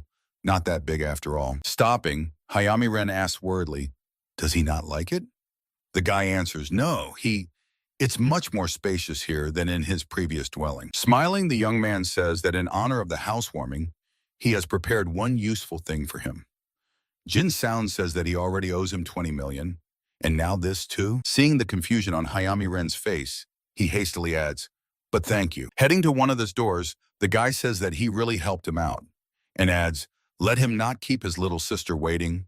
He will stay in touch. Hayami Ren replies with a smile, okay. The spirit exclaims indignantly, why did the master need to lock him up for a whole month? Jin Sound replies that he had to train without him, and adds, long time no see. The spirit, crossing his arms on his chest, looks around the room and says, wow, his life has improved this month. How does he look? The guy, taking a sheet of paper in his hands, replies, a long story, but yes, it's more spacious here. Sitting on the floor, he opens the laptop saying, okay, I need to decide on household items. To start, a table. Jin Sound becomes alert and wonders, whose presence is this? He tenses up and freezes, and a drop of sweat runs down his cheek. The guy looks out the open window, exclaiming, that's sound. He sees flames raging against the backdrop of the blue sky, with white clouds drifting across it. Looking at the fire, the guy thinks he definitely sensed someone. He wonders, could a player be behind that fire? Jin Sound says, it seems those damn posers really can be found everywhere. Curses fly from his lips. Can he live peacefully for at least one day after moving? The sound of a doorbell reaches him, and he says in surprise, what is that? The guy thinks that only he and Hayami Ren could have known about this place. Approaching the front door, Jin Sound asks, who is there? He mentally wonders. Could it be those pesky types from that organization again? Opening the door, he asks the man in uniform standing before him, who is he? The man answers, police. The fire has engulfed the entire building. He asks the guy to follow the evacuation protocol. Following him, Jin Sound thinks with displeasure, what the hell? Whose doing is this? Together with the policeman, he goes out onto the street where a crowd of people is standing, looking at the sky. A shout is heard. Hey, there is another one. What is happening? Are these terrorists? Jin Sound, like everyone else, raises his face to the sky. A dissatisfied voice reaches him. How dare they right in the center of Japan? The guy thinks, Really, let them give him a break already. How long will this go on? Fire is blazing on the roof of the building. The man, like a shadow, rushes through the crowd. The guy feels the presence of 8. The male figure is already behind the frozen people. Jin Sound thinks, like dogs sensing prey, they suddenly started moving. He wonders, maybe the fire is just a diversion. The guy, glancing over his shoulder, notices a dark figure and decides to see who they are aiming at. A clear girlish laughter is heard. A girl whose face is hidden by the hood of her jacket, pointing a spear with a bifurcated tip at the men in suits surrounding her, shouts that she will not surrender alive. The man standing opposite her says, "Does she even realize how much damage she has caused? Let her surrender immediately, or she will regret it." The girl replies that she lived a quiet, peaceful life. They forced the battle on her. Let them leave her alone. The guy, already wearing a cloak, sits on a tree, watching as 7 men surround the girl. He thinks, spearmen. It seems she has the warrior class. A scream reaches Jin's Sound. She is at her limit. The command sounds. This is an important goal. Capture alive at any cost. Everyone attack simultaneously. The men immediately jump on the girl. From the girl's lips breaks out, "Captain, it seems she is done for libertas." The legs of one of the attackers are bound by chunks of ice. He shouts, "What? Reinforcements from the rebels?" Jin Sound, crouching behind him, says, he didn't know that the ice spear could be used like this. His hand touches the ground and an icy crust with sharp spikes extends from his palm to the man's feet, binding him and preventing movement. The man shouts, "Who is he?" The guy replies that he doesn't need to know that. The girl is no less surprised than her opponents. One of the men shouts that there was no talk of allies. Jin Sound, in a voice that foretells nothing good, says that a bunch of grown men attacked one girl. How pathetic they are. The ice from Jin Soon's hand spreads across the ground, binding the legs of the men attacking the girl. One of the men swears, "Is this magic?" A shout is heard. "Ambush! Everyone get ready!" The girl is puzzled. Where did the unexpected help come from? The guy's hand crashes into the face of one of the men. The guy rushes past one of the agents bound by people like a hurricane and, delivering a blow, says -1. His hand literally imprints the head of the man knocked off his feet into the ice-covered ground. He leaves the opponent lying motionless on his back. The girl asks, which organization is he from?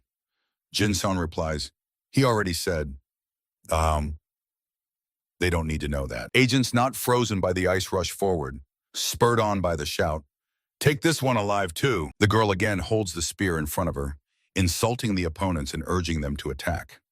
The guy calmly watches her actions. She is attacked by several men at once, one of whom is armed with a saber. Jin-sun says he is going all out to create a path of retreat for her. She just needed to take advantage of it and run. With a bored look, he continues speaking. Really? He doesn't know how many playthroughs she has, but her awareness is lacking on both legs. The girl raises the spear above her head, and a red aura flares behind her back. She exclaims, "Do they really think she will just let herself be caught?" Sharply lowering the spear and aiming it at the attacker, she shouts, "Nuru Moon Slash!" The agents dodging the strike talk among themselves. One of them, a young man in a baseball cap, says, as expected from a player, "Unreal strength." The reply is, all they can do is run. A shout is heard. They've already taken down dozens of such players. Let them not underestimate Arsenal. The young man in the baseball cap, gripping a sword, charges into the attack again. Jin Sound, who appeared behind him, whispers in his ear, "Hey." He, of course, understands he is wearing a cloak, but is he really that blind? Or has he just believed in himself? The young man looks stunned. Turning sharply to the guy, he curses and asks, when did he manage? A fist from Jin-sun flies at the young man's face, exclaiming, "Fist! Three-dimensional Dar." The girl says she hasn't met him before and asks, "Who is he?" Suddenly, a strong hand grabs her by the collar. The guy rudely drags the girl along, who shouts indignantly, "What is he doing?" Jin-sun calmly replies, "What does it look like? Obviously, he's helping." The agents who managed to stay on their feet watch the couple rising into the sky. The men who got hit by Jin-sun can only moan, lying on the ground. Lying on the... A shout sounds. "Let her go immediately or she'll throw up now." The guy lands on the roof and the girl continues to protest. "Let her go immediately." Letting her go and leaving her sitting on the ground, Jin-sun, standing with his back to her, says discontentedly, "What a noisy girl. She keeps shouting. She's not a sack of potatoes to him."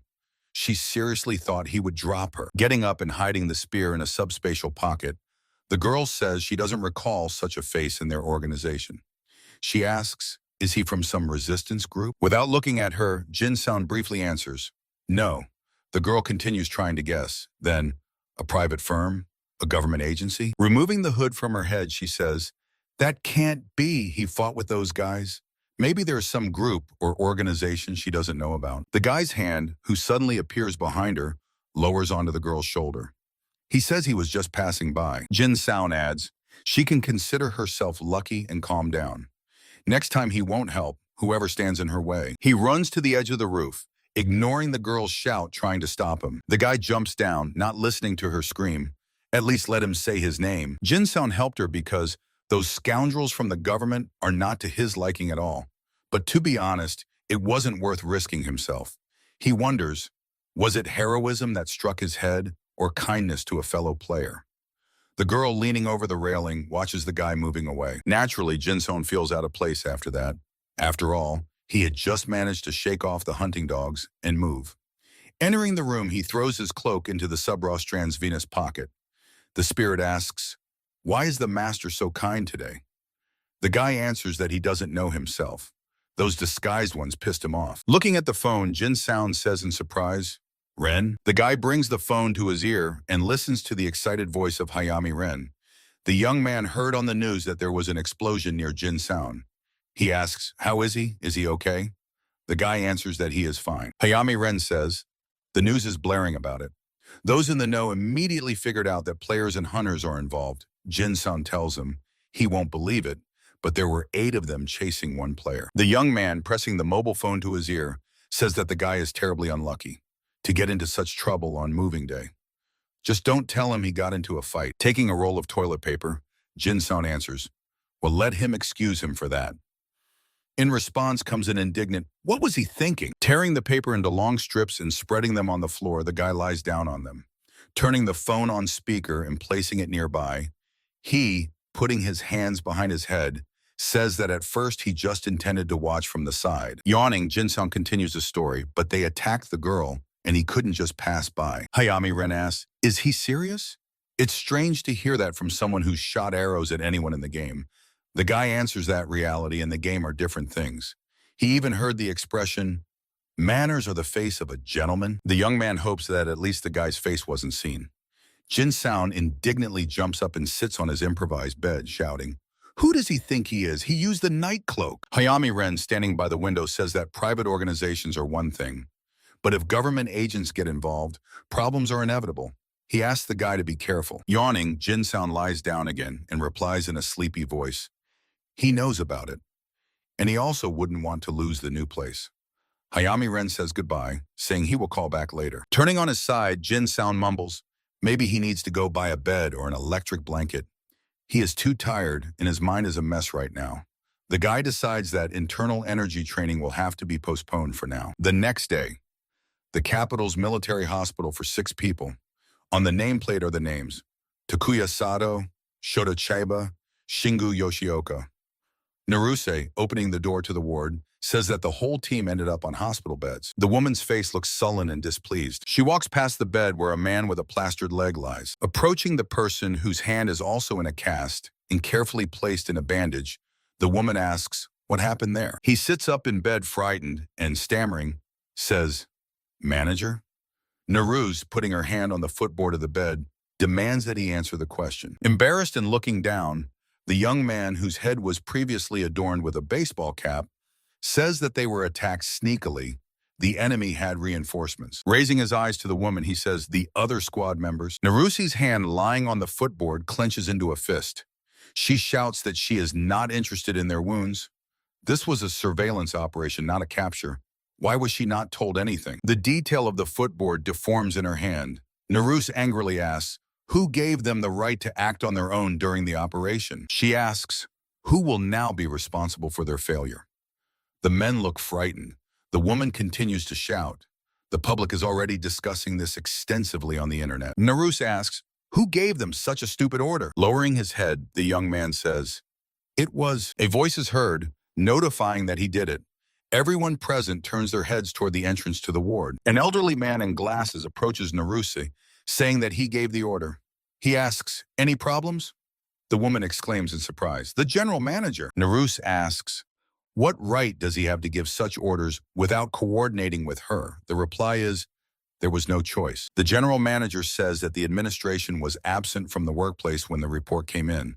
Someone had to take charge. Opportunities to track down resistance forces are rare. Naruse asks, "So he will be responsible for the failure, right?" The man answers that the matter has already been settled. He adds that he has already contacted the leadership so she can be calm. The general manager adds that in fieldwork, one cannot always rest on their laurels. The woman's hand clenches into a fist. Placing his hand on her shoulder, the man says that failures are also part of the job. He adds that manager Naruse has not yet gotten used to the new job. Addressing the people sitting on the beds, he says, "Let them recover quickly to continue supporting manager Naruse."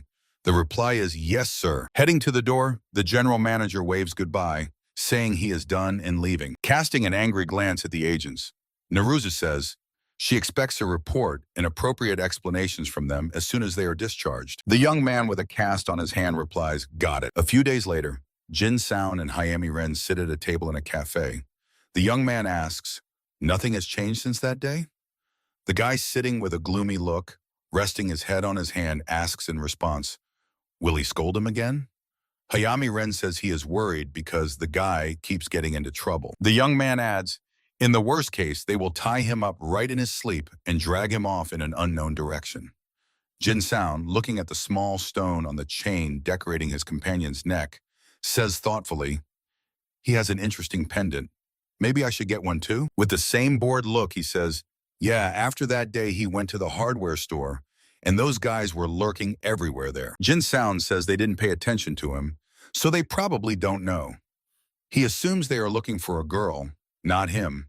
He thinks hiding right under their noses might even be safer. Hayami Ren says, like hide and seek in plain sight. The guy replies, "Well, yeah, in any case." He asked his companion, "What is Arsenal?" and adds that those guys called themselves that. The young man says, "Ah, so that was Arsenal?" He says it's nothing special. They are ordinary guys enhanced with game items, but they are not players. They can't level up using the system, but they are much stronger than a normal person. A mobile phone rings. Jin Sound is surprised. Is someone calling him? He brings the phone to his ear and says, "Hello?" In response comes, "Hey, why isn't Jin picking up?" The guy is surprised. Shuhei? Could it really be him? From the phone he hears, "Yes, it's him. Has he already deleted his number or what?" Shuhei reports that tomorrow is Naoki's birthday. He rented a great spot. He asks the guy, "Will he go?" Jin-sun looks confused. Mentally, the guy curses. He got so caught up in the game that he completely forgot about real life. Jin-sound, pressing the phone to his ear, says that he completely forgot.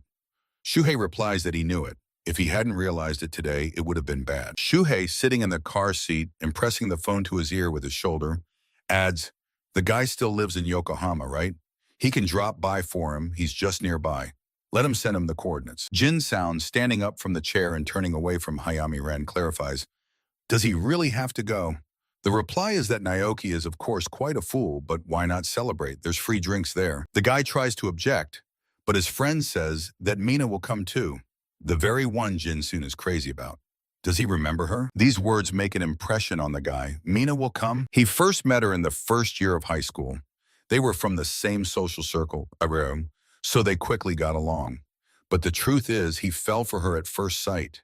He even begged his friends to help him spend more time with her. For a whole year, he carried this love and gathered courage to confess. The sandcastle he built crumbled from one wave.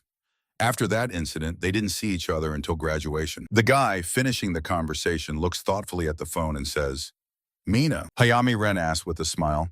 His first love? Jin-sun wonders. Did he overhear his conversation by some kind of magic? The young man replies that he could hear everything just fine. Sitting down on the chair, Jin-sound says that this is not exactly his first love, and he will be rejected anyway. Hayami Ren says that if the guy wants, he will teach him 100% success formula. Jin-sound replies that he is very confident, but he is all ears. The young man says that it will definitely come in handy for him. And first of all, it's better not to delay. You need to find the right moment and say everything. That's the basics. Jin-sound asks disappointedly. And that's it? Mentally, he agrees with his interlocutor. If you think about it, he really messed up while stalling for time. Hayami Ren says, let him look the girl straight in the eyes, admit that he likes her, and then suggest dating. There's no other way. The guy again says, and that's it. Hayami Ren replies with a smile that for today, yes, simple but effective. All his relationships started that way. Jin-san responds by drilling him with a look, crossing his arms on his chest. He thinks that someone like Hayami Ren just can't understand what he's facing. The young man asks, what kind of look is that? Does he not believe him? Curling his lips into an angry snarl, Jin-san says that his interlocutor annoys him terribly. Hayami Ren flinches away from him in fear, exclaiming, what's with him? He shouldn't look at people with such a face. Jin-san gets up from the chair and heads to the exit. Without looking back, he says, let him call, if anything, and wishes him a safe trip home. A reply wishing good luck with the confession sounds after him. The guy wonders, does he want to die? The next day, near the guy's house, a question sounds. Is everyone already gathered? Jin-san, coming out of the house and pressing the phone to his ear, exclaims that he's not late. They came too early. Shuhei waves to him friendly with a hand holding a mobile phone. The young man says that they haven't seen each other for a long time and adds that the guy has lost all his schoolboy charm. Ueda Shuhei is one of Jin-san's old friends. The young man asks, how is his college? Shuhei says that it's very spacious here and asks, does the guy live here alone? Jin-san answers that he rents a room from a school acquaintance. The guy says, so the friend was serious about picking him up. Does he have his own car? Shuhei answers that he saved for a long time, plus took a small loan. Approaching the car, Shuhei confidently sits in the driver's seat. The guy, entering from the other side of the car, says, the friend is probably the only one his age who bought a car with his own money. He knows that Shuhei got a job right after school. At first, it was not easy for him, but now he works in a stable company. Jin-soon asks, so where did Naoki book? The answer is something like a VIP place with its own grill. The friend asks, did the guy take care of the gift? He answers that probably he will get away with a gift certificate. Sometime later, moving away from the car, Jin-san says that this place looks expensive. He expresses hope that Naoki is paying for everything. Shuhei, walking nearby, asks, maybe he wants to show off his money? He suggests going inside, saying that only they are expected there. As soon as they enter the room, a shout is heard. Oh, shameful ones! Long time no see. Shuhei, stepping forward, says, yeah, long time no see. How have you been? Jin-san smiles and recalls that at school they were nicknamed Shameful Ones, combining the first characters of their names. They are greeted by three young people. A blonde young man asks Jin-san, they say you served in the army? The guy answers, yes, now he is preparing for admission. A hand falls on Jin-soon's shoulder and a question sounds. Is this how he got so pumped in the army? A young man in glasses says that the guy's muscles are just amazing. Jin-san answers that he trained a lot. Three girls approach the guy. One of them says, wow, he has become so manly. He answers, really? Then you can't skip training. A question reaches him. Oh, he came too? The guy glances behind himself, wondering where the voice came from. He turns to the young man in a suit, who is extremely confident, next to whom stands a beautiful girl with a sad face. The young man says, service made him a man. Just look at him. It suits him. Jin-san agrees with Naoki. Yes, that's right. And thanks for the kind words. The young man says that they haven't seen each other for a long time. Indeed, a lot of time has passed. The guy shifts his gaze to his companion. They silently look at each other.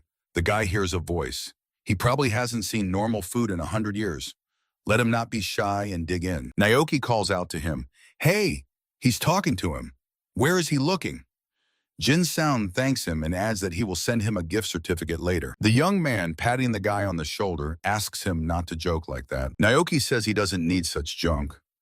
Let him just have fun from the heart. He walks past and, addressing the other guests, says that he invited them to the table a long time ago. Let them sit down already. The girl, like a shadow, follows him. Everyone sits at the table set with drinks and snacks. The party is gaining momentum, and the guests are increasingly indulging in alcohol. Jin-san, looking sad, supports his head with one hand and fills his shot glass with the other.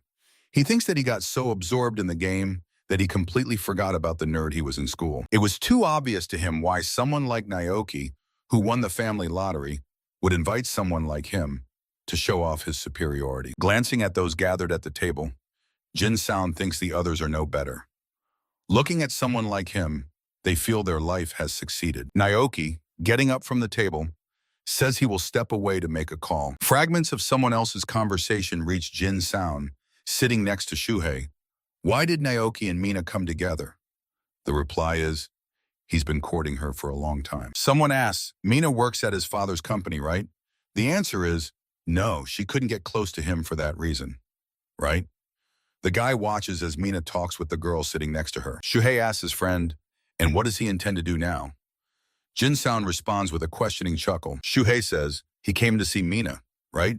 The guy is surprised. What is he talking about?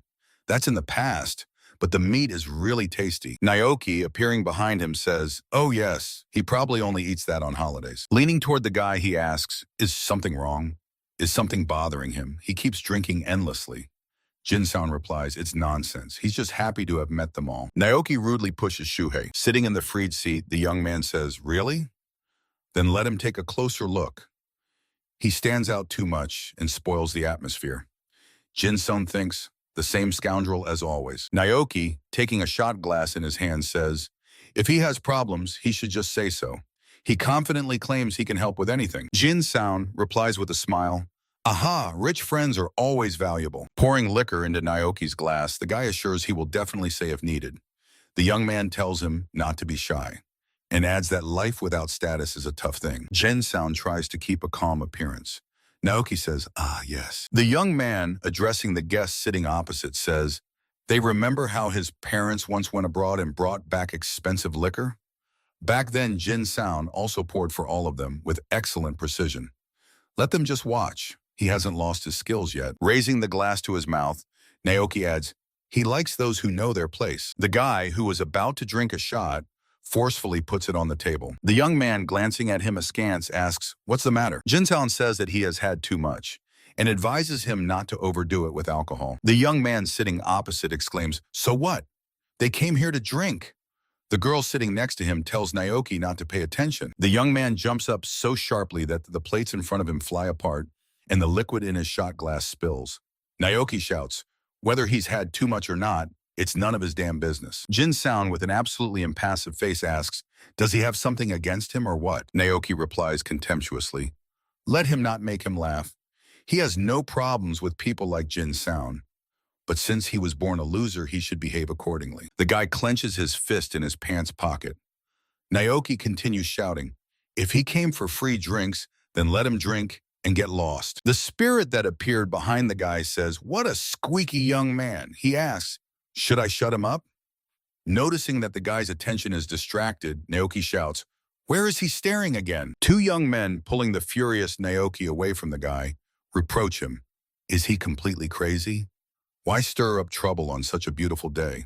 And they try to calm Naoki down, saying that Jinsoon has always been like that. Naoki continues shouting, he doesn't give a damn. Why should he be polite to him?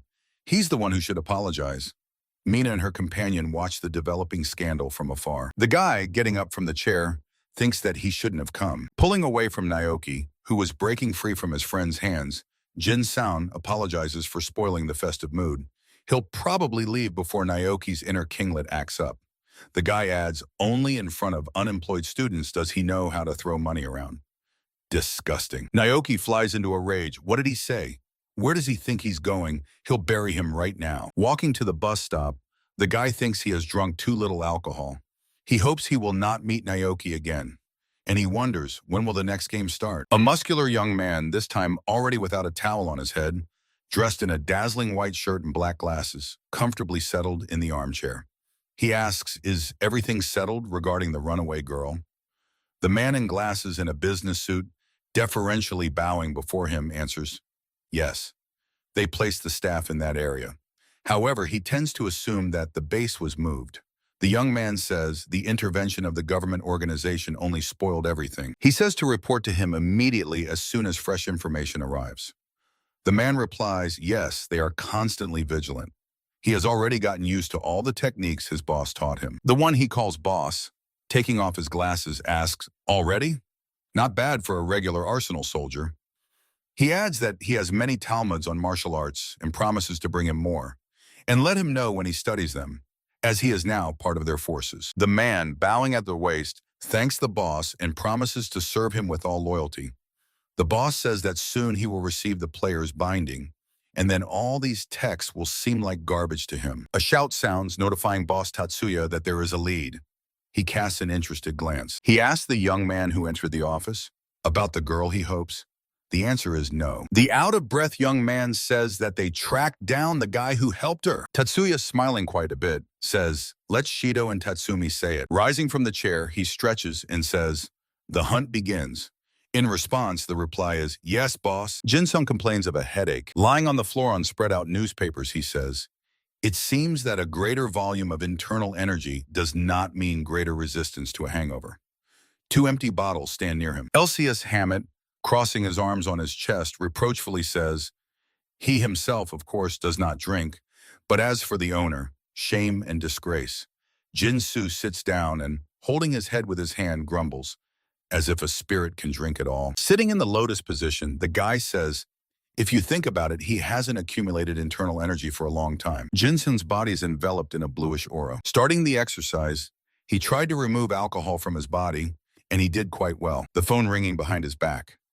Opening his eyes, Jin-soon assumes it might be Ren. But the voice of his mother comes from the phone.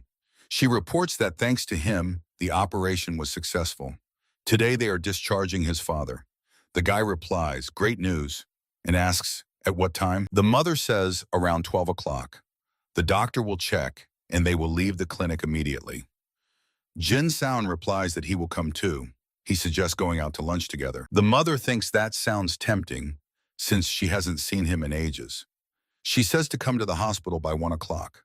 Jin-soon immediately leaves the room. Going outside, the guy complains that cash is melting before his eyes. He thinks it's time to start a new game. Walking down the street, he wonders, how much longer does he have to idle, he wonders. Behind Jin-soon appears a man in a suit. Meeting the parents at the clinic, the guy says he is glad to see them in good health. The father walks, leaning on his wife's arm. The man says that although he is his father, he is a little ashamed that he used his money. The guy replies, it's nothing. He says that anyway he wanted to gain some social experience before returning to studies. So he found a bum, even earned some already. Jin-seon adds that the prospects are good and he is very suitable for this job, so enrollment is postponed for now. The father says, understood. Lately, many cannot find work even after graduation. Approaching the taxi waiting for them, the father suggests discussing details over food. The guy says he knows a good place and suggests going there. After some time, they are already standing in front of the establishment. The father says that this place looks quite expensive. Won't it be a burden for him? Jin-seon answers that a friend took him here, and since then he visits periodically.